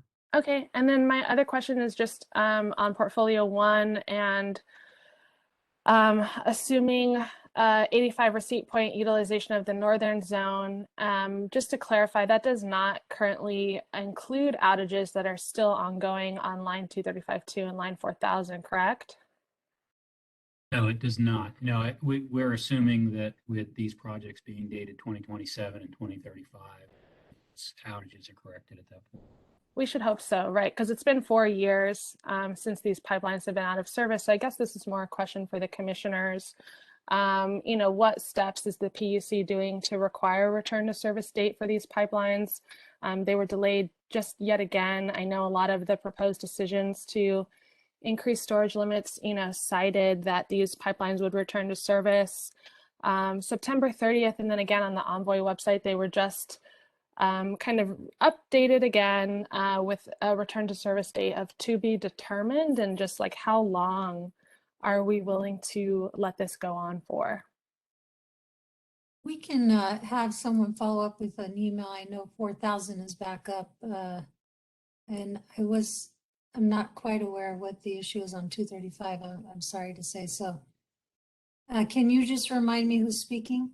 Yeah, this is Alexandra Nagy with Food and Water Watch, and I can put a link in the chat about the continued outages on both those lines. I wasn't aware. I mean, based on the Envoy website, it shows that they're still down. Okay. Thank you. We will follow up with you. Would it be helpful if I just responded now? Sure. Is that Jean? Yeah. Okay. So, Yeah, sorry, maybe but just briefly, because we want to make sure. yeah, both. I just was going to say that both line 235 and line 4000 are back in service, but they're back in service at reduced pressure. So that's just the clarification. They did increase their pressure, or at least line 4000 increases pressure as of October 1st, but it's still reduced from its nominal capacity. Exactly. Okay, we can still follow up with those amounts and check the Envoy to make sure it's up to date. Karen, you want to move on to the next question? Sure. The next person is Norman. Did he lower his hand?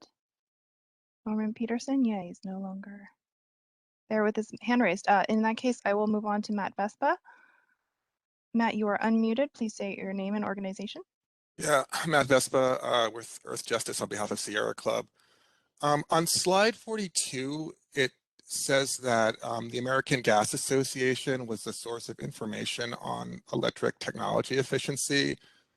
And I'm wondering why you used them as a source of information and not something that I think would be viewed by the public certainly as more impartial, like the efficiency assumptions in the AB 3232 report. So let me clarify here. We're not using the technology assumptions embedded here or there to calculate the amount of gas heat that's displaced or how much electricity is consumed. Those are coming directly from the CEC report. We're using this only for purposes of taking the hourly load, only for purposes of taking the displacement and calculating the hourly increase in electric load and the hourly displacement of how much gas to create an hourly shape from temperature. And we've used this in other studies as well. So it shows the relationship between temperature and the efficiency. And that's all we've used it for. We haven't used, that's not the basis for estimating how much, how many gigawatt hours is gained by electricity and how much is lost from gas.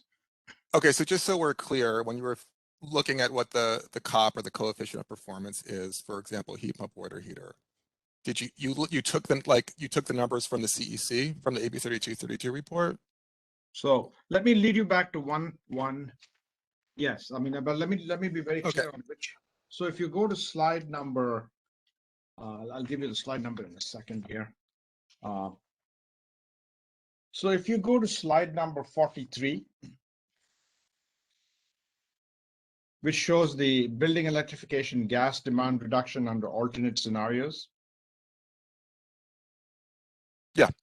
Oh, okay. So the line items there, like the gas demand before that, and the conversion to electricity and the conversion to electricity in MMCFD, all of those come from the CEC report, the 2021, right?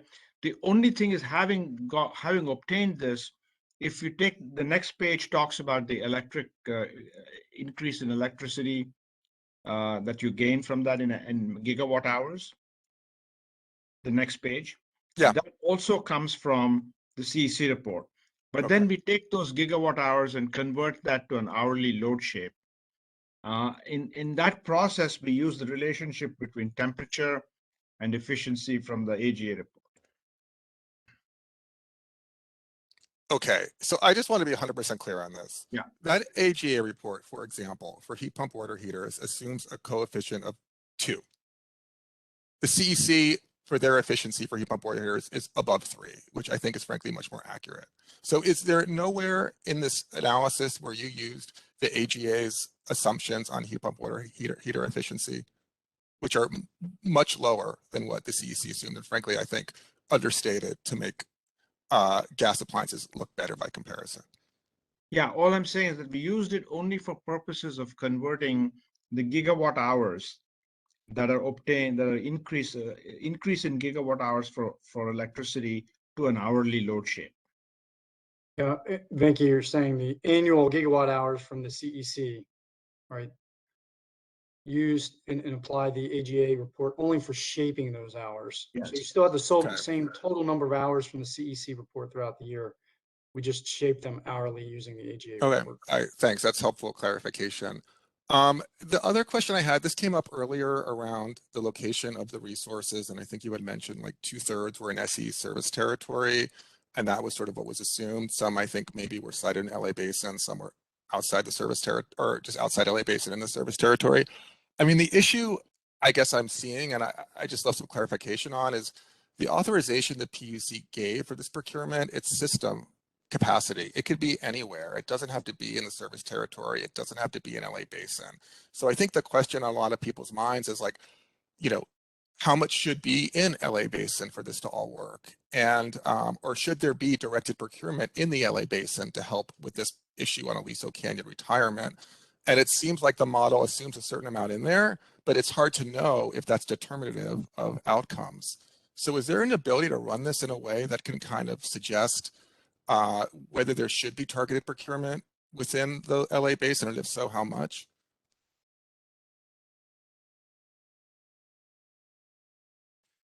Yeah, I think you'd have to do a full-blown capacity expansion planning modeling, obtain, you know, the optimized mix of where exactly things should be placed in such a manner, which would be more of a like a resolve and serve-em type study. Yeah. Okay.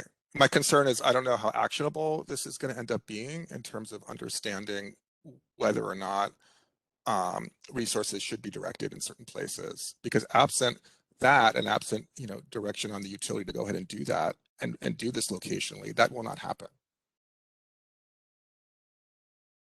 Yeah, understood. I think that there's a room for more analysis on any of these portfolios if one is selected to kind of be the path forward. So.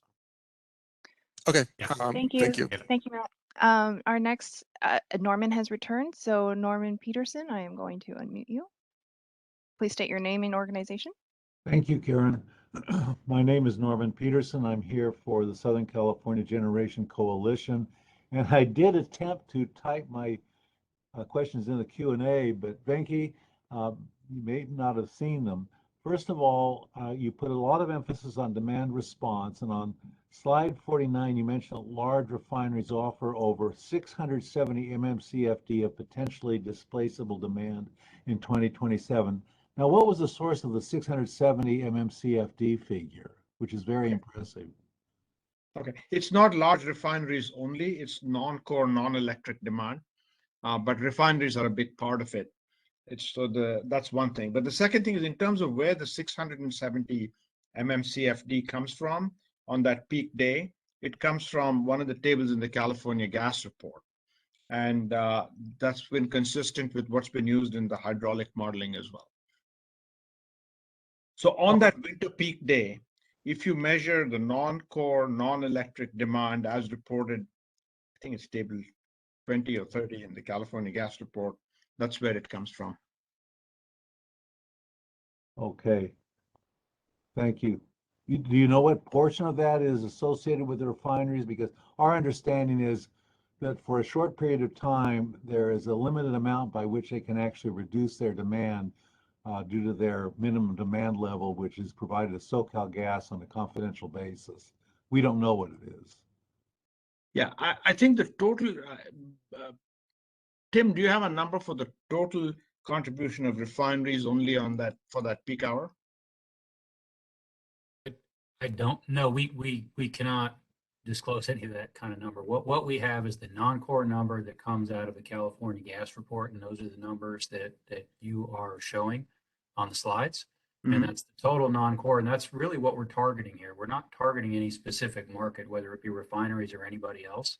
We're targeting anything within the non-core. So, from that perspective, from a 10,000 foot level, sure, refineries are a big load, so that'd be nice if one of those participated, but that's not a specific target. The target is non-core.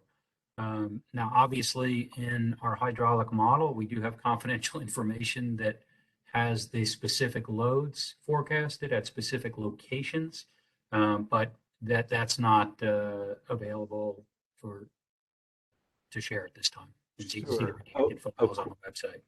Of course. Next question, Venki. Why do you need a 2,875 megawatt increase in the import limit in portfolio 4A, but you only need a total 2,000 megawatt increase in the limit in portfolio 4B? That's 1,000 for LAWP, 1,000 for CAISO. What Right. happens to the extra 875? Okay, so this again, as I said, this is a what if exercise. The California interface limit, as modeled in Plexos and consistent with all the IRP modeling, is, think of it as how much import capability exists from the rest of the world into CAISO. So in solution 4B, what we're trying to say is if you can get only 1,000 megawatts into the CAISO limit, but you get another 1,000 outside of the CAISO limit and into Southern California, like LADWP, the what if says you can do it. What is not clear is if you actually build a project to increase by 1,000 megawatts the capacity into Southern California, whether that will also affect the CAISO limit. Because these are all interconnected systems, right? I mean, to determine how much the CAISO limit, what is required to change the CAISO limit by X, you can only do that after you do a power flow study and go through a multi-year process of establishing what the new interface limit would be. So it's in the nature of a what if, saying that the what if analysis says if you can do 1,000 plus 1,000 outside of the CAISO interface limit, and then you can do that. That's the answer. So you're not saying that 1,000 plus 1,000 as proposed in 4B is a concrete proposal. It's a scenario. Right. Actually, neither 4A nor 4B is a concrete proposal because we are unable to say that this will be the impact on the CAISO limit, which requires a power flow study and this multi-year process. Okay, and sort of a spin-off question from the question about LA. I believe maybe Tim, I've forgotten who it was, maybe Mitch, said that you had not taken into account the LA 100 study. Is that correct? You haven't taken into account the LAWP, the LA 100 study. I think what Mitch said, and Mitch, you can correct me if I'm stating this incorrectly, is to the extent that the elements of LA 100 are in either the IRP or the TPP or subsumed under the 11.5 gigawatt, then it's there, but there's no explicit treatment of the LA 100 plan. Thank you. And Thank just you, one, Norman. We have to thank move you. on to the next Thank you very person. much. Thank you. All right, next questioner is Jennifer. Jennifer, I'm going to unmute you. Please state your name and organization. Great, this is Jennifer from Southern California Edison. Can you hear me? Yes, it's a little choppy. Go ahead. I think there's an echo also.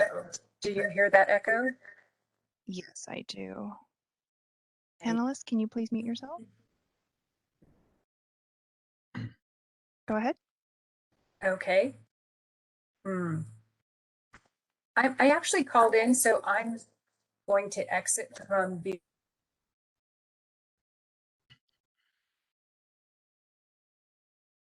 Okay. Jennifer, if you're still there, we will move to the next question and then we'll come back to you, Jennifer. Jason, go ahead. Please state your name and organization. Jason Egan, SoCal Gas. A couple questions. Looking at portfolio 4, and I think this is just kind of a spin off on some of the questions you answered earlier, but when you were looking at portfolio 4, did you consider whether or not to expect increased demand for dispatchable generation if there is cold weather in neighboring states, or if you start to see additional or more stringent RPS standards in neighboring states? And I think a more general question is, have you performed analysis to assess whether or not the generation capabilities you are assuming outside of California will be during this problem hour? And would that analysis be helpful in moving forward? Yeah. So I guess in the case of, let's say we're looking at a 3-day cycle or one winter peak period in 2027. So we have a set of assumptions for inside California, for which we've told you where they come from, the IRP plus the TPP plus the 11.5 gigawatts. Likewise, for the rest of WEC, we have a set of assumptions that have come from the common case, that Mitch referred to, the anchor data set, or whatever they call it these days.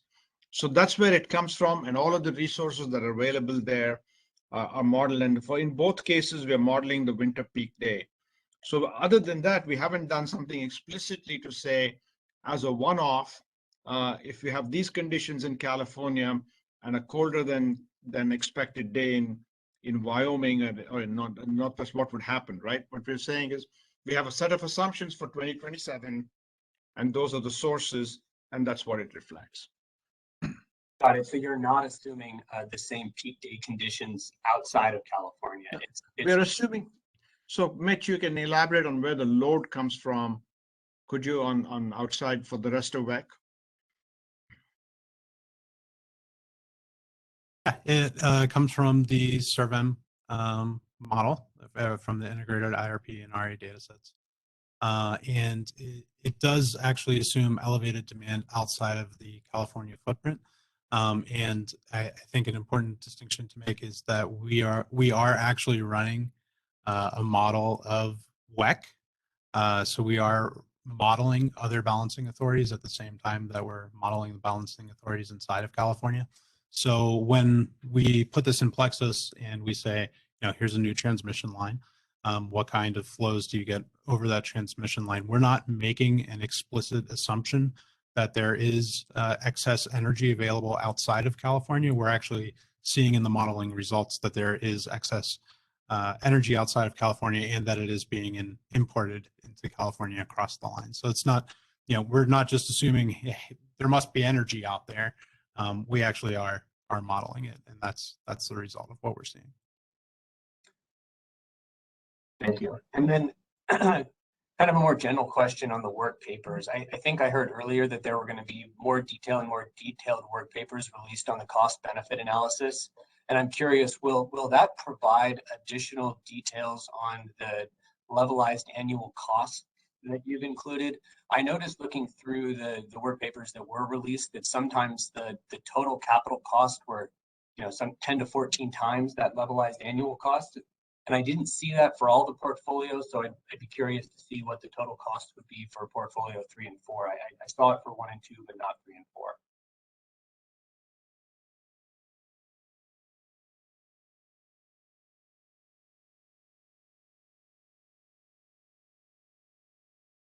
I'm sorry, did you? Go ahead, Ken, were you going to say something? No, sorry, could you repeat the question? I'm just curious if the more detailed work papers you're going to release is going to include additional details and specifics around total costs as opposed to just the levelized annual cost. I think portfolios 1 and 2 have total costs, but I didn't see total costs for 3 and 4, total capital and total O&M costs. Yes, so we did supply a work paper. I don't know if it's been published or not, but that has total cost for each portfolio. Total capital costs. I think that's what you're asking about, right? That's right. Correct. Excellent. Thank you. Sure. Thank you, Jason. Next person is Jennifer again. I'm going to try to bring you back. I've unmuted you. Are you there, I'm here. Jennifer? We cannot hear you. You can't hear me? Oh, there you are. Great.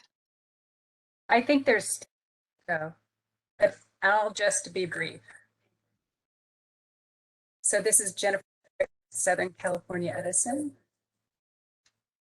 I would like to ask if we could have the input data for the Plexos runs for the base case and the other electric system studies.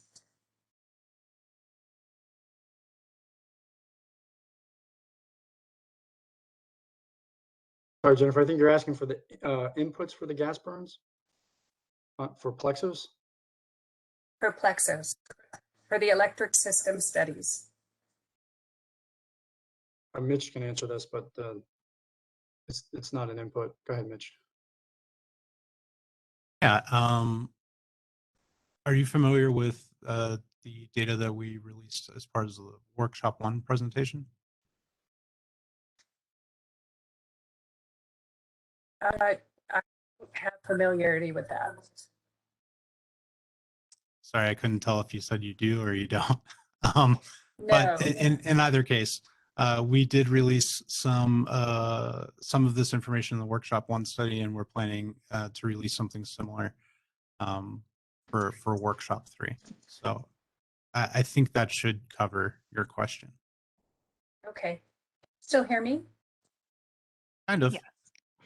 Oh, sorry about that. Okay. So that's great. Will that data be enough for us to perform some independent modeling? I don't know. I mean, it's not, it's not an XML file that you can just drop directly into Plexos and run. Does it have all the components that you would need to run a similar study? It should have most of them. There are probably, I don't know what modeling tool you're using. I don't know how your model's set up, but it is all the important assumptions that went into our model. It's hard to answer the question without knowing, the details of what you have and what you want to do. We'll look forward to seeing the data and ask questions from there if needed. Thank you, Jennifer. Can I ask one more quick question? Oh, sure. Sure. Yeah, just wondering what the dispatch changes in Northern California look like as a result of Aliso closing. That is something that I'd have to take another look at. Yeah, I can't tell you off the top of my head. But you should be able to figure that out from the file that we're going to post anyway. Okay, great. Thanks. All right, the next question comes from Tyson Siegel. Tyson, state your name if I pronounce it incorrectly and your organization. Hi, my name is Tyson Siegel. I'm with the Protect Our Communities Foundation, and I was interested in hearing a little bit more about your review of minimum local generation, and specifically as it relates to some of these questions that have come up on where the new generation would need to be located. in 2017, there was an Aliso Canyon Winter Risk Assessment technical report that was published as a joint agency effort. It included CAISO and LADWP, and the result of that was that minimum local generation was could be all the way down to 38 mmCFD or as high as 293.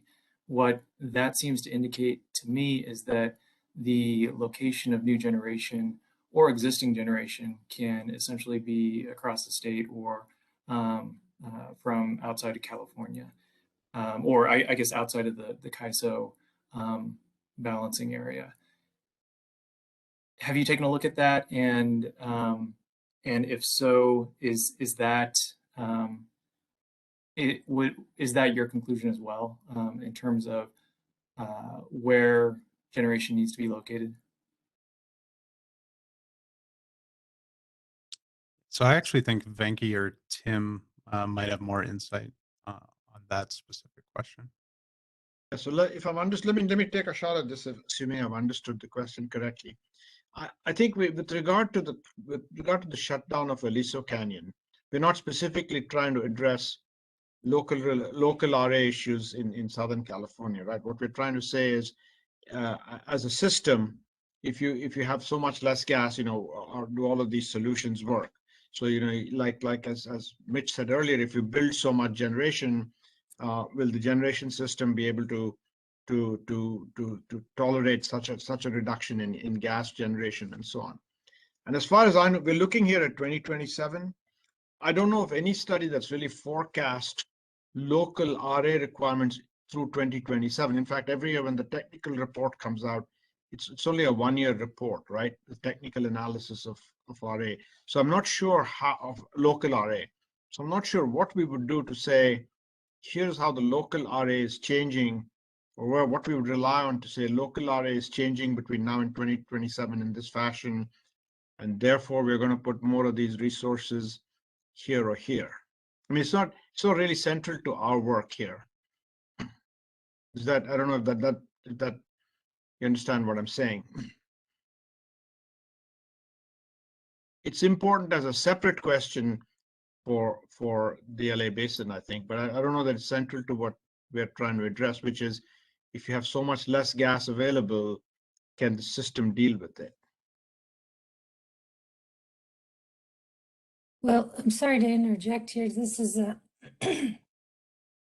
maybe a slightly different lens on that, which is that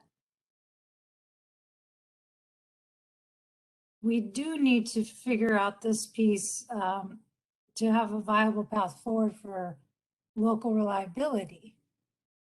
And is there a way, I guess, but just, it sounds like the answer to the question is no, you didn't put any sort of constraint for local minimum generation.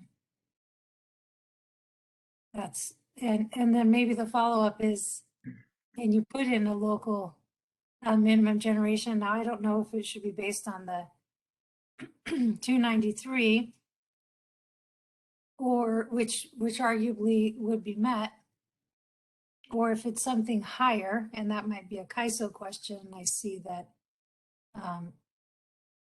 we have a question in the Q&A here that's not in a BTU number, but in a megawatt number. Yeah, so in response to what you just said, I think in phase 2 of this analysis, there was a local minimum generation kind of analysis performed for Southern California, and the total gas use from that required in the LA Basin, as you said, is probably less than what we're allowing for anyway here, right? So in that sense, we might have met it, but I don't know that we have a separate forecast. If someone says for 2027, we need a minimum local generation of so much in the LA Basin, then we can go and add up on the plants that we have from our modeling and say how much gas did they use? Was it more or less than that? I think it's kind of an endogenous variable in the equation, wouldn't it be? As you add new resources to a region, minimum local generation from gas-fired plants inherently Mitchell, change. sorry, you're cutting in and out again. Sorry. Sorry. I said, can you hear me? Yeah. Yes. All I was mentioning was the fact that I think that it's a bit of a endogenous variable, in that if you are to change the generation resource mix in a local area, that the local generation requirement, the minimum local generation requirement, would also change.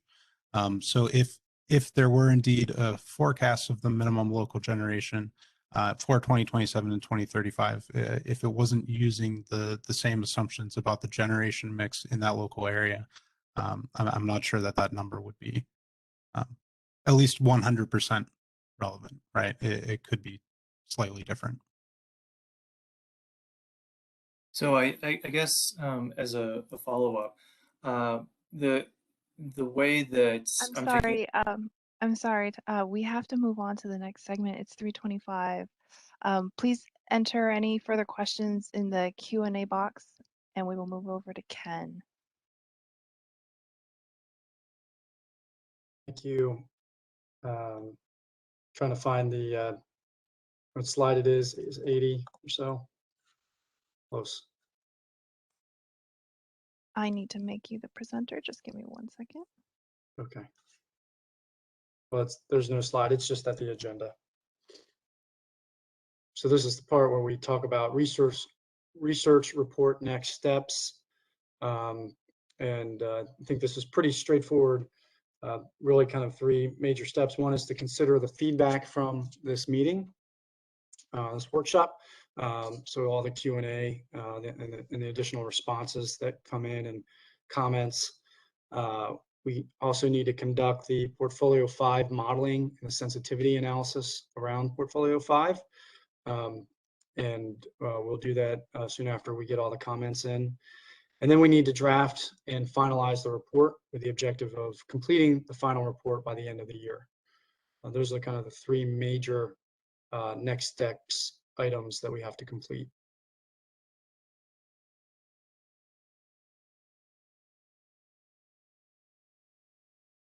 Don't know if the commissioners or CPUC staff have any questions regarding the next steps.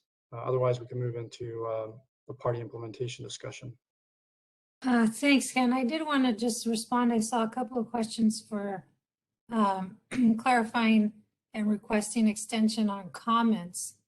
And I think at this point, given that timeline that FTI is under, extending the comments for them would not be helpful. And Ken, you can correct me if I'm wrong here, but I think you want to stay with the 10-day comment period to give you enough time to finish your final report. That's not to say at the end of the final report, we will be having a status conference to talk about this in more detail, but we will obviously be having more opportunity for a fuller opportunity for not just comment and reply, but we're going to be having certainly requests for evidentiary hearings. And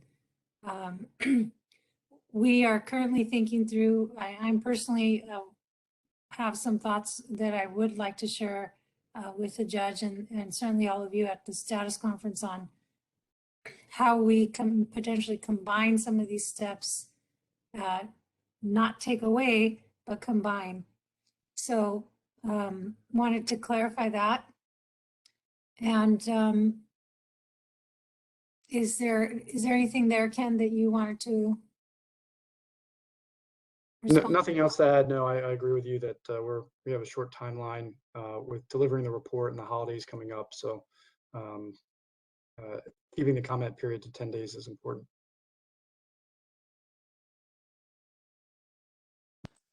Excuse me, this is the judge. The comments are due in 7 days. Thank you. On the 10th.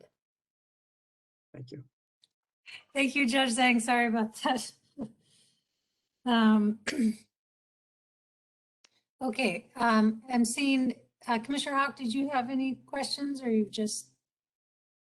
No questions. Okay. Well, thank you, everyone, for the presentations and lots of great questions. What I'd like to do is move into the next section here, which is also a bit of a thought exercise. And again, really just to have a similar type of discussion where there's given the opportunity that we're all together to really think through what comes after. So I'm going to pose it this way, which is, imagine, let's say that there was agreement. Could you imagine if there was a settlement on this case that everyone agreed to, what the investments look like, what that portfolio consisted of? So let's assume there's a portfolio out there that has the agreement. The question I really wanted to dialogue with you guys is also to start to get some of your early thinking on what implementation looks like. And certainly even in this last part of the discussion, we know that there's still some unanswered questions on how we get there. But what I'd like to ask is really, who plays a role in procuring some of these investments? Who has the obligation to pay for them? And sometimes those are the same and sometimes they're different. How do we allocate some of these responsibilities? So this is really intended to really talk through how we make some of these models actionable and your thoughts on really what those next steps will take to actually get to a place of implementation. So this is an open discussion, but I did want to start with some of the folks we typically order to procure and make these investments. And I do want to ask Karen for your help in monitoring the hand raising to try to incorporate some of the other folks who want to speak up here. But I'm going to ask, and hopefully this is not too surprising, but I'm going to ask Southern California Edison to maybe take a first crack at sharing some of your thoughts on this overarching question. And I know there's a few representatives, so if any of you could please unmute and speak up. I will unmute Amy, Brent, and Jennifer. Go ahead. Sure, this is Brent Buffington from SE. Can you hear me? Yes. Yes, we can. So Brent Buffington, I'm the manager of integrated resource planning. So I could mostly cover the kind of impacts of supply side needs on the electric grid related to the shutdown or limitations of Aliso Canyon. SE asked quite a few clarifying questions earlier in the meeting or throughout the meeting on the assumptions, especially the electric system modeling area. I don't know that we're satisfied at this point with all of the answers, and that we fully understand the assumptions, especially around kind of the redispatch of the electric system under a no Aliso world. How that changes the dynamics and power flows just within the California grid, let alone the imports and exports. So I'd like to see kind of more of the study there to really get down into the weeds. We've done some internal studies, at least back in 2016, looking at the impact of Aliso, and we could be happy to refresh those in the context of our latest midterm reliability procurement order. So within midterm reliability, we expect that the state will be, collectively procuring 25 to 30,000 megawatts of nameplate capacity to meet that order, given the EOCCs, the incremental EOCCs developed by Energy Division. And so in the context of that, it looks like the required electric system needs are pretty small, identified, and depending on how the modeling was performed, it might be even lower. So that's what we would like to look into to see if there really is a need and how big it is. Today, the electric system customers pay for Aliso Canyon through the gas prices. Presumably, those are built into the gas transportation rates that are charged to the natural gas generators in, I guess all of SoCal Gas's area. So it's not inconceivable to just move that to the electric grid as additional procurement under some IRP framework. As to other options, we definitely see electrification as a strong option. Especially as we've been building out a much cleaner grid. That largely reduces our natural gas demands. But those things need to come in concert. So the electrification and these clean energy resources, but we're already well on our way on the clean energy resources and would expect to see additional electrification of transportation and buildings going forward as well. Import requirements, less clear, mostly because it's not clear to me at this point that we're fully utilizing the transfer capability within CAISO, the north to south in this case. In those peak time periods, we might be, but but from the analysis shown so far, it's not clear. Yeah, and just also want to point out about building electrification. CEC has identified that as a necessary strategy for meeting GHG reduction goals. So in any kind of composite or aggregated portfolio, we'd expect that to be part of the solution here, given that we're already moving in that direction or need to be to meet our overall goals. So maybe that's quite a bit from me. Maybe I'll stop there, and if there's any clarifying questions or maybe anyone else from SE would like to help support. Yes. Well, as your colleagues maybe are getting ready, I did want to acknowledge something very positive that you mentioned. I think some of the comments mentioned also in terms of the framework that we're in today with our clean energy goals. LA 100 was mentioned, and how we're on this trajectory already when it comes to particularly generation procurement, and really the question of location and timing, as you mentioned, in addition to some of these other complementary investments. So it is important to remember that we're all headed in that same direction. Is there anybody else from SCE? We do have Amy and Jennifer. I tried unmuting Amy, but let me give it a go again. Amy, are you there? Yes, yes. Yeah, thank you. I would like to echo what Brent mentioned. For us, we really want to have a opportunity to get more detailed information in terms of, for example, the assumption and the input data for the electricity system study. This will allow us to have opportunity to, perform comprehensive review and examine the study, make sure that it's robust and really, reflect the operational constraints of the electricity system.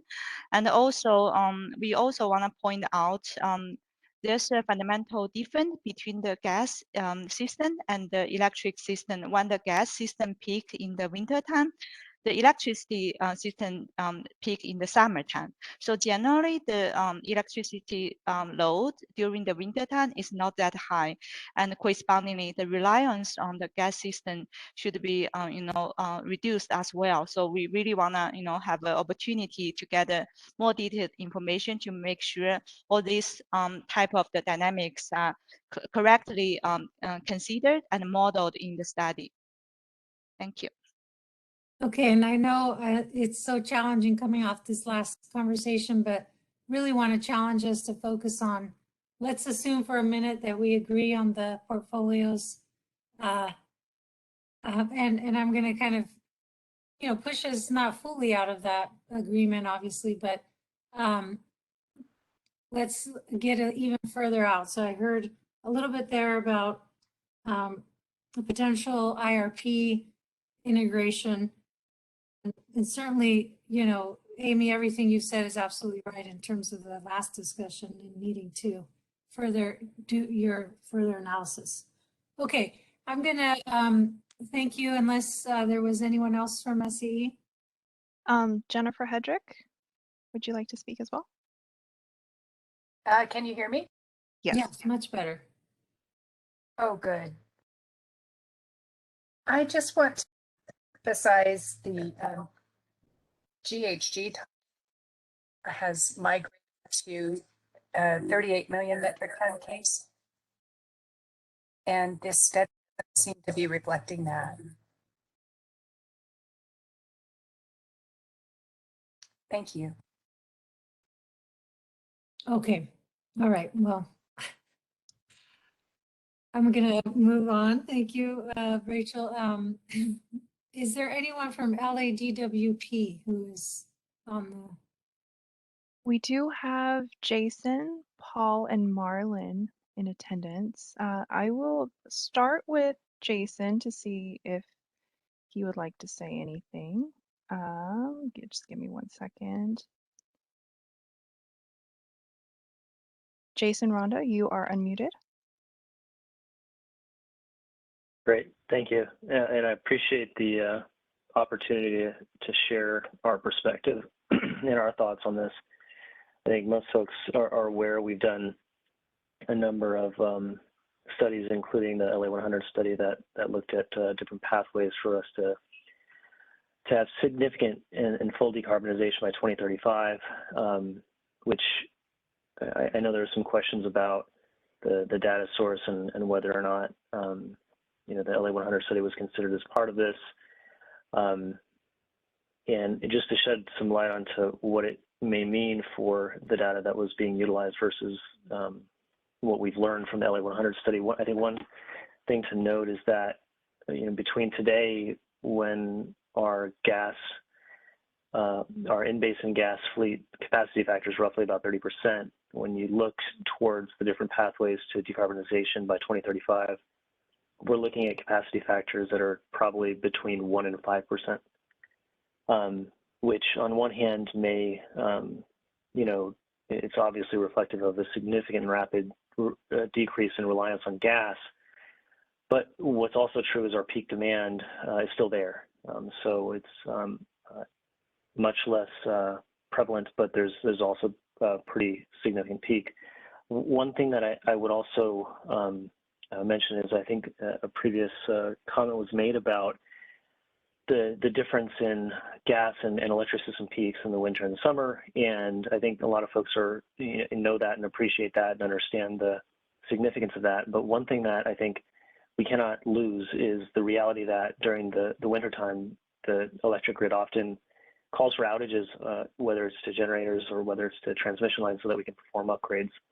And that's going to be particularly true over the next decade. So while the electric grid may not be peaking in the winter, there's going to be an extraordinarily high amount of work that's being done over the next decade in order to ensure that we can build out the transmission and the other resources that we need to fully decarbonize. The study also appears to look at different electric transmission pathways, and one thing that was really interesting from our study was that it's not just about getting the power to our balancing authority, to the city. It's also about getting it into certain locations, which means we have a significant amount of in-basin transmission upgrades that need to happen in addition. And that's even under scenarios where we have significant distributed resources. And then the other piece that I think is really important is when we talk about solutions that require a significant growth in demand response, demand response certainly has a major role to play, and we all know what demand response can do and what it cannot do. But one thing to keep in mind is that these resources need to be deployed into locationally specific areas. So potential studies that not just look at balancing authorities, but look at specific locations or over the course of many years. Another really interesting challenge that we see as well is that while the summer often is the challenge for the electricity grid, when we look to 2030, 2035, we also know that with building electrification and transportation electrification and potentially reduced solar production, that we actually see some constraints in the winter in the coming decade and a half. So I know some of what I mentioned is incorporated into the study, and I think it's appreciated. Some of it, probably could use some, I don't know if there's opportunity to add some sort of narrative to the areas that, where there's limits to the quantitative analysis. But I think the last thing that I'll mention is that if I missed it, my apologies, but looking at reliability is one really important thing that I think we're doing here and that electric utilities are doing, and the study is looking at. But what I didn't see, and again, my apologies if I missed it, but what I didn't see is consideration for those significant unplanned events like wildfires or earthquakes or other situations like that, where sure, we can build out new transmission or upgrade new transmission, recognizing that's extraordinarily tough to do, or grow local resources. But we also need to look not just at reliability, but the impact of unplanned events.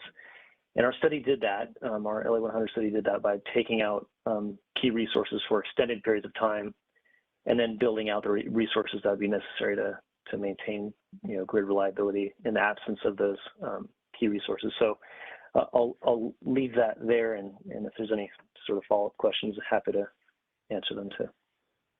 Yeah, well, Jason, just as we talk about all of these, additional complexities that we need to consider, the additional question is how we do that in a coordinated way. And, we had a scenario that was FTI put out on transmission that had a kind of an allocation to LADWP for transmission and for the ISO participants.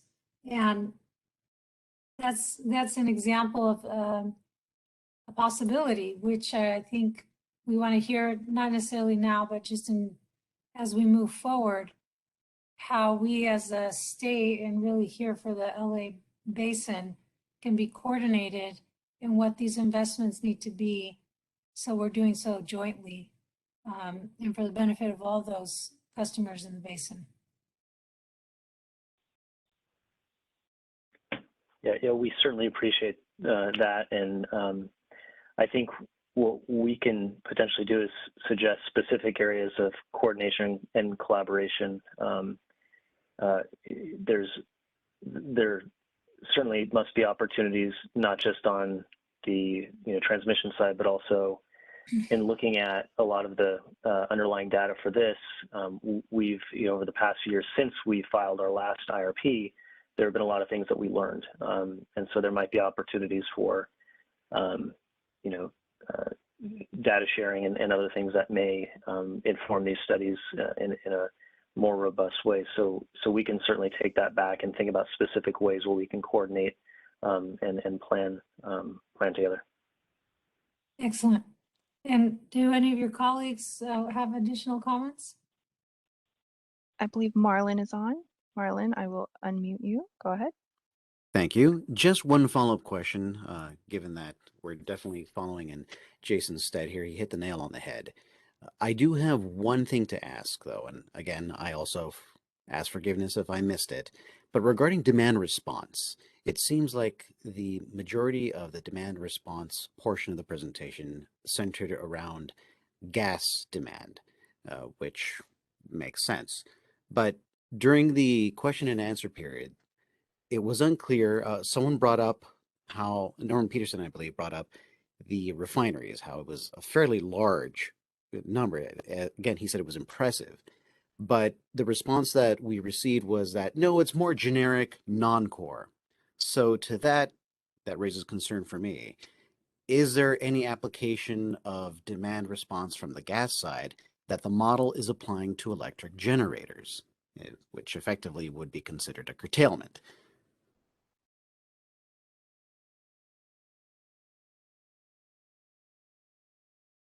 I don't know if any of our FTI folks want to take that. Yeah. Yeah, go ahead, Venki. Yeah, I was going to say that the demand response, like we said, the number is large and refineries are a significant portion. But beyond that, as Tim said, we can't go into exactly what we have on the end use by different categories. Now, demand response for electric generation, that in fact is sort of what some of the solutions are about, right? If you increase transmission capacity into Southern California, you're going to be displacing gas generation in Southern California. And that's not curtailment as you describe it, but that's just displacement of Southern California gas demand with something else. Building new generation resources in Southern California or across the board is going to replace gas generation in Southern California with some other combination of resources. So in a sense, all of the solutions are aimed largely at reducing gas demand from electric generation. But it's not curtailment, it's just finding substitutes that achieve that. All right. Venki, I'll just add that in 2027, in the combined portfolio for portfolio 2, where we look at electrification, energy efficiency, and demand response, that in 2027, about a third of the total gas demand response is met by energy efficiency and electrification, and 2/3 by non-core demand response. In 2035, that changes, and more than half is met via electrification energy efficiency, and less than half is met by non-core demand response. All right. Thank you. Knowing that some of this information is sensitive, I would only ask that the model does account for the fact that we are a balancing authority and we have obligations to NERC, very much on the heels of what Jason said, to reiterate that it's important to us where the generation is, because we have to regulate voltage and frequency. It's not just a matter of having a volume of energy. And to that effect, if we can't get into the weeds right now, I did have just one follow-up question where earlier, Commissioner, you asked if any of the generators in LADWP's territory were showing in the model as being impacted. And there was an opportunity to expand on that topic. So my question is, which ones? Would you be able to tell us which generators were impacted?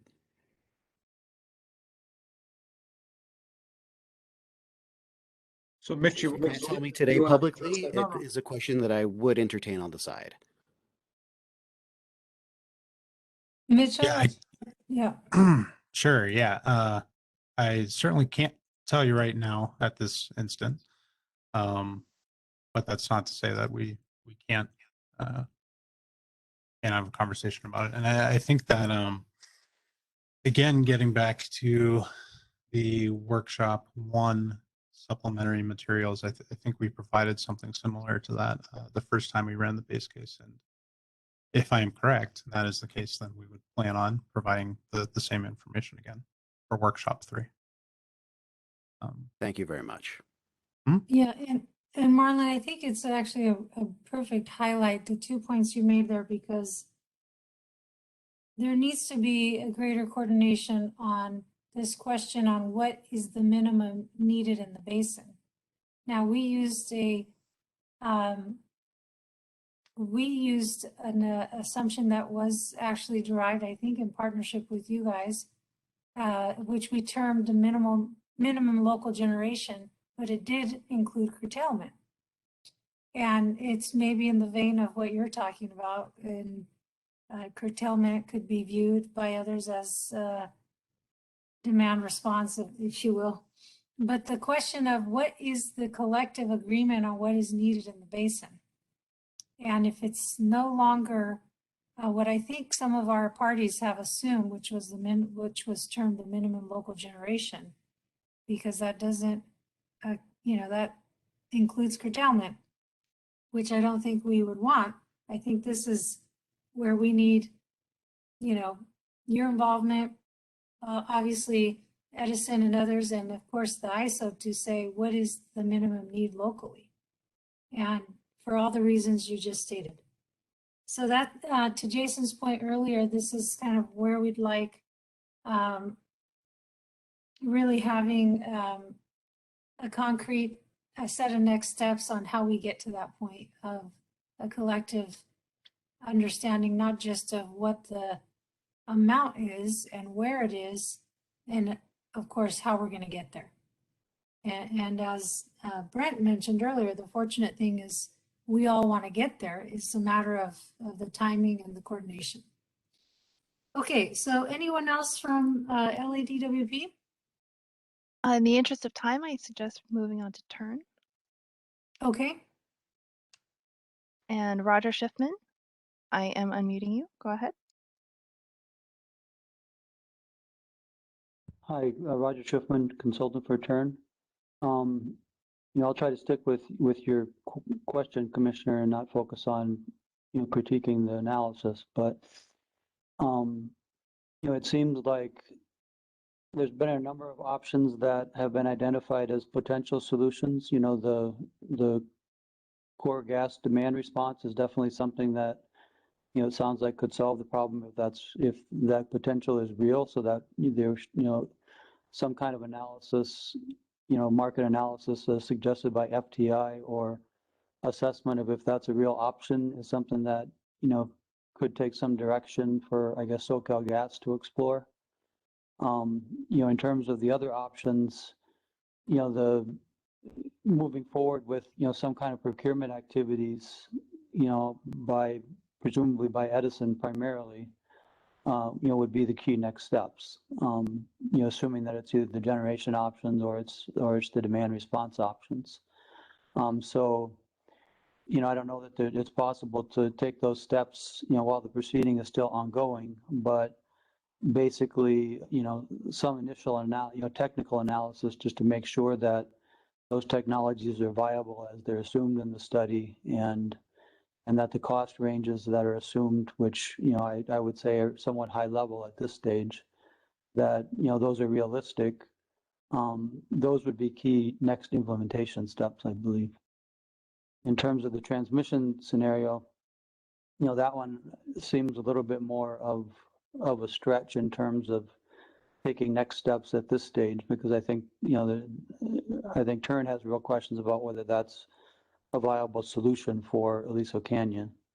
But those would be kind of our primary comments at this point. There are some other, just technical questions on the cost benefit analysis in terms of whether all the costs were included, but we can deal with that, subsequent to this workshop. Thank you very much. Karen, should we move to the ISO next? Sure. Delphine, Delphine, you are unmuted. Go ahead. Great, thank you. Thank you, commissioners, and really appreciate the opportunity to provide some comments here. So obviously, when we talk about implementation or just comments in general, the CAISO is going to focus more on the transmission side, but there is that interplay with resources as well. So CAISO definitely wants to be at the ready to kind of help frame and conduct studies needed for this proceeding with regard to transmission considerations. But to do so, I think there's three criteria that we're working they're looking for. And so the first one is probably more clarity on the policy direction. So really understanding the commission's goals. So for example, the CAISO can study the infrastructure necessary to maintain electric reliability, sort of in the event that Aliso Canyon is completely closed and retired, or in the alternative, options just to reduce reliance on Aliso Canyon to meet electric generation needs. So it kind of feels like some of the analysis that has been conducted thus far without focusing on the local area may not get all the way to that. And also, having the policy direction is key, because the non-electric generation needs are really the primary drivers of Aliso Canyon usage. The second point is really getting sufficient data. I think there's been a lot of good discussion here today at this workshop about looking for more detailed information, something that can really lead to kind of meaningful power flow studies.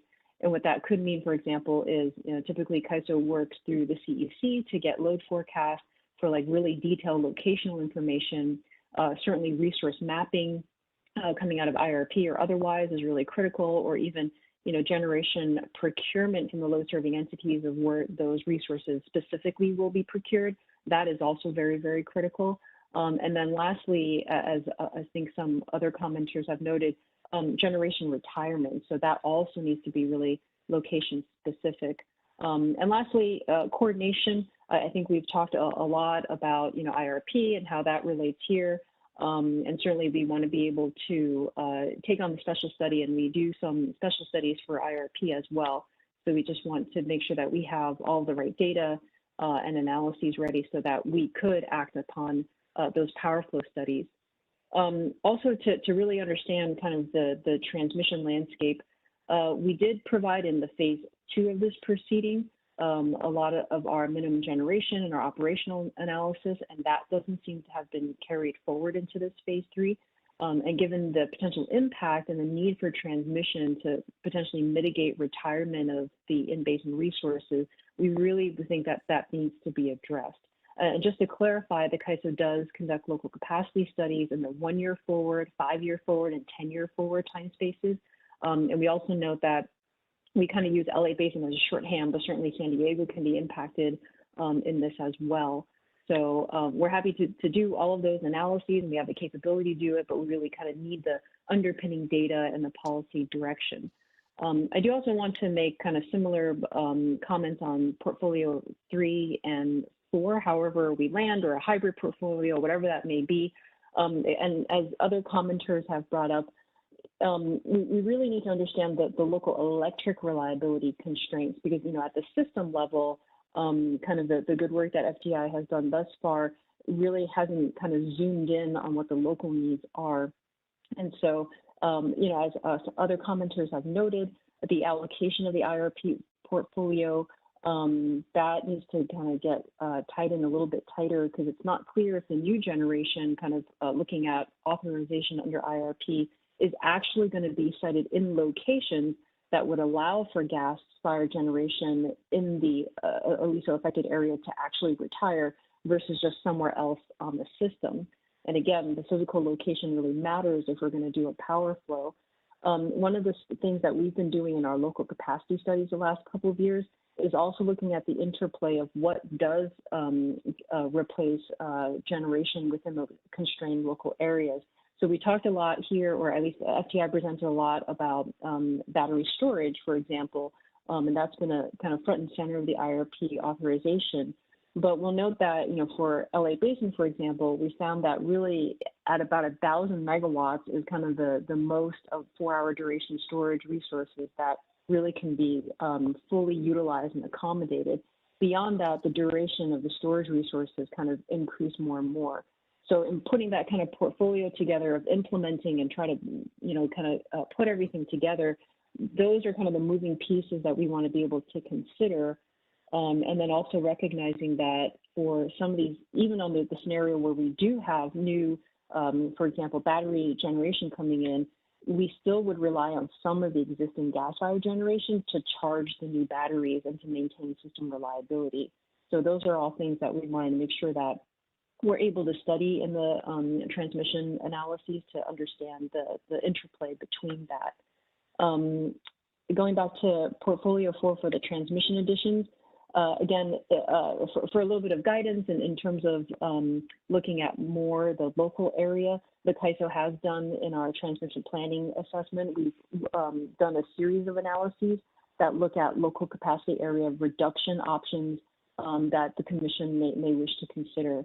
And these analyses have, they consider different options to increase the transfer capability directly into the LA Basin or San Diego or into, a handful of local capacity areas. And that in itself would provide more electric and gas flexibility. And so I think that is actually maybe a good place for the commission to look into, because I think, as FTI mentioned, some of those transmission projects may need a combination of reasons to look at it. So I think on a cost basis, some of them are pretty pricey, but if the balance of it is to consider things like Aliso Canyon retirement, SB 100 goals, generation interconnection, disadvantaged community concerns, that becomes a more expansive and robust list of things to consider and look at as we're looking at this issue. So I think all of those will help kind of sharpen the questions and hopefully the answers on transmission side, and CAISO stands at the ready to help with that. So really appreciate this forum today's fantastic workshop, and thank you to all the commissioners and staff and FTI for organizing. Thank you. Thank you, Delphine, and I know Karen's checking me on the time here. There's a lot that you just said and a lot of work that we need to coordinate on.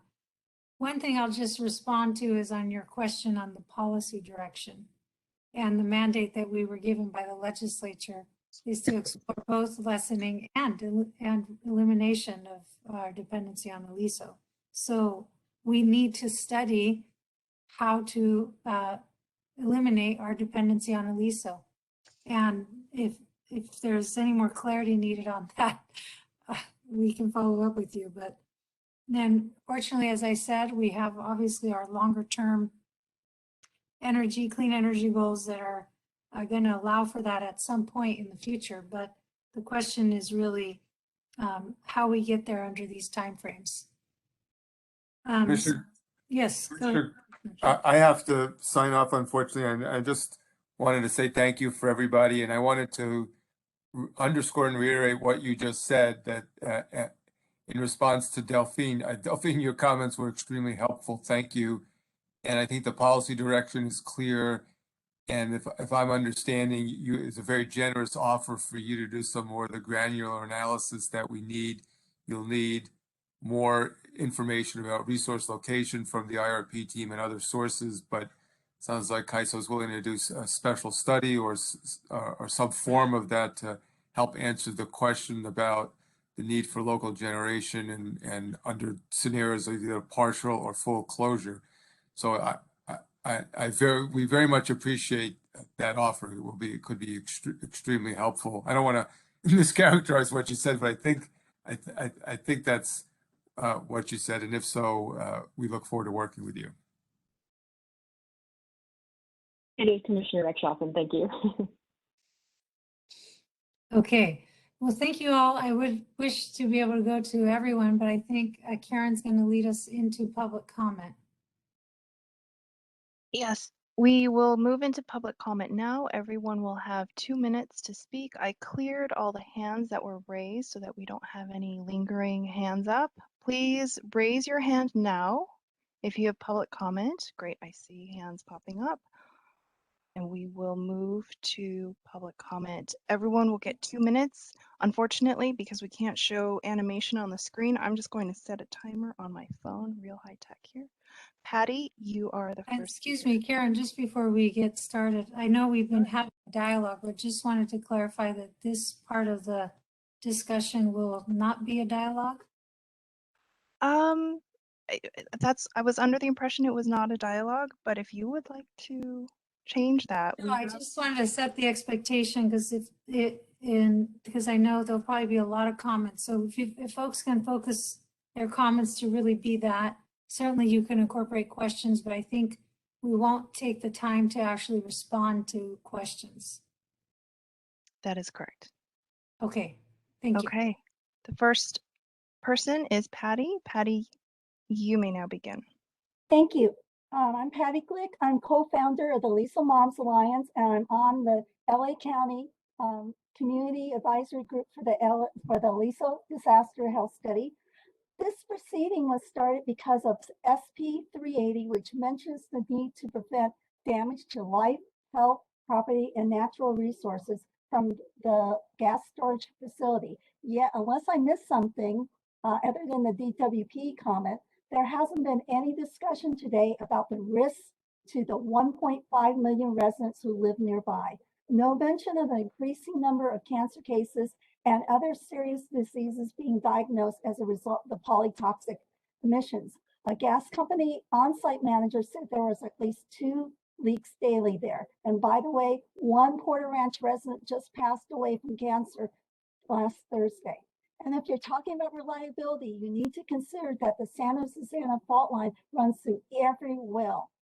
One major quake can damage many wells at once, and much of the methane gas could be gone, as well as several thousand residents. Also consider that the facility is in a very high fire severity zone. If a wildfire hits the facility, as what almost happened 2 years ago when the flames from the Saddle Ridge fire came just feet from the wells, then poof, goes all that methane, as well as countless residents. So it's time to honor the request by Governors Brown and Newsom and focus on closing Aliso by their deadline of 2027, but hopefully sooner to make residents' lives matter more than SoCal Gas well. Thank you. Thank you, Patty. Our next person is Matt. Matt, I believe Lacar, go ahead. Matt, you are unmuted. You can start.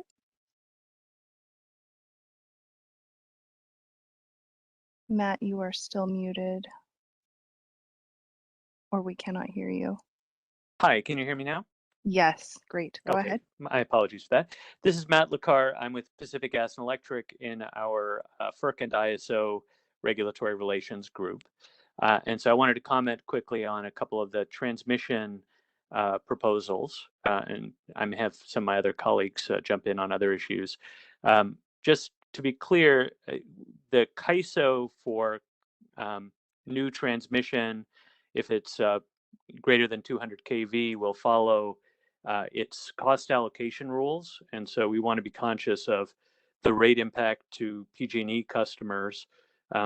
So for those projects, that you might be looking at as a alternative to bring additional transfer capability into the LA basin, we would expect from cost causation principles that Southern California customers should bear that the brunt of those costs. And under the CAISO, PG&E customers would end up likely paying about 40% of the cost. So that's a concern for us. I will also note that the CAISO is looking at revisiting its rules for wheeling by third-party users of the CAISO grid. And so we should be careful about assuming that any new capacity would be dedicated and completely available for the use of California load. That's not a guarantee under the new rules that are being considered. Finally, I'll make a quick comment about the storage. I know there was an assumption that the 4 and 8 hour storage would be fully charged and available to meet a winter evening gas peak. And I want to point out that those storage resources would be in the CAISO market and would not be seeing an electric price signal that would necessarily cause them to preserve their full state of charge for an evening peak. And so CAISO might be forced to take out of market action, which in general creates an uplift cost that's passed on to all electric customers, including PG&E customers. So this is just some quick thoughts on the cost allocation, and I'll stop there. Thank you. Perfect. Thank you. The next person is Alexandra Nagy. Alexandra, you are now unmuted. Yeah, good afternoon again. My name is Alex Nagy. I'm with Food and Water Watch. I'm just following up on my question earlier about line 235-2 and line 4000 and the discrepancy between, whether or not these pipelines are in operation or not. I understand that they have been repaired, but they're operating at a minimum pressure or minimum capacity. I don't understand that. When we're talking about justifying increases at Aliso Canyon in terms of storage limits and pointing to pipeline outages that SoCalGas has failed to properly repair for 4 years, this is really just about accountability at the PUC and what our staff and commissioners are willing to do to bring necessary pipelines back online. And yeah, I put in the chat, like I said, the envoy notice showing continued outages. And if there has been improvements, I can't tell how that's reflected. So there's also just a really huge issue with transparency, access for the public to understand what's going on so that we can help guide the PUC when they are falling short on holding SoCalGas accountable. So more transparency is needed, and I look forward to hearing back on really what has been done to improve these pipelines, what capacity they're operating at now, and what's the timeline for bringing them back up to their nominal capacity. Thank you. Thank you, Alex. Next person is Bill McLaren. There you are. You are unmuted. Hi, Bill McLaren, PG&E. I'm a customer relationship manager for heavy industrial customers, primarily the Bay Area refineries and pipeline companies. Very intriguing discussion regarding demand response. I know that for electric, there's always been significant resistance to DR. Basically, any downtime is horrendously expensive, particularly if startup or stop and startup is involved. We could be talking days of downtime for a short duration curtailment event.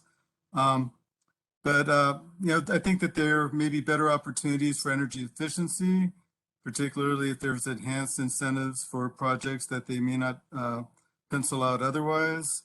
And I did want to point out that demand response definitely has a geographic element, much as with electric, in that particularly refineries require very, very high pressure. And if you start having a shortfall of gas, that can affect pressures. And unfortunately, that could result in a refinery tripping offline, which certainly would reduce load, but also have very, very significant safety and environmental concerns whenever a refinery is forced out of service. I would suggest, another thing, LNG is probably not workable for refineries. The loads are simply too big. And logistically, every time I've looked at feeding LNG during pipeline work, it was very quickly ruled out as wholly impractical. It would be a convoy of trucks. No city would ever permit something like that due to safety reasons. Lastly, I do think it would be good to get industry customer input. I think the refineries do have some potential. They realize if there's a system problem, it's going to affect them too. So I definitely think customer input would be valuable as we look for solutions on the EE and demand response fronts. And that's all I had to say. Thank you very much, Bill. And our final public participant, if we have any more, we have a little bit of extra time. Jen, you are next. Jen, you are free to speak. Hi, good afternoon. Can you hear me okay? Yes. This is Jin No with the California Energy Storage Alliance, and appreciate the workshop and appreciate the complexity of these issues. I just wanted to note and echo comments about coordinating the IRP with these modeling results for Aliso Canyon. I know there's challenges or maybe limitations as to how much we can actually do specific capacity expansion modeling for Aliso Canyon at this time, but if there is a possibility of doing IRP related special studies that look at these local areas, I think that would be really helpful. One of the challenges that we've been seeing in the IRP process is they're really optimizing for the resource mix at a system level, and to a degree that local needs are different and we need more longer duration resources. For example, I think at the moment the IRP modeling is not capturing that. And so I wanted to echo those calls that we could do in the next upcoming cycle. But absent that, and until we get that information, I'll take into consideration as to what we can do in the interim as immediate implementation steps, given the fact that storage does take some time. We don't know what transmission upgrades might be needed to bring some of these resources in basin, and the types of generation resources that might be needed to charge them. So we'll take that into consideration and look forward to being actively participating in this proceeding. Thank you, Jen. We have another speaker, Jane Fowler. Jane, you're unmuted.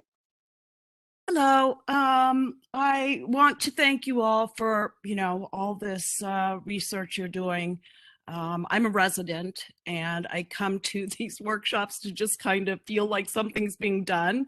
And, something is being done. I understand it's very difficult. As a resident, though, I just want to remind you that, we're having health impacts here. And I've been smelling gas. And I call the AQMD and they say that they will not come out for, gas related, concerns. And so since I'm here with all of you, I just thought I would share with you that I'm smelling gas, and also just want to, I've listened to the whole workshop since 9:30 this morning, and I don't hear any reason why you would increase the gas amount in the facility at this time. I have been told that it is, I guess the gas company is saying that is needed for winter, reliability. But then I've also been told or heard that even with a vote tomorrow, we will not, the gas will not be able to be implemented for winter reliability. So just remember us residents here. All right, thank you so much. Thank you, Jane. And that's it for our public comment. We have no one else with their raised hands, so we made up some time. We can move on to closing and next steps. Judge Zhang. I just have a few words, but I will turn it back to the commissioner to have her finally say goodbye to everyone. Thank you for participating and thank you for hanging in there with us. We will provide next steps very soon.